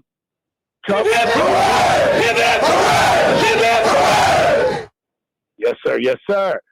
A couple points. I think Karlsson, I agree, has maybe lost a step in the game, but is still a solid defenseman, and I really feel like we need to keep him here. We need to make this a destination place, much like the Redskins/Commanders. I'm with Danny, the roster of 53. I hate that Commander's name. But Gerald Green, 20 years. He spent the time here. We need those players like that. And, yes, we do need another solid Darius Kasparaitis kind of defenseman to come into this team. And I do believe we're a forward or two short. And with Backstrom coming off the money line and TJ Oshie, soon to follow, love those guys, wish they were still here, but we have some room to play. And I want Ovechkin to get one more cup. He made this town a hockey town solely without any kind of, somebody to follow like Mario Lemieux. Sidney Crosby had Mario Lemieux to follow. He has made this place a hockey town. I grew up here. Nobody knew about the Caps until Ovi got here. And we need to get him one more cup. Thanks, guys, for taking my call. Appreciate you, buddy. Love it. So for a defenseman that we're all talking about, who loses their role then? Because under contract, Chychrun, Karlsson, Roy, Sandin, Van Riemsdyk, Faravari, McElrath with whatever kind of money, and they signed someone to an NFL, I'm sure. It would be amazing if the Caps did that, sign someone to an NFL futures deal. Send him to the Cleveland Browns. Seriously, one of those two-way deals. I think another defenseman whose name I'm blanking on. But there's a number of bodies already. Who loses a seat if there's a new defenseman in town?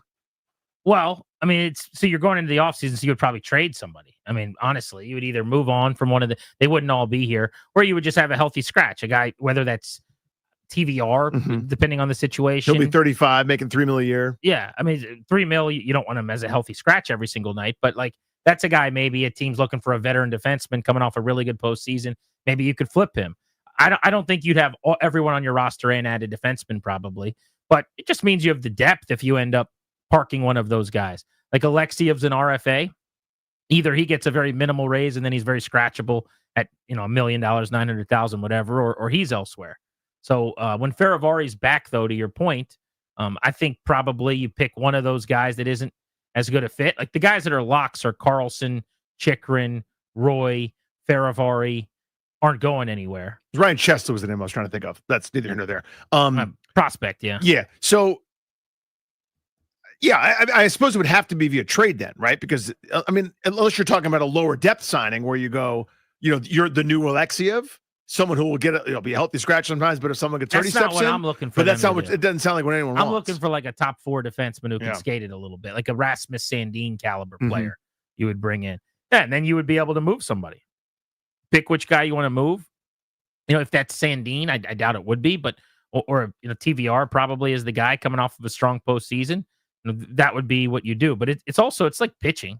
It's okay to go into the season with more guys than there are spots for. Yeah. Just a matter of the salary cap and finagling it and making it work that way. All right, top of the hour next.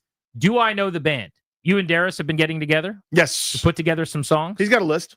Are these A-list bands? These are bands that everybody, with maybe a couple exceptions here or there, will know.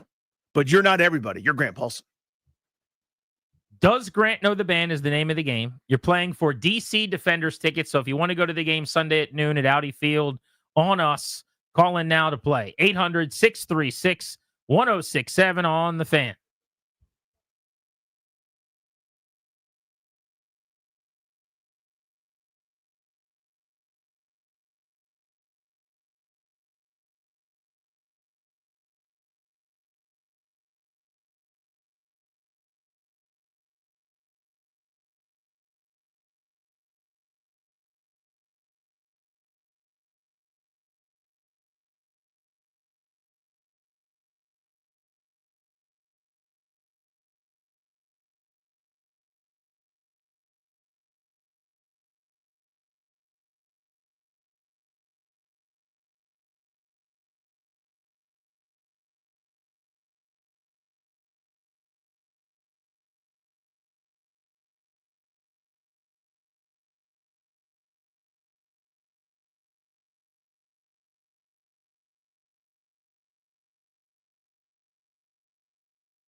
This update is driven by Oarsman Chantilly Kia. Let's ride together. The influence of Bill Belichick as the new coach of North Carolina has been big for season ticket sales. All 20,000 season tickets have been sold, including a 25% ticket increase. No problem.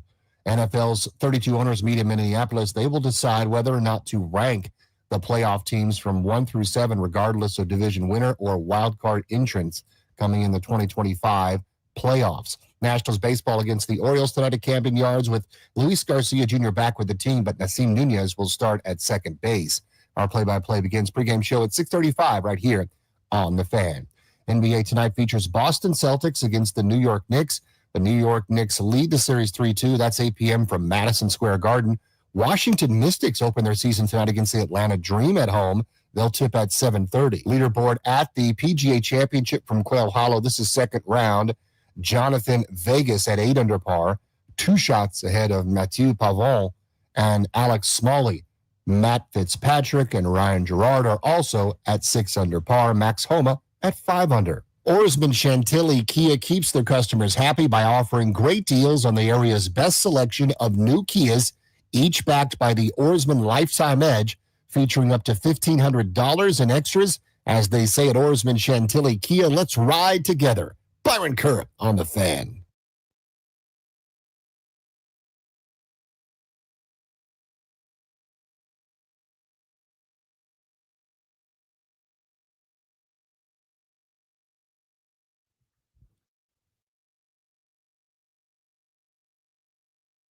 Thanks to Byron for the update. Welcome back, Grant and Danny on The Fan. Now we've got another update for you, and that is that Brock Purdy has himself a brand new contract extension. This just broke within the last 2 minutes. Brock Purdy and the San Francisco 49ers, a much anticipated, years in the making, lengthy extension. Purdy getting $181 million in total guarantees, $165 million in the first 3 new years of the deal through 2030. The contract, the big numbers that are going to get floated around everywhere, 5 years, $265 million for the San Francisco 49ers starting quarterback. This is what happens when you play in a couple of conference championship games, when you are the trigger man for one of the better offenses and teams in the NFC over the span of 3 seasons.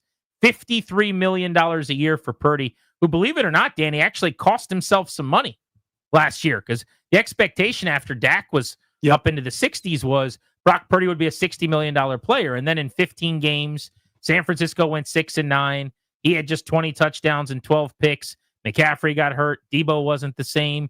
Trent Williams was in and out of the lineup. With the supporting cast not around him, he didn't go 30 touchdowns, 10 picks like he did a year before when he led the NFL in almost every category.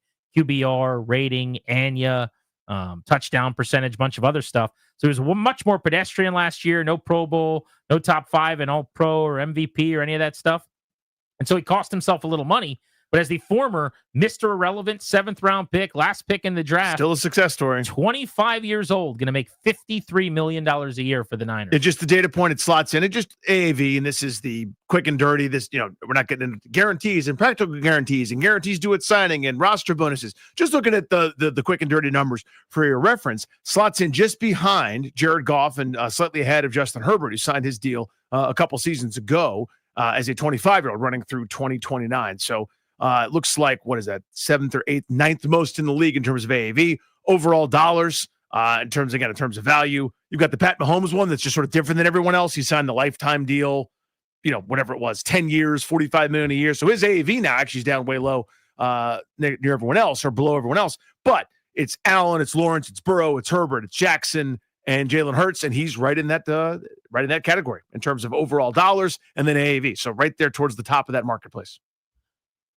There is a conversation that needs to be had, probably in San Francisco and all over the country, as to what Brock Purdy really is. Mm-hmm. And without one of the great supporting casts in the league and maybe the best play caller and designer, what does he look like somewhere else? But I think we know that there, with Kyle Shanahan, if they can surround him with some weapons, you can have a lot of success. Yep. And if that is the case, and they know it to be already, then paying him what they just did shouldn't be prohibitive of them being competitive. But I actually think this is a pretty reasonable deal, as crazy as that sounds. If you get past the fact that you don't think Brock Purdy's worth that, or you don't think if you don't understand the quarterback market, it's the old us screaming with people for hours and hours for months on end about Kirk Cousins. Like, if you can get past the fact that you've got a franchise quarterback who is now above the threshold and they're going to make more than you want, the fact that he wasn't closer to the top of the market as the most recent guy to get paid, the fact that there are a half dozen 7 guys, that tells me he understands what he is a little bit, right? That everybody needs each other. You got paid really, really well, Exactly. but not number one. It tells me he knows, look, I'm good. You guys need to pay me like I'm good because I know I am and you know I am. I'm going to get you to NFC Championship games. But I know I'm not Patrick Mahomes. I know I'm not Jalen Hurts or any of the other guys that, I mean, frankly, he's getting paid like Hurts, so that maybe that's not the example. He popped into my head because of the Super Bowl. But I know I'm not Josh Allen, Joe Burrow, the guys making the MVP trips regularly to go accept awards at the honor show. I get that. And I don't need to be that guy. So let's meet in the middle. And they kind of did, honestly. More on this and more on what San Francisco is going to be and where they rank in the NFC pecking order. I wanted to get into that coming up at about 5:30 here on Grant and Danny. But it is time to play a little game. It's the best game that there is. It's called Does Grant Know the Band? And here's how it works. You call us, 800-636-1067. And we'll welcome you onto the show. This isn't about whether you know the band or not, though. A very famous song by a very famous band will play. You'll hear the song. You'll recognize it. But again, it's not about you. We're going to ask Grant, does he know the name of the band? And what you are going to do is bet on whether or not he knows it. You can bet on Grant. You bet against Grant. If you get 2 correct, you have to get 2 correct, you can win yourself a pair of tickets. I think I'm ready. I know how to play. The people know how the game is played, thanks to Danny's breakdown there. So without further ado, let's pick ourselves a contestant. Daryl in Fairfax. Daryl, how are you? Good, guys. How you doing? Daryl, we're very well. Do you understand how the game is played? Yes, sir. Then let us play. Does Grant know the band?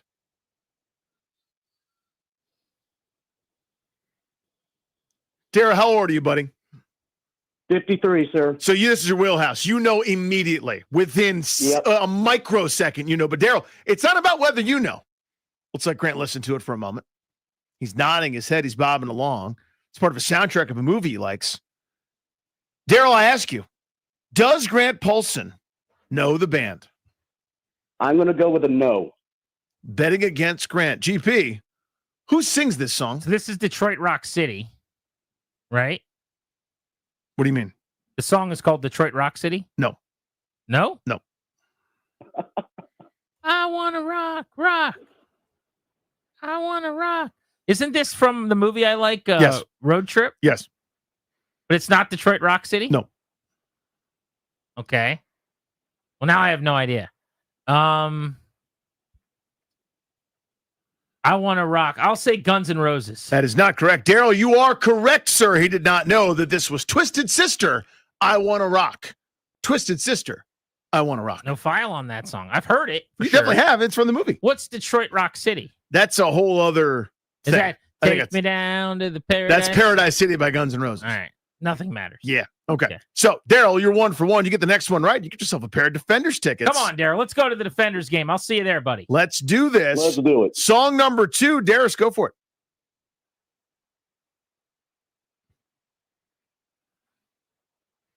He's bobbing his head, Daryl. There's a little smile on his face. You don't even need the lyrics. You don't even need the words. Daryl knows it. But it ain't about Daryl. Daryl. Can we get some lyrics, please? Yeah, here, it's coming. I mean, it's signature. It's right away, Daryl, but it's not about us. Daryl, does Grant know the band? He should, but I'm going to go no again. Grant Paulson. Name that band.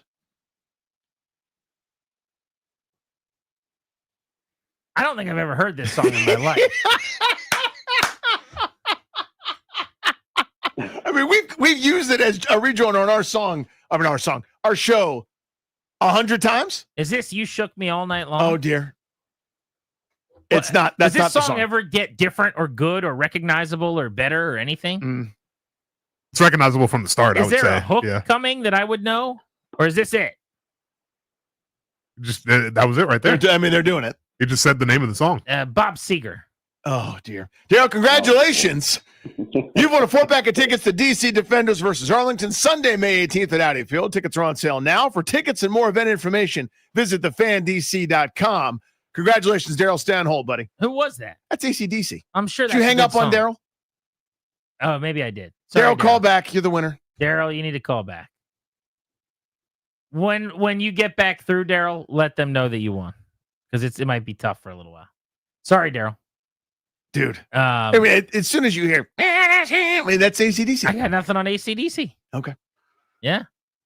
Do we want to play for nothing? Let's play for nothing. Okay. Let's People go to have fun doing it. Aaron and Chantilly. We actually have one more. We have one more set. Oh, we have another pair of tickets? Yeah. We forgot to give away yesterday. Oh, how's Oh my about gosh. that? Wow, Aaron, you went from nothing to something just like that. Yes, you did. By the way, congratulations. That is fantastic. Make sure you remember who's going to call in. Daryl. It's Daryl. He's going to call in eventually to get those tickets. Congrats. You've won a 4-pack of tickets to DC Defenders against Arlington Sunday, May 18th at Audi Field. Tickets are on sale now. For tickets and more event information, go to thefandc.com. So, Aaron, you've got a chance to still win yourself some DC Defenders tickets Sunday at noon. It was great. I was going to take my 4-year-old daughter, getting ready to buy tickets, and I heard this, and I called in. So You've got a fingers chance. crossed. So, Aaron, do you understand how the game is played, sir? I do. Very well. Let's name that band. Here we go.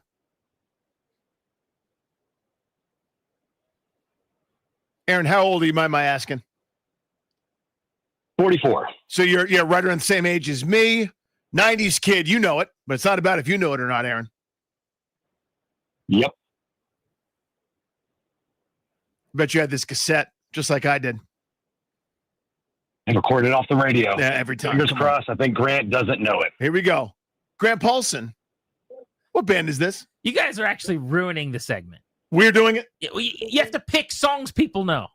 This is a Nothing Burger song. Aaron, I mean, this song stinks. This song played a billion times in the 90s. Nobody my friend. knows this song. Everyone knows it. And Everyone. also, is there a hook that's popular? You have a little patience, my friend. Okay, well, let's get to that. Here Get it to is. the part He's that's gonna say. recognizable. There it is. That? That's My it. Religion? Yeah. Aaron, do you know this? Of course he band? does. I do. Who is it? I don't know it, so I'll just tell you I don't know it. Who is it? REM, Losing My Religion. REM, dude. You're one of the few that might know it. Can we pick some real music around here? Good God. Don't start Where is deflecting. Queen? Where is Beatles? Don't Where is- start. Pick a music, a famous song. Don't start lashing out because you're 0 for 3. These are terrible options. Okay. You're going with deep cuts from the B-side. I'm sure deep cuts. From Losing My Religion is a deep cut by REM. No, it doesn't matter. These are not. REM is not relevant to anything that we're doing here. Stop it. You're embarrassing yourself. This should be the biggest bands of all time. You're embarrassing yourself. I'm just telling you. Stop it. AC/DC's not When we big. started this segment, it was Smash-Olas. 50 years of AC/DC selling out arenas. Settle down over there. All right, Aaron, you got a chance to win here. He's a little rattled, I'll be honest with you. Like he's not on his game right now. Usually cool, calm, and collected. He's doing his DiCaprio hand never shakes. Real music. He's shrugging his shoulders. He's yelling at me. Yelled at Darius. Just yelled at you. I Here didn't we yell go. at Darius. It's time. Hey, let Aaron's got a chance to win tickets. Go ahead, Darius.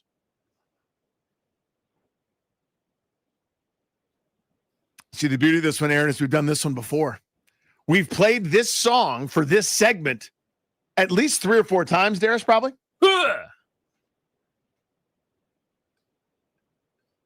Now, he recognizes the song, but does it mean he knows the band? Aaron knows it. I know it. Our listeners know it. You. Huh. Get to the huh.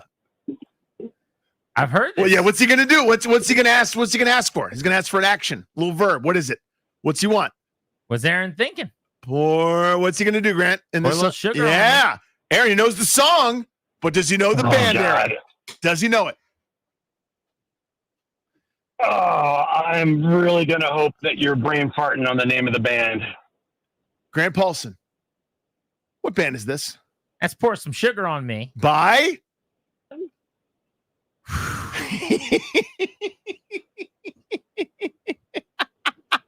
I'm going to say. We've done this so many times. Pour some sugar on me. It's not AC/DC. No, we already did AC/DC. We'll go Metallica. Oh, my God. Aaron, congratulations. Yes. You'll have won a pair of four. I'm sorry. You've won a 4-pack of tickets to DC Defenders versus Arlington Sunday, May 18th at Audi Field. Tickets on sale now. For tickets and more event information, visit thefandc.com. For when we do it next time, Def Leppard. Now, don't hang up on Aaron. He won the tickets. Aaron, congratulations. I'll see you at Audi Field, buddy. Thank you very much. That song, at least, I've heard of.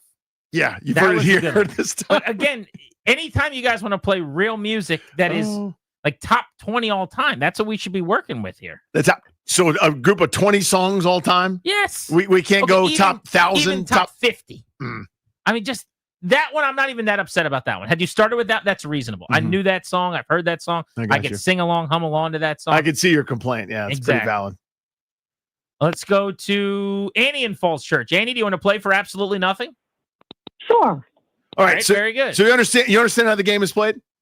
Yes. Very good. And you know it's for absolutely nothing. Very well, Yeah. Darius. Proceed, sir.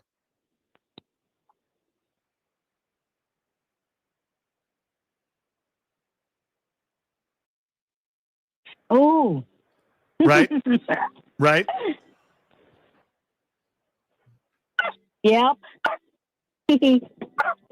Sorry, my dog's barking. I get out of my car. It's an interesting version. I don't mind that. Because Annie still knows it. Yeah. I still know it. Does Grant know it? Oh boy.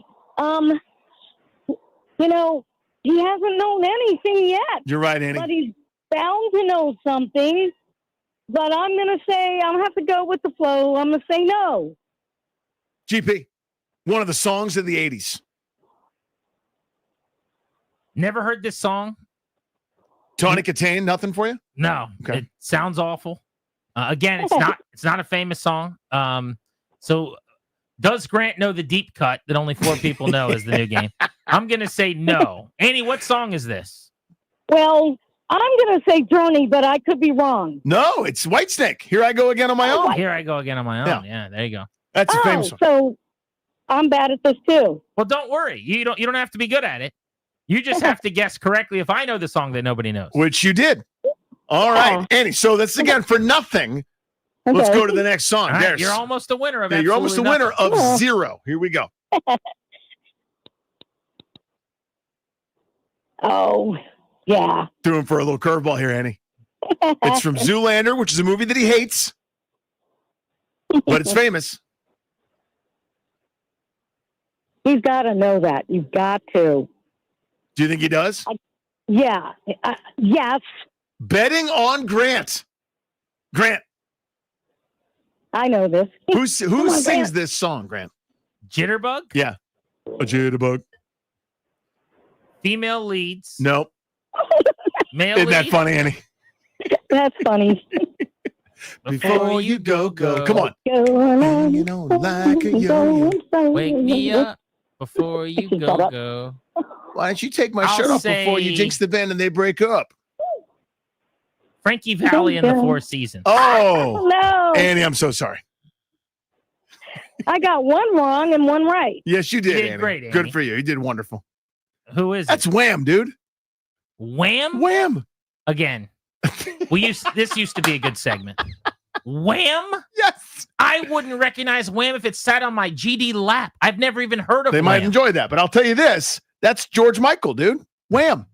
Super famous. 80s. Play a real song. Just one.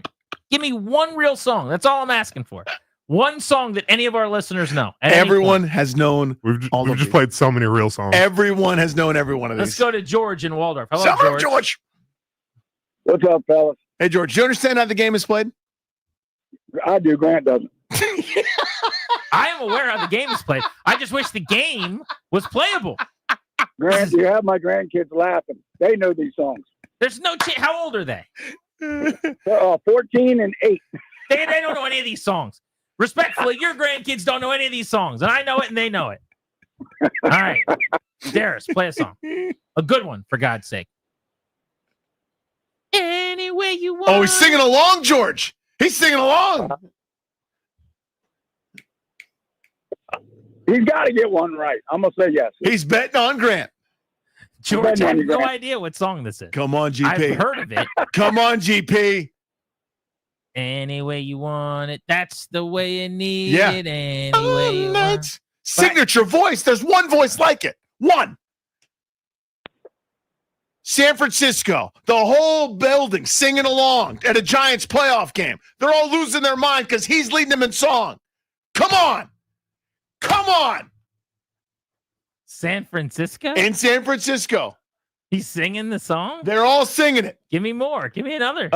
When the lights go down in the city, brother, they're going crazy.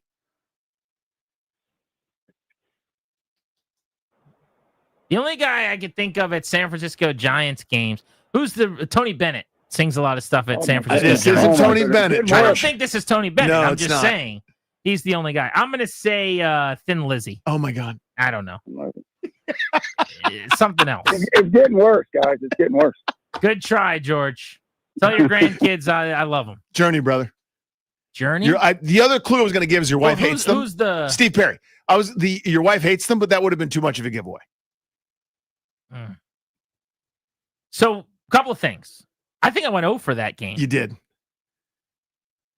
I thought you would we put in Def Leppard purposely because we've done it so many times. But I just like to add, there was a time when we played this, when we played bands that were real classics. And now we're digging deep in the barrel. I want you, just for the record, AC/DC,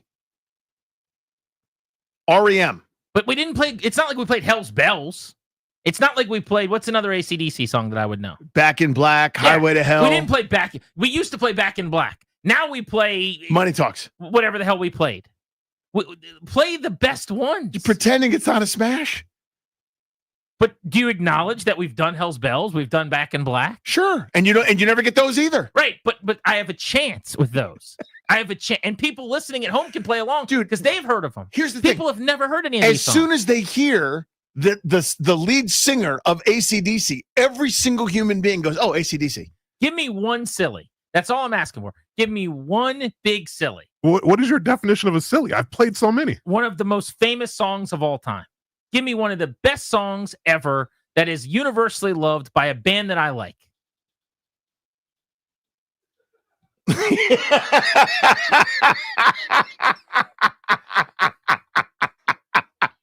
know how many people sing this song in unison at every sporting event ever? Every time.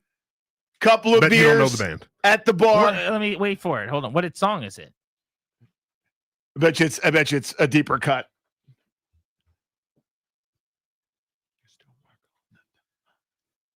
It's I don't know what I don't have it. It's tough.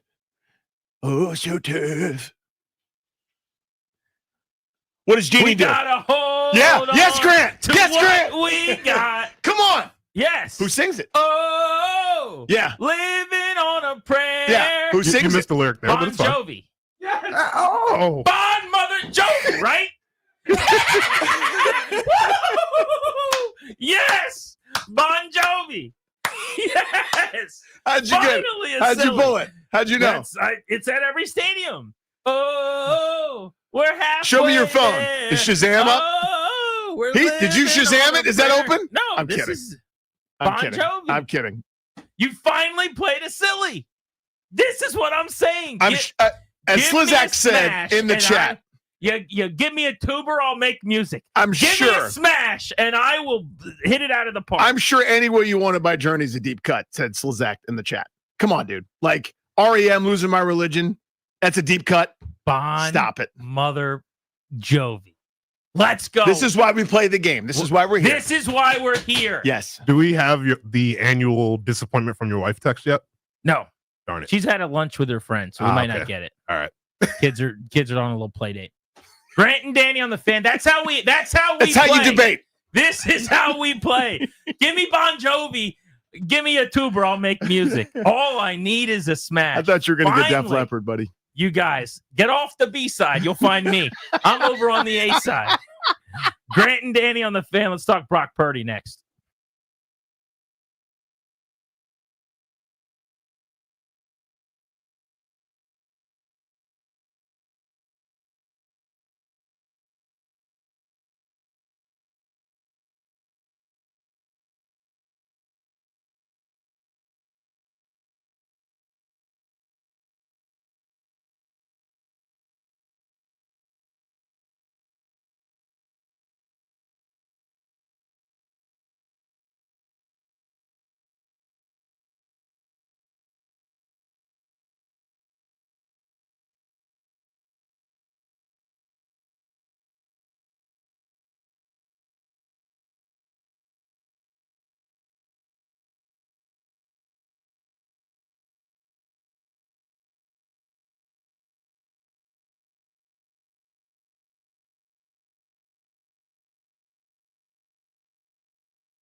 This update is brought to you by DC Defenders. Counting down for the New York Knicks against the Boston Celtics. In Game 6 tonight, New York leads 3-2, 8 p.m. from Madison Square Garden. Jalen Brunson says his starting lineup must be better. I mean, obviously, we've seen what they've been able to do over the past couple of years. Obviously, winning last year and what they've been able to do before that. We're playing a really good team. And so, obviously, we don't want to be minus 22 coming into tonight. We got to understand who we're facing. We need to be better. Flat out. Mystics open tonight against Atlanta Dream at 7:30. Nationals take on the Orioles at 6:35 from Camden Yards. Mackenzie Gore gets the start. Luis Garcia Jr. is back on the roster. The DC Defenders are back at Audi Field this Sunday at noon. And your time to experience football at Audi Field is running out with 2 home games remaining in the season. Now is the time to lock in your seats now at ufldefenders.com/tickets. That's ufldefenders.com/tickets. Byron Kerr on the Fan.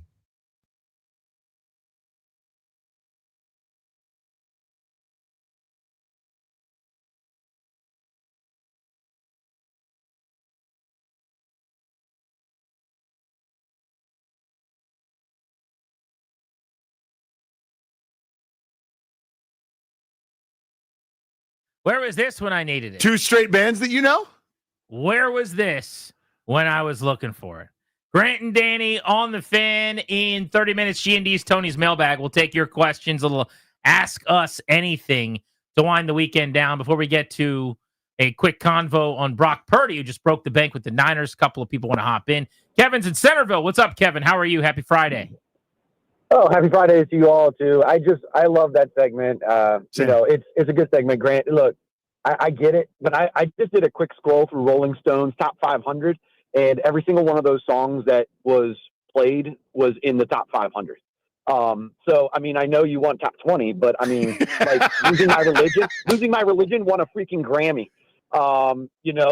There's so many different songs that, and most of them are joiners. Like when you come back from break, I'm sitting there going, yeah, you all play that at like around 3:00 every day. Well, but here's the thing. So 500 is just a huge number. No, it's not. It totally there is. Are millions of songs, tens of thousands upon thousands. I agree. But he's right. I would like top 50, like legit true smash list is what I'm looking for.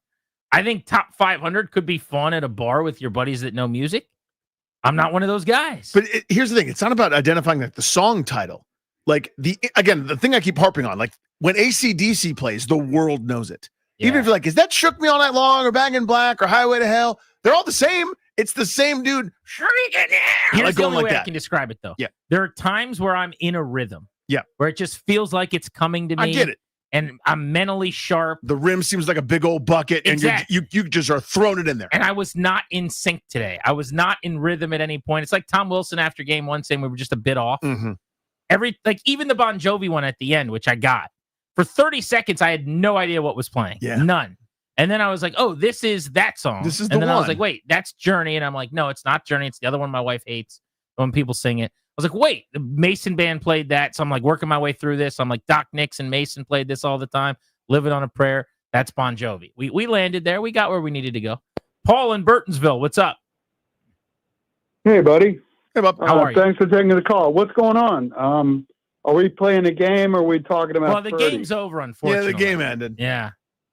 Okay, well, it's a quarterback league now, I guess. Back to Purdy. Seamless transition, And sir. And we got one. Oh, thank you very much. Oh, back to Yeah, Jaden I've been- Daniels.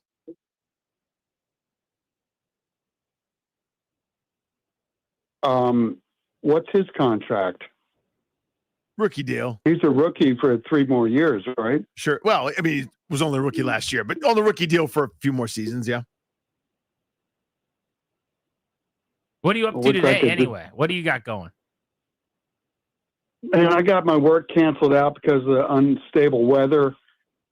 Mm-hmm. And I'm looking at the storm right now. Oh my, it's getting up. What's getting up? Where are you guys broadcasting from, please? DC. Oh, okay. Right by Nats Park. Oh wow. Mm-hmm. Where are you at? I am right between Baltimore and Washington in Burtonsville. Oh, so you could go to Nats O's this weekend if you maybe a little Preakness.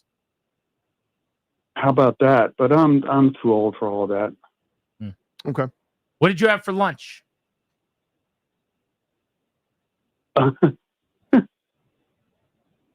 Oatmeal. Oatmeal for lunch? Treat yourself a little bit on a Friday? Oatmeal for lunch? What are we doing? Anything in it? Just was it dry? Today was supposed to be payday, man. Oh, right. You know, I'm working tight right now. So did you do breakfast or no breakfast? No breakfast. All right, so you woke up late. Did a little fast, yeah. 10 a.m. maybe? What time did you wake up? That's right. And then walk the dog, and then the dog wants another walk. Okay, let's guess his It was dog. really hot today. It was really hot. It was toasty. You're right, Paul. No, it was. Yeah. Let's guess what I kind had of to dog change Paul has. unders. All right. Hey, take care, man. Hold Thanks on, a we're lot going to for guess what calling kind back. of dog you Can we have. guess what kind of dog you have, buddy? He's a mix between. No, wait, don't tell us. We're going to guess. We want to guess. Can we guess? Okay. All right. He's a mix. Okay, I got that sure. for You He's a get mix. you get 4 guesses. All right, I gave it up. I'm going to say he's a mix between a German Shepherd and a Lab. There's some hound in there and a beagle hound. Nope. Okay. What kind of dog do you have, Paul? He's a border collie mixed with a pointer. Didn't have that in the office pool. Mm. Thank you, Paul. Have a good day, buddy. Thanks, Paul. Thanks a lot, man. Take care. Yeah, be good, brother. Good to catch up with our guy, Paul. Hey, Paul, very forthcoming. Brock Purdy gets paid by the 49ers if you're just joining us. It's a quarterback league now. That was my favorite. I get sized for Paul because I think he called in to play He's the like, I game. want to play the game. Yeah, And it goes on. In that case, it's a quarterback and he league. didn't hang up, wasn't hung up on whatever. So he's just kind of chilling there. So we go to him. He thinks he's going to play the game. Yeah. It's too late. He's not playing the game. And then it's just natural pivot, which is beautiful and perfect. It's a quarterback league now. He goes, can I play the game? We're like, no, we're not playing the game anymore. And he goes, I'm not laughing at him. Paul's the best. But it's just so funny. It's like, what can I say on Sports Talk Radio? Well, and he's like, I've got it. We're not playing the game, Paul. And he goes, okay. Silence. Well, it's a quarterback. That was great. Was he angling back to Purdy? Which, if so, he's on brand. I thought he It's was not talking that- Purdy because remember it was like we did Purdy to start. Does Grant know the band? Because But the then there news was just some broke. Jaden Daniels kind of hinting. Well, he said, and we got one. Right. And then he told us he had Oh, oatmeal. God, I love Paul. Yeah. I want to do I want to do oatmeal lunch with Paul soon. Can we arrange that, please? Me, Danny, bowl of oatmeal, and Paul. I need that oatmeal to be seasoned with something. Let's put some raisins in there. Yeah. You know what I mean? 49ers, Purdy, 5 years, $265 million. Those are the numbers that aren't real. That don't really mean a lot. 53 million AAV slots him in. You said 7-8, right around Jared Goff among NFL quarterbacks. I think San Francisco did well in that regard. Like if you get past this idea that you're paying Purdy an unbelievable amount of money, and the 1 year he really had to prove it without a ton of help last year, it didn't go all that well. Numbers came way down, 31 touchdowns, 220. Interception percentage was up last season. If McCaffrey's not available and Debo's not himself and Trent Williams isn't on the field consistently, we've all kind of wondered, what does that look like for Brock Purdy? Well, San Fran got their answer last year. He was okay, but he was not at the upper echelon, MVP caliber, all-pro type level that he'd played at before that as a franchise quarterback. But it still didn't scare them off. I mean, I know they're going to always be able to have enough talent. They got Brandon Ayuk at wide receiver. I'm really excited to see what becomes of, drafting a first-round pick out of Florida, and Ricky Pearsall last year is going to be a route runner in Kyle's offense. But they feel good enough that even without some of that weaponry, they're building the whole thing around Purdy as the sun in the solar system. So I've always thought this, is he a system quarterback or is he good? Convo was always a little bit foolish. And here's why. There are other guys that played in that system. See Jimmy Garoppolo, see CJ Beathard, see Nick Mullins. If you think those are all pedestrian quarterbacks, you're right, by the way. They didn't thrive the way Purdy has. So whether Purdy's good on his own and he would go somewhere else and be great or wouldn't, to me is irrelevant. They've found someone that can do the thing that they want done with that system. He fits. That's the end. You find a key that works. You don't go, well, maybe this other key or this other lock. Like that's the whole point of this is to find someone that can run your bleep, and he can run it. He runs it really well. He runs it better than the other guys that they've trotted out there over the last, 5, 6, 7 years under Kyle Shanahan. That's simple to me. So, like, I never care that much. It's like, okay, well, if you switched him with someone on the Dolphins, would he run there? That's irrelevant as far as I'm concerned. The answer is he a system quarterback? Yes, and that's not an insult to me. The answer is he pretty good? Yes. It's also not an insult to me. You It fits. 2 questions, and they're both yeses. He's 100% a beneficiary of working for and with Kyle Shanahan. Absolutely. With all those weapons. And he's also probably pretty good. But there's still is he a $53 million quarterback? I'd say no, he's not. On his own, you're right, no. But in that situation, in that system, with that coach, with these players, yeah, you can make that work because he could throw for 4,400 and 30 touchdowns. And if you do that annually, year in and year out, you're going to be worth what they're paying you. But he's a franchise top half the league QB. He's also got a little playmaking to him that I think he doesn't get enough credit for. It's sneaky. Off schedule, the scrambling around. He had a back-breaking, ridiculously impressive touchdown in Landover a couple years ago where he ran like a 6-year-old playing Madden with the controller all the way to the right, all the way to the left. Do you remember it? He was like doing S shapes in the Where they couldn't backfield. tackle him, yeah. And then he like stopped and planted and threw to the end zone. It might have been Debo. I don't remember. But he threw this ridiculous touchdown. He's got a little bit of that. He's not one of these like Derek Carrian immobile pocket passers. He can make throws from the pocket, but he's got some athleticism. So I would say he's between 10 and 16 in the NFL at any given moment.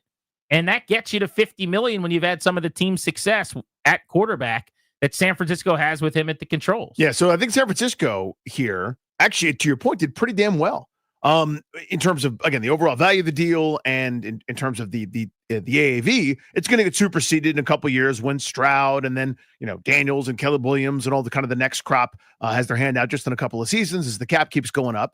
And the fact is, again, to me, the most valuable thing is, I'd love a guy that I get to say is top 3 or 4 at the position, no matter what, and any system he's in, any coach, any coordinator, it's going to work great. I'd love to have that situation. They make 2 or 3 of those guys at any given time, right? It's Mahomes, Allen, and Burrow, probably. And then, Lamar Jackson's got to play a certain way. He's great too. The point is, they don't make that many of that guy. You find someone who can do your thing, and your thing is going to be there in Kyle Shanahan, you don't let it go. And the fact they didn't have to pay the number 1, number 2, number 3 most valuable deal for it makes a lot of sense to me. Colts apologized to the Dolphins yesterday. Why? Let's talk about that next on The Fan.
Coming up at 6 o'clock on Grant and Danny.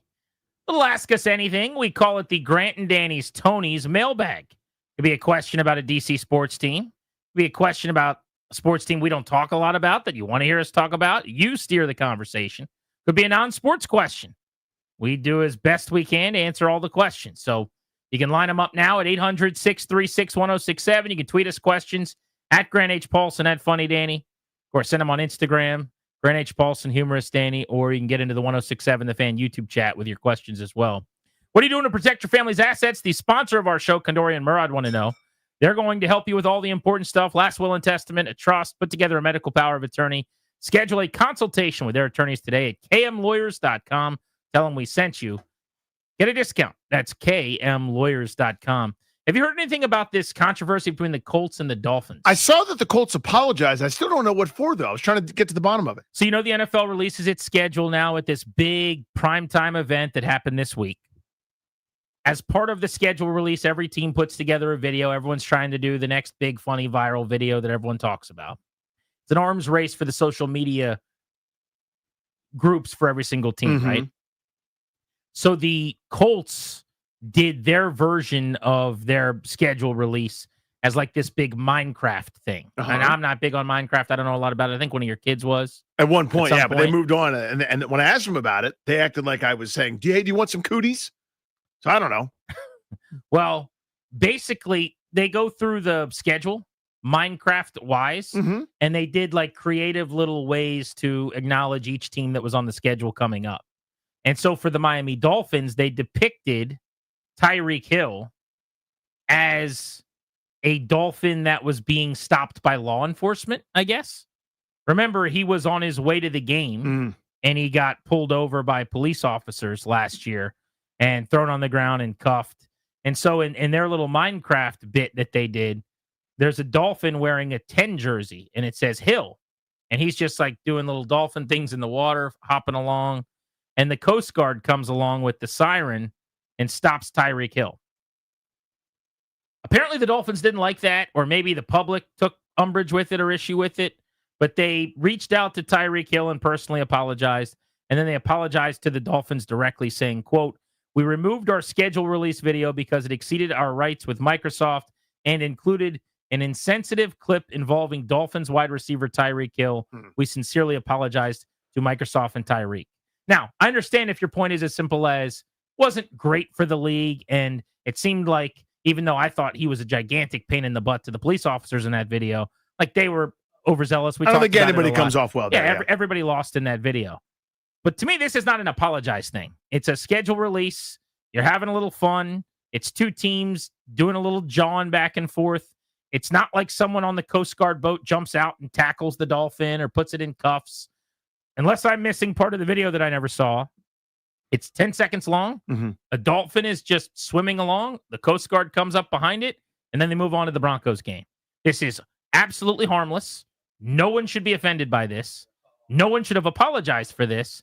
And you know, Tyreek Hill, by the way, that wasn't the only time he's been in trouble with the law. It's been semi-reoccurring throughout his career dating back to college that he has gotten in trouble, and occasionally law enforcement has been involved and he's been questioned or whatever. So it's just part of his history at this point. And while you don't have to like that, I think the Colts, who have nothing to do with you, they're not in the Tyreek Hill business, can poke fun at that a little bit if they want to. I think that's a pretty good summary. I mean, to me, I have a hard time getting riled up for those kind of things, right? If we're more upset about pointing it out or more upset about the joke than the thing, I always think that's a little bit backwards in our society. But, you know, so I guess that if somebody's annoyed about it or think it's in poor taste, I think you're welcome to say so. Then I think it's up to the... Does that reach that threshold? Not to me. Again, this excerpt is 13 seconds long. It's a dolphin hopping in and out of water and a Coast Guard boat pulling up. It looks goofy. It's a Minecraft cartoon. Yeah. The whole thing is a joke of itself. The Coast Guard pulls up behind the dolphin that's wearing a Tyreek Hill jersey and stops, and then it's over. It's 13 seconds. That we need to apologize for that? We need to take that off the internet? Did they have the one with the Jordan Schultz and the Starbucks guy, or the other Rappaport that's fighting in Starbucks? Somebody had that one too. Might have been the Chargers. Yeah, they could did be a the Chargers. Minecraft thing as well. So they did that bit, and I guess my point is, do they have to apologize? Because is that in worse taste? Is that the same taste? I don't know. Just one of those things where we can all laugh about that one, but not this one. I don't know. Seems to me enough time has passed. I think we should probably be okay, but I don't know, man. Maybe it's just easier for the Colts just to say our bad and move on and then cite the rights with Minecraft or something. Who knows? So I hate to make too much out of this or be overly dramatic, but in my opinion, that is why there has not been a good comedy in the movie theater in 15 years. When you say it's easier for them to just apologize and move on. Yeah, I think it's their thinking. It's easier to never make any jokes. That's true. It's easier to not do any content that is more interesting, right? Like every time you think before you say something and then don't say it because someone might not like it, the content gets a little worse. I don't know. It's not a huge deal today to apologize. And I don't know who made them, but it is a sign of the times that I think is an overstep. So I would just offer, and I think this is important to clarify, his agent, talking about Tyreek Hill's agent, according to the story here from ESPN, he laughed about it and didn't think they needed to take it down on his account. Yeah, I'm not blaming him. So I just think that's worth mentioning. It's like, hey, the dude who it's about is cool with it. But the blowback from everyone else is like, how dare you? Right. Grant and Danny on the Fan. You got a question for the G&D's Tony's mailbag. It is next on Grant and Danny.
This update is brought to you by Coach Wooten's basketball camp. CoachWooten.com. That's 2 O's and 2 T's. Madison Square Garden tonight for the New York Knicks against the Boston Celtics. New York leads the series 3-2. They'll tip at 8 p.m. Knicks guard Jalen Brunson on getting Karl Anthony Towns more involved. I think as a group, we need to obviously trust each other. I need to trust everyone out there, knowing when to attack and when to set the table. I think the biggest part of that is obviously knowing how they're defending and how can we attack that. If they're going to put a smaller guy on them, we need to feed them in the post. The Mystics open tonight against the Atlanta Dream at home. They'll tip at 7:30. Nationals baseball scheduled to take on the Orioles tonight at Camden Yards. Mackenzie Gore to the hill for the Nationals. 6:35 pregame show right here on The Fan. When the NFL's 32 owners get together in Minneapolis next week, they're expected to vote on a proposal that could dramatically change the seedings in the postseason, according to SI.com. The proposal would still allow for 7 playoff teams, but under the new format, the teams would be ranked by their record, regardless of whether or not they won the division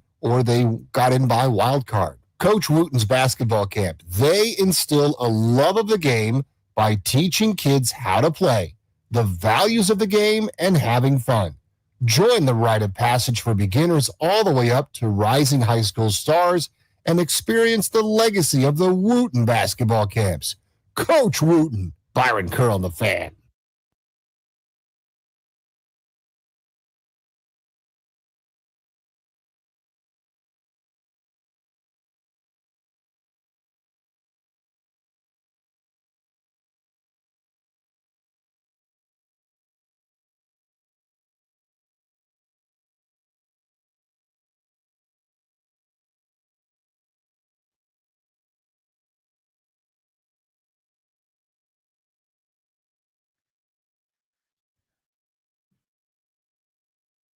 What are you doing to protect your family's assets? The sponsor of our show wants to know. That's the law firm Kondorian Murad. They're going to help you with your last will and testament, your living trust, your medical power of attorney. Schedule a free consultation with their attorneys today at kmlawyers.com. Be sure to tell them we sent you. That's kmlawyers.com. For Grant and Danny, we will get you a leadoff ahead of Nats O's tonight at Camden Yards. Although it's currently driving rain in D.C., and presumably that weather's headed up toward Baltimore. So we'll see what that means for tonight's ball game. Can we give CJ Abrams a little love on the Grant and Danny radio program, please? I'll allow it. Round of applause for CJ Abrams. CJ Abrams, everybody. From our live audience watching us today on Half Street in the Navy Yard. No, nope. It was the audience. Not that. Looking for a live. Hey. Sorry. That's the one. That's the big one. Right? Yeah. They know. When you're hitting 317 with a 927 ops, they stay on their feet. Abrams having himself a second straight all-star caliber season.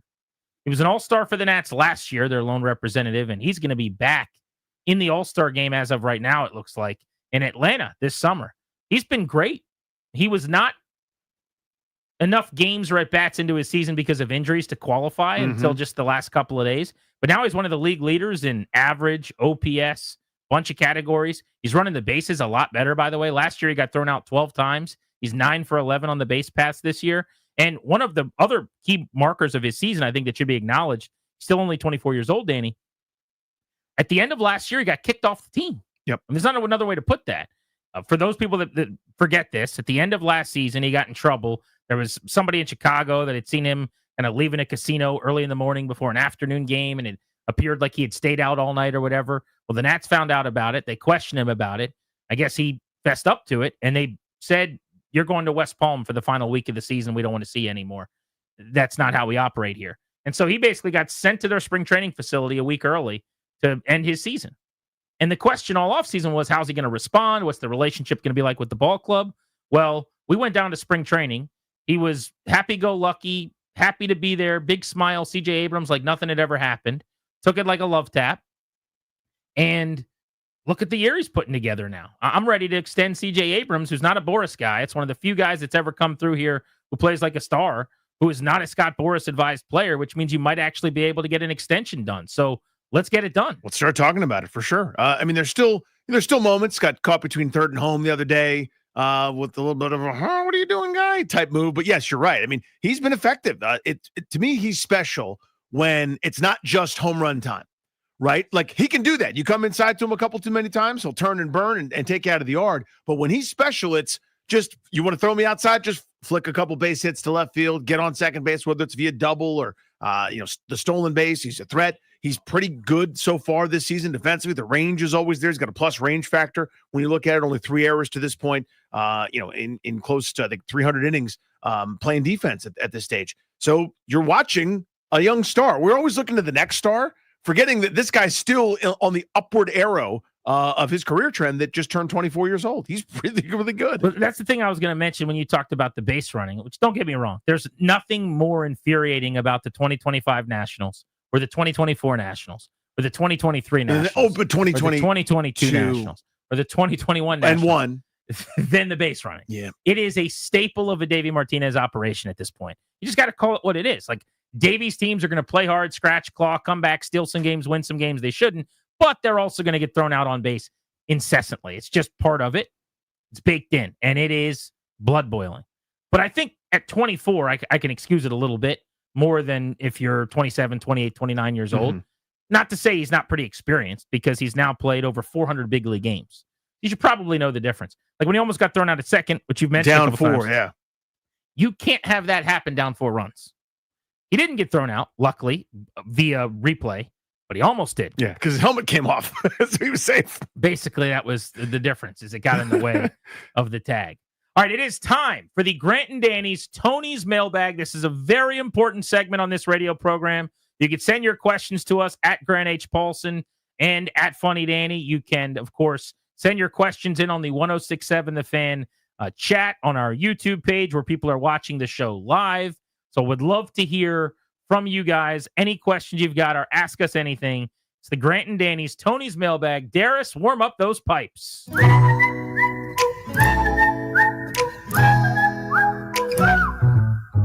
Here comes Grant and Danny's Tony's Mailbag.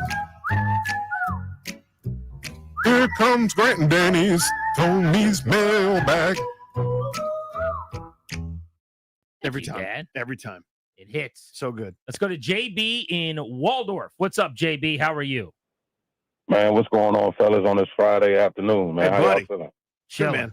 Hey, I got 2 questions, if I may. The first one is for you, Grant. It's about the Caps. Yes. Do you think by the Caps chasing the record for Ovi to break, that they really got, how could I say, complacent and really not keeping their eyes on the target of trying to get to the Stanley? Sidetracked a little bit. Yeah, basically sidetracked. You know what I'm saying? I do. I think they lost their game while they were hunting that record, no doubt. I don't think it ended up affecting them in the playoffs, because they flipped the switch that everyone was worried they wouldn't flip in the Montreal series. They won that series in 5 games. I don't think anything that happened against Carolina had anything to do with that. I think like the loss of Faravari was bigger. But could they have finished the regular season better, stronger as a team? Absolutely. Could they have been the number 1 seed overall? Probably. I don't know that would have helped them any. But yeah, I definitely think they got worse at the end of the year because, understandably, like they had wrapped everything up. They didn't need to worry about seeding, and then the Ovi thing became number 1 priority. Got you. Now, Danny, this one is about the Wizards. Okay. Now, feel me on this one, because I know you've been a Wizards fan like me forever. A long time. What they're doing feels, to me, Chris Whitney, Calbert Cheney-ish. Like, every other team in D.C. has a star to look forward to. I mean, I know they drafted Alex Zar and all that, but to me, he's not promising. Like, I think the Wizards need a vet to go along with the young guys they have, so we can kind of compete. You know what I'm saying? And maybe they can do something that way. But with like how Commanders have Jaden Daniels, the National have James Wood. Like, they need somebody. What do you think? So I love the phone call. Appreciate it. They do. And that path was Cooper Flagg. Or maybe it was Dylan Harper. Or maybe it's next year, Cameron Boozer or whoever ends up at the top of that draft board. Because that veteran, to be okay, you and I have done that for a long time, my friend. We have sung that song. We've danced that dance. We have traded young pieces for Otis Thorpe. We have gone all in to make sure that Name That Morris twin comes here for a first-round pick. We've mortgaged future picks for Marcin Gortat or traded to make sure that name that small forward on his third stint here. Trevor Ariza gets enough key minutes for a team that's trying to get that 40th win. No, thank you. I want that superstar. I'm with you. They do need a star. But while you're trying to find that star, I got no problem with getting as many assets as possible to be in position. You can ask us sports questions, non-sports questions, whatever you got. 800-636-1067. Darius, hit it. Here comes Grant and Danny's Tony's mailbag. Our buddy Matt in Stafford on the G&D's T's mailbag. What's up, buddy? Hey, great show, guys. Appreciate Thanks, you, buddy. Love you guys. We grew up with a lot of Jim Carrey. Seems like this time of year, we're looking forward to another new Jim Carrey movie. And you had this amazing run. And now I'm kind of wondering where he is, if he isn't in like Sonic. And he got real dramatic for a while. Yep. We're waiting for him to get back to prime comedy Carrey. But like it never really happened. He just got into a lot of computer animated movies, kids movies. And hopefully he'll have another great comedy or even another great drama. I think he's super talented. He's kind of a mystery. He's a strange guy. But my question is, personally, my favorite movie is Truman Show. What's your guys' favorite? Ooh, favorite Jim Carrey movie is a good question. So the easiest answer is Dumb and Dumber because it's Pantheon. But I'm going to let Grant take that one for me because it was formative, because it was at like the time where I was already in love with the dude from In Living Color. I had seen his stand-up before he got In Living Color. I was already a Jim Carrey fan when he landed that incredible role on that incredible show In Living Color, which was huge and massive for me at the time. But his first real big solo lead the movie outing, Ace Ventura, Pet Detective. And I could quote that encyclopedically, walking around the school with the Ace Ventura walk, still to this day, 13, 14, 15-year-old me just cannot stop laughing my you-know-what off. That unbelievable performance. So that's my number one seed. Dumb and Dumber 1, my runner-up, if I'm going off the board a little bit because that's so easy, I would go with Liar Liar. I really liked Liar That's a Liar. great flick. As a Underrated, kid, by the way. I watched that movie so many times. How many times are you going to disappoint Max, by the way? Fletcher. And Audrey. I've done the claw with my son where I chase him around the house with the claw. He struck the challenge. You see that? Big Liar Liar guy for sure. I was not a cable guy. Oh, it's a little dark for me. Like that was the bit, though. I was young. It was dark. I was 8. Didn't really make sense. Sneaky really liked The Truman Show. I always thought that was a very good movie. Mm-hmm. Didn't name my son after that film, much to popular belief, but I do like that show. And then I'll give you one more that I really liked. Me, Myself, and Irene. Remember that movie? Of course I do. It was good. Very, very good. Darius, hit it. Here comes Grant and Danny's Tony's mailbag. I like this from Sliz in the chat here. He says, if you two had to do your own individual podcast, not about sports, what would it be about? So I've always wanted to do a podcast. I like listening to and love long form interviews where I just interview people about things I'm interested in. So, a pilot and just talk to them about flying a plane or whatever. Mm-hmm. That would probably be the podcast I did. The other thing I would say is I'm such a fan of movies that I would do probably a movie podcast. I like talking to, I say I like doing it like I've ever done it. I haven't, but all your experience doing it. Yeah. I would love to go like full Kevin McCarthy and like talk to certainly A-list actors. That'd be amazing. But like directors and people involved in the production and get to talk to some of the stars and just like do an actual movie podcast, go watch the film, break it down, and then do my interview and release one for every movie. That would be super fun. For like, me. Hey, Emilio Estevez, here's my Mighty Ducks ticket stub. Let's break it down. Totally. For me, it'd be all things dorkdom.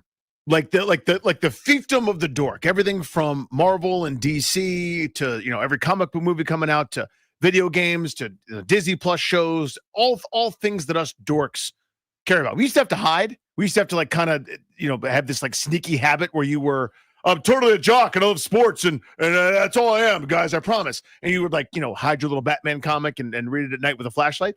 But now it's all popular culture is basically. It's nothing but superhero movies, comic book movies, and everything in between. So I would do something on all things that dorks like. Darius, let's get another question. Sing it. Here comes Grant and Danny's Tony's mailbag. It is the Grant and Danny's Tony's mailbag. Ask us whatever you'd like. Dave's in North Carolina listening on the Odyssey app. What's up, Dave? Hey, Dave. How you doing, boys? Good man. Very well. I just want to say, man, I appreciate the show. I'm a delivery driver, and from 2 to 6:30, you guys get me through my day, man. So shout out to you guys. We love hearing that. Thank you, buddy. Now, enough accolades. A serious question. I'm hungry down here in North Carolina, and I'm chicken sandwich. And you know what the one seed is, boys. Popeyes, Chick-fil-A, Bojangles, or Zaxby's. Which one am I getting tonight? It's a great question. Okay. Do you? I have a couple follow-up questions about you. Are you like I want the star to be the chicken, or like what's around the chicken and like the sauce, the seasoning, the feeling, the like what do you like the smells, or I just want the straight chicken? You see what I'm saying? I'm a chicken guy, but you got to have the accoutrements. You know what I mean? Without that little extra stuff on the side, you ain't got a sandwich, my man. Yep. My question is, now, do you want us to tell you which one we would get? No, boys. No, I want you guys to tell me your one seed and what I should get tonight. Exactly. All right, so the options are Chick-fil-A, Popeyes, Zaxby's, and Bojangles. They're really Bojangles a lot of is huge, Bojangles. yeah. The chicken. It's been a little. I've had the Popeyes chicken sandwich, but I'm a fan. It's so good. A little bit more of a kick, a little bit of spice. Gonna kick you a little more on the way down. I would go Popeyes. It would be hard for me if I was in Carolina not to go Bojangles because I feel like when in Rome kind of deal. But I'm gonna say Popeyes would be my answer. So I love Bojangles so much, and your sides there. Now you can talk about Bo-Berry biscuits. You can talk about just regular biscuits. And the sides there, Bojangles is the one seed for me. But if your star here is the chicken sandwich, you sleeping on the Popeyes biscuit? No, Popeyes is in there too. I mean, they used to have the Cajun rice, aka the dirty rice, which was phenomenal. What if he gets a chicken sandwich with a side of strips, and then he gets the strips over to the Popeyes mashed potato? Oh, now you're gonna cause me problems there. So here's because that's because I haven't had it in a long time. What about the chicken sandwich from Zaxby's? That's on the Big Texas Toast. Nobody else is offering that right now. No one else is doing that. That's true. That's my vote. Is the chicken on the Texas Toast? That's what I think you should do. I think that's my one seed sauce there, and I think you get good enough sides. I think the sides at other spots are better, but if it's about the chicken, to me that Texas Toast Zaxby's situation is where I would go. But I don't think you can be wrong tonight. Hey, gotcha. Appreciate the expert advice, boys. Is Raising Keep Cane's the show an up, option? man. Excellent job. Is Raising Cane's an option? Nah, no Raising Cane's down here, man. Oh, wow. You just got a few Wawas. Where I'm in Sheets country, I usually hit the Wawas up, but now we're getting Wawas down here, so it might be a game changer. You guys are Yeah, getting the in on the Canes action. is coming, dude. All right, Dave. Thank you. Raising Cane's can make a play now. Yeah. So we went to the there's a new one in Evanston, Northern Virginia, pretty close to us. I can't remember where it is, but it's like it's either Seven Corners or somewhere close by. My kids loved it, raved over it. Best business model ever. I listened to an hour-long talk with like TED Talk style with the guy that built the whole thing in Baton Rouge and came from nothing to build this giant. And everyone's like, you can't do this. You can't not have burgers. You can't only have chicken. He's like, we're going to do one thing. We're going to do it really well. And you're either going to like it or you're not. And it's now just massive. There was a spot by me where my wife and I lived in New York, just on our street, that all they did was serve meatballs. Just different things, either meatball appetizer, meatball sandwich, or, like one other kind of meatball. And everyone's like, you can't do that. The line was around the block starting at 10 a.m. every day. All right, so Daniel will go third. You're going to bat third here because you're going to know the answer. All right. I'm going to go to Darius first, then Ryan. Neither will know the answer because I've never seen a movie.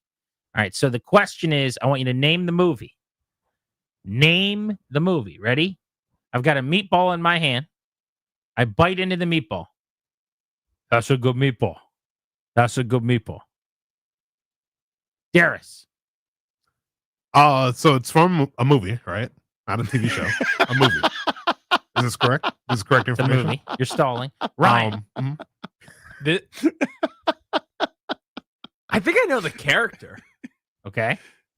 Joey Diaz plays this character, right? He does not. Danny? Joey Diaz? Who's that? The silly comedian. Joey Diaz, right? He's from Longest Yard, Adam Sandler movie. Oh, you're thinking of when he called everyone half a meatball. Maybe. And that you're guy's right. name isn't Joey Diaz. That's a different guy. All right. But Sorry. no. Danny? Is that The Wedding Singer? It's The Wedding Singer. That's a good meatball. Adam Sandler sang it. Here comes Grant and Danny's Tony's mailbag. Quarterback league. It's a quarterback league. All right, here's a question from Bill. Bill? He said, if you did see the local 53 out of the country, where would you want to see them and what would you eat? Danny, what country would you want to see them play in? Italy. I want to go to Italy. It's on my bucket list. I want to eat all the different pastas in the different cities. I want to carb up in the nation of Italy. So Yeah, I want I like there's that. like a Roman pizza and a pasta. Then there's a whole thing you're doing it in Sicily. Then You know you're doing a how whole psyched thing. my wife would be to go to Rome? Yeah. Well, I mean, she'd be that's her mecca, so to speak. Literally. Yeah. She's been there before, but she'd be psyched to go back. She's got somebody new to meet there now. Leo the 14th, man. She's going to be steamed up. Uh-huh. I'm going to... I can't take Italy if you've already taken Italy. You can. You're How allowed. about Ireland? There's nothing I want to eat there necessarily, but I would want to see the Commanders play in Ireland. And There's one city in Spain that they're going to. It's on the coast. Where would you pick? nowhere in Spain. It's got a specifically. beach. Not familiar. Barcelona. No, definitely not that. Darius. Here comes Grant and Danny's Tony's mailbag. Momar, this is our guy. This is a very tall person, by the way. Momar's come out to a couple of our drafts. Oh, what's up, Momar? He's in the chat. He says, you made your stance on cross-ocean plane rides, known with the Madrid game convo. What's your stance on cruises, extended boat trips? It's a great question. This is such a... Now we're going to get real deep. Where's the couch? And does someone have a notebook to start writing? I think I would love cruises, and I kind of really want to try it, but I've never done it. It feels twofold for me. Number one, everyone gets sick, too many germs, too gross. We're all sitting in a box, a petri dish together. There's a little bit of that post-COVID where I'm just constantly, every 3 weeks, got strep or something ridiculous, and I feel like for the last few years, that's been my life. So that's been part of it. But the other thing is, I don't like the idea, Danny. What if I get out there and I don't like the rocking and the actual being on the water bothers me? Mhm. Now, I grew up on boats. I don't anticipate it being a problem. Well, but these are it's so massive that you're not going to feel the little typically back no. and forth. But if you're in a storm, you certainly will. Well, yeah. I mean, like you're going to feel a little movement, I would say, from time to We time. might experience a little chop. What if I don't love it? And this is the same with the flight over 7 hours of ocean or whatever. It's just the idea of where do I go? You get what I'm saying? Like, yes, I do. What is my alternative? And I am boxed in at that point to this cruise. So I would bet 99% of what I've got that at some point we take a cruise. I've also heard just so many good things about they have like daycare and you can take kids and kids have a blast. And it sounds like a fun vacation because they get everything I like. Shows and comedians and cool places to eat. And you can get off the boat and then get back on it. I would want to do like a kind of classy one, I think, like a better one. Not like one of those that's like, you know, nobody wears pants and everyone's just kind of like, you know. Which ones are those? I don't know. I've seen pictures of some Okay. cruises where I go, I don't want to be on that cruise. Okay. You know what I'm Yeah. saying? Like, that one's not for me. But if I could level up and be on a nice cruise, I think I would want to try it. But it's a long-winded way of saying I haven't been able to work myself there yet. I got you. It's the last thing I'd ever want to do. It's that's the bottom. Like, do you want to clean all the porta potties in the county? Yeah, I'll do that before I go on a cruise. The least amount of interest. Tell me when I have to eat. I go back to a tiny room. There's no escape. They drop you off in tourist traps for like 45 minutes. Okay, get back on the boat. You got just enough time to go to the one guy that overcharges you for something. You don't really see the place. No interest at all. None. Last one, Darius, one more time. Here comes Grant and Danny's Tony's mailbag. Shane in DC, what's up? Shane. Hey, what's going on, Commander Grant? Happy Friday to you guys. Buddy. Thanks, pal. Hey, look, here's the thing. It's Spain. Who wants to go on a cruise? I guess somebody will say hi to you guys. That's Hey, my hello. boy. Hey, buddy. So here's the thing. So for somebody to be on 6 different continents, and there's no way in hell I would be on a cruise when I can just fly 8 hours and get there and do whatever I want. That's right. But let me tell you how big this is for me. I was going to go to Singapore for the Christmas, right? But I had to cancel that flight because the Commanders play on what day? Christmas Day. So right now, my girl is livid because I canceled the Singapore trip to go to the Commanders game because I got my ticket. So I was like, oh boy, Singapore for Landover is not a great trade, Shane. Nah, that's a losing I trade. don't think, hey, look, here's the thing, though. You It's just gave up Christmas Trey Turner football. and Joe Ross for Steven Souza, Yeah. unfortunately. I appreciate it. I don't even know what he was going to ask. He got a little sidetracked there, but have yourself a weekend, Shane. Good to hear from you, brother. It is time for the leadoff. We are late, so let's get to it.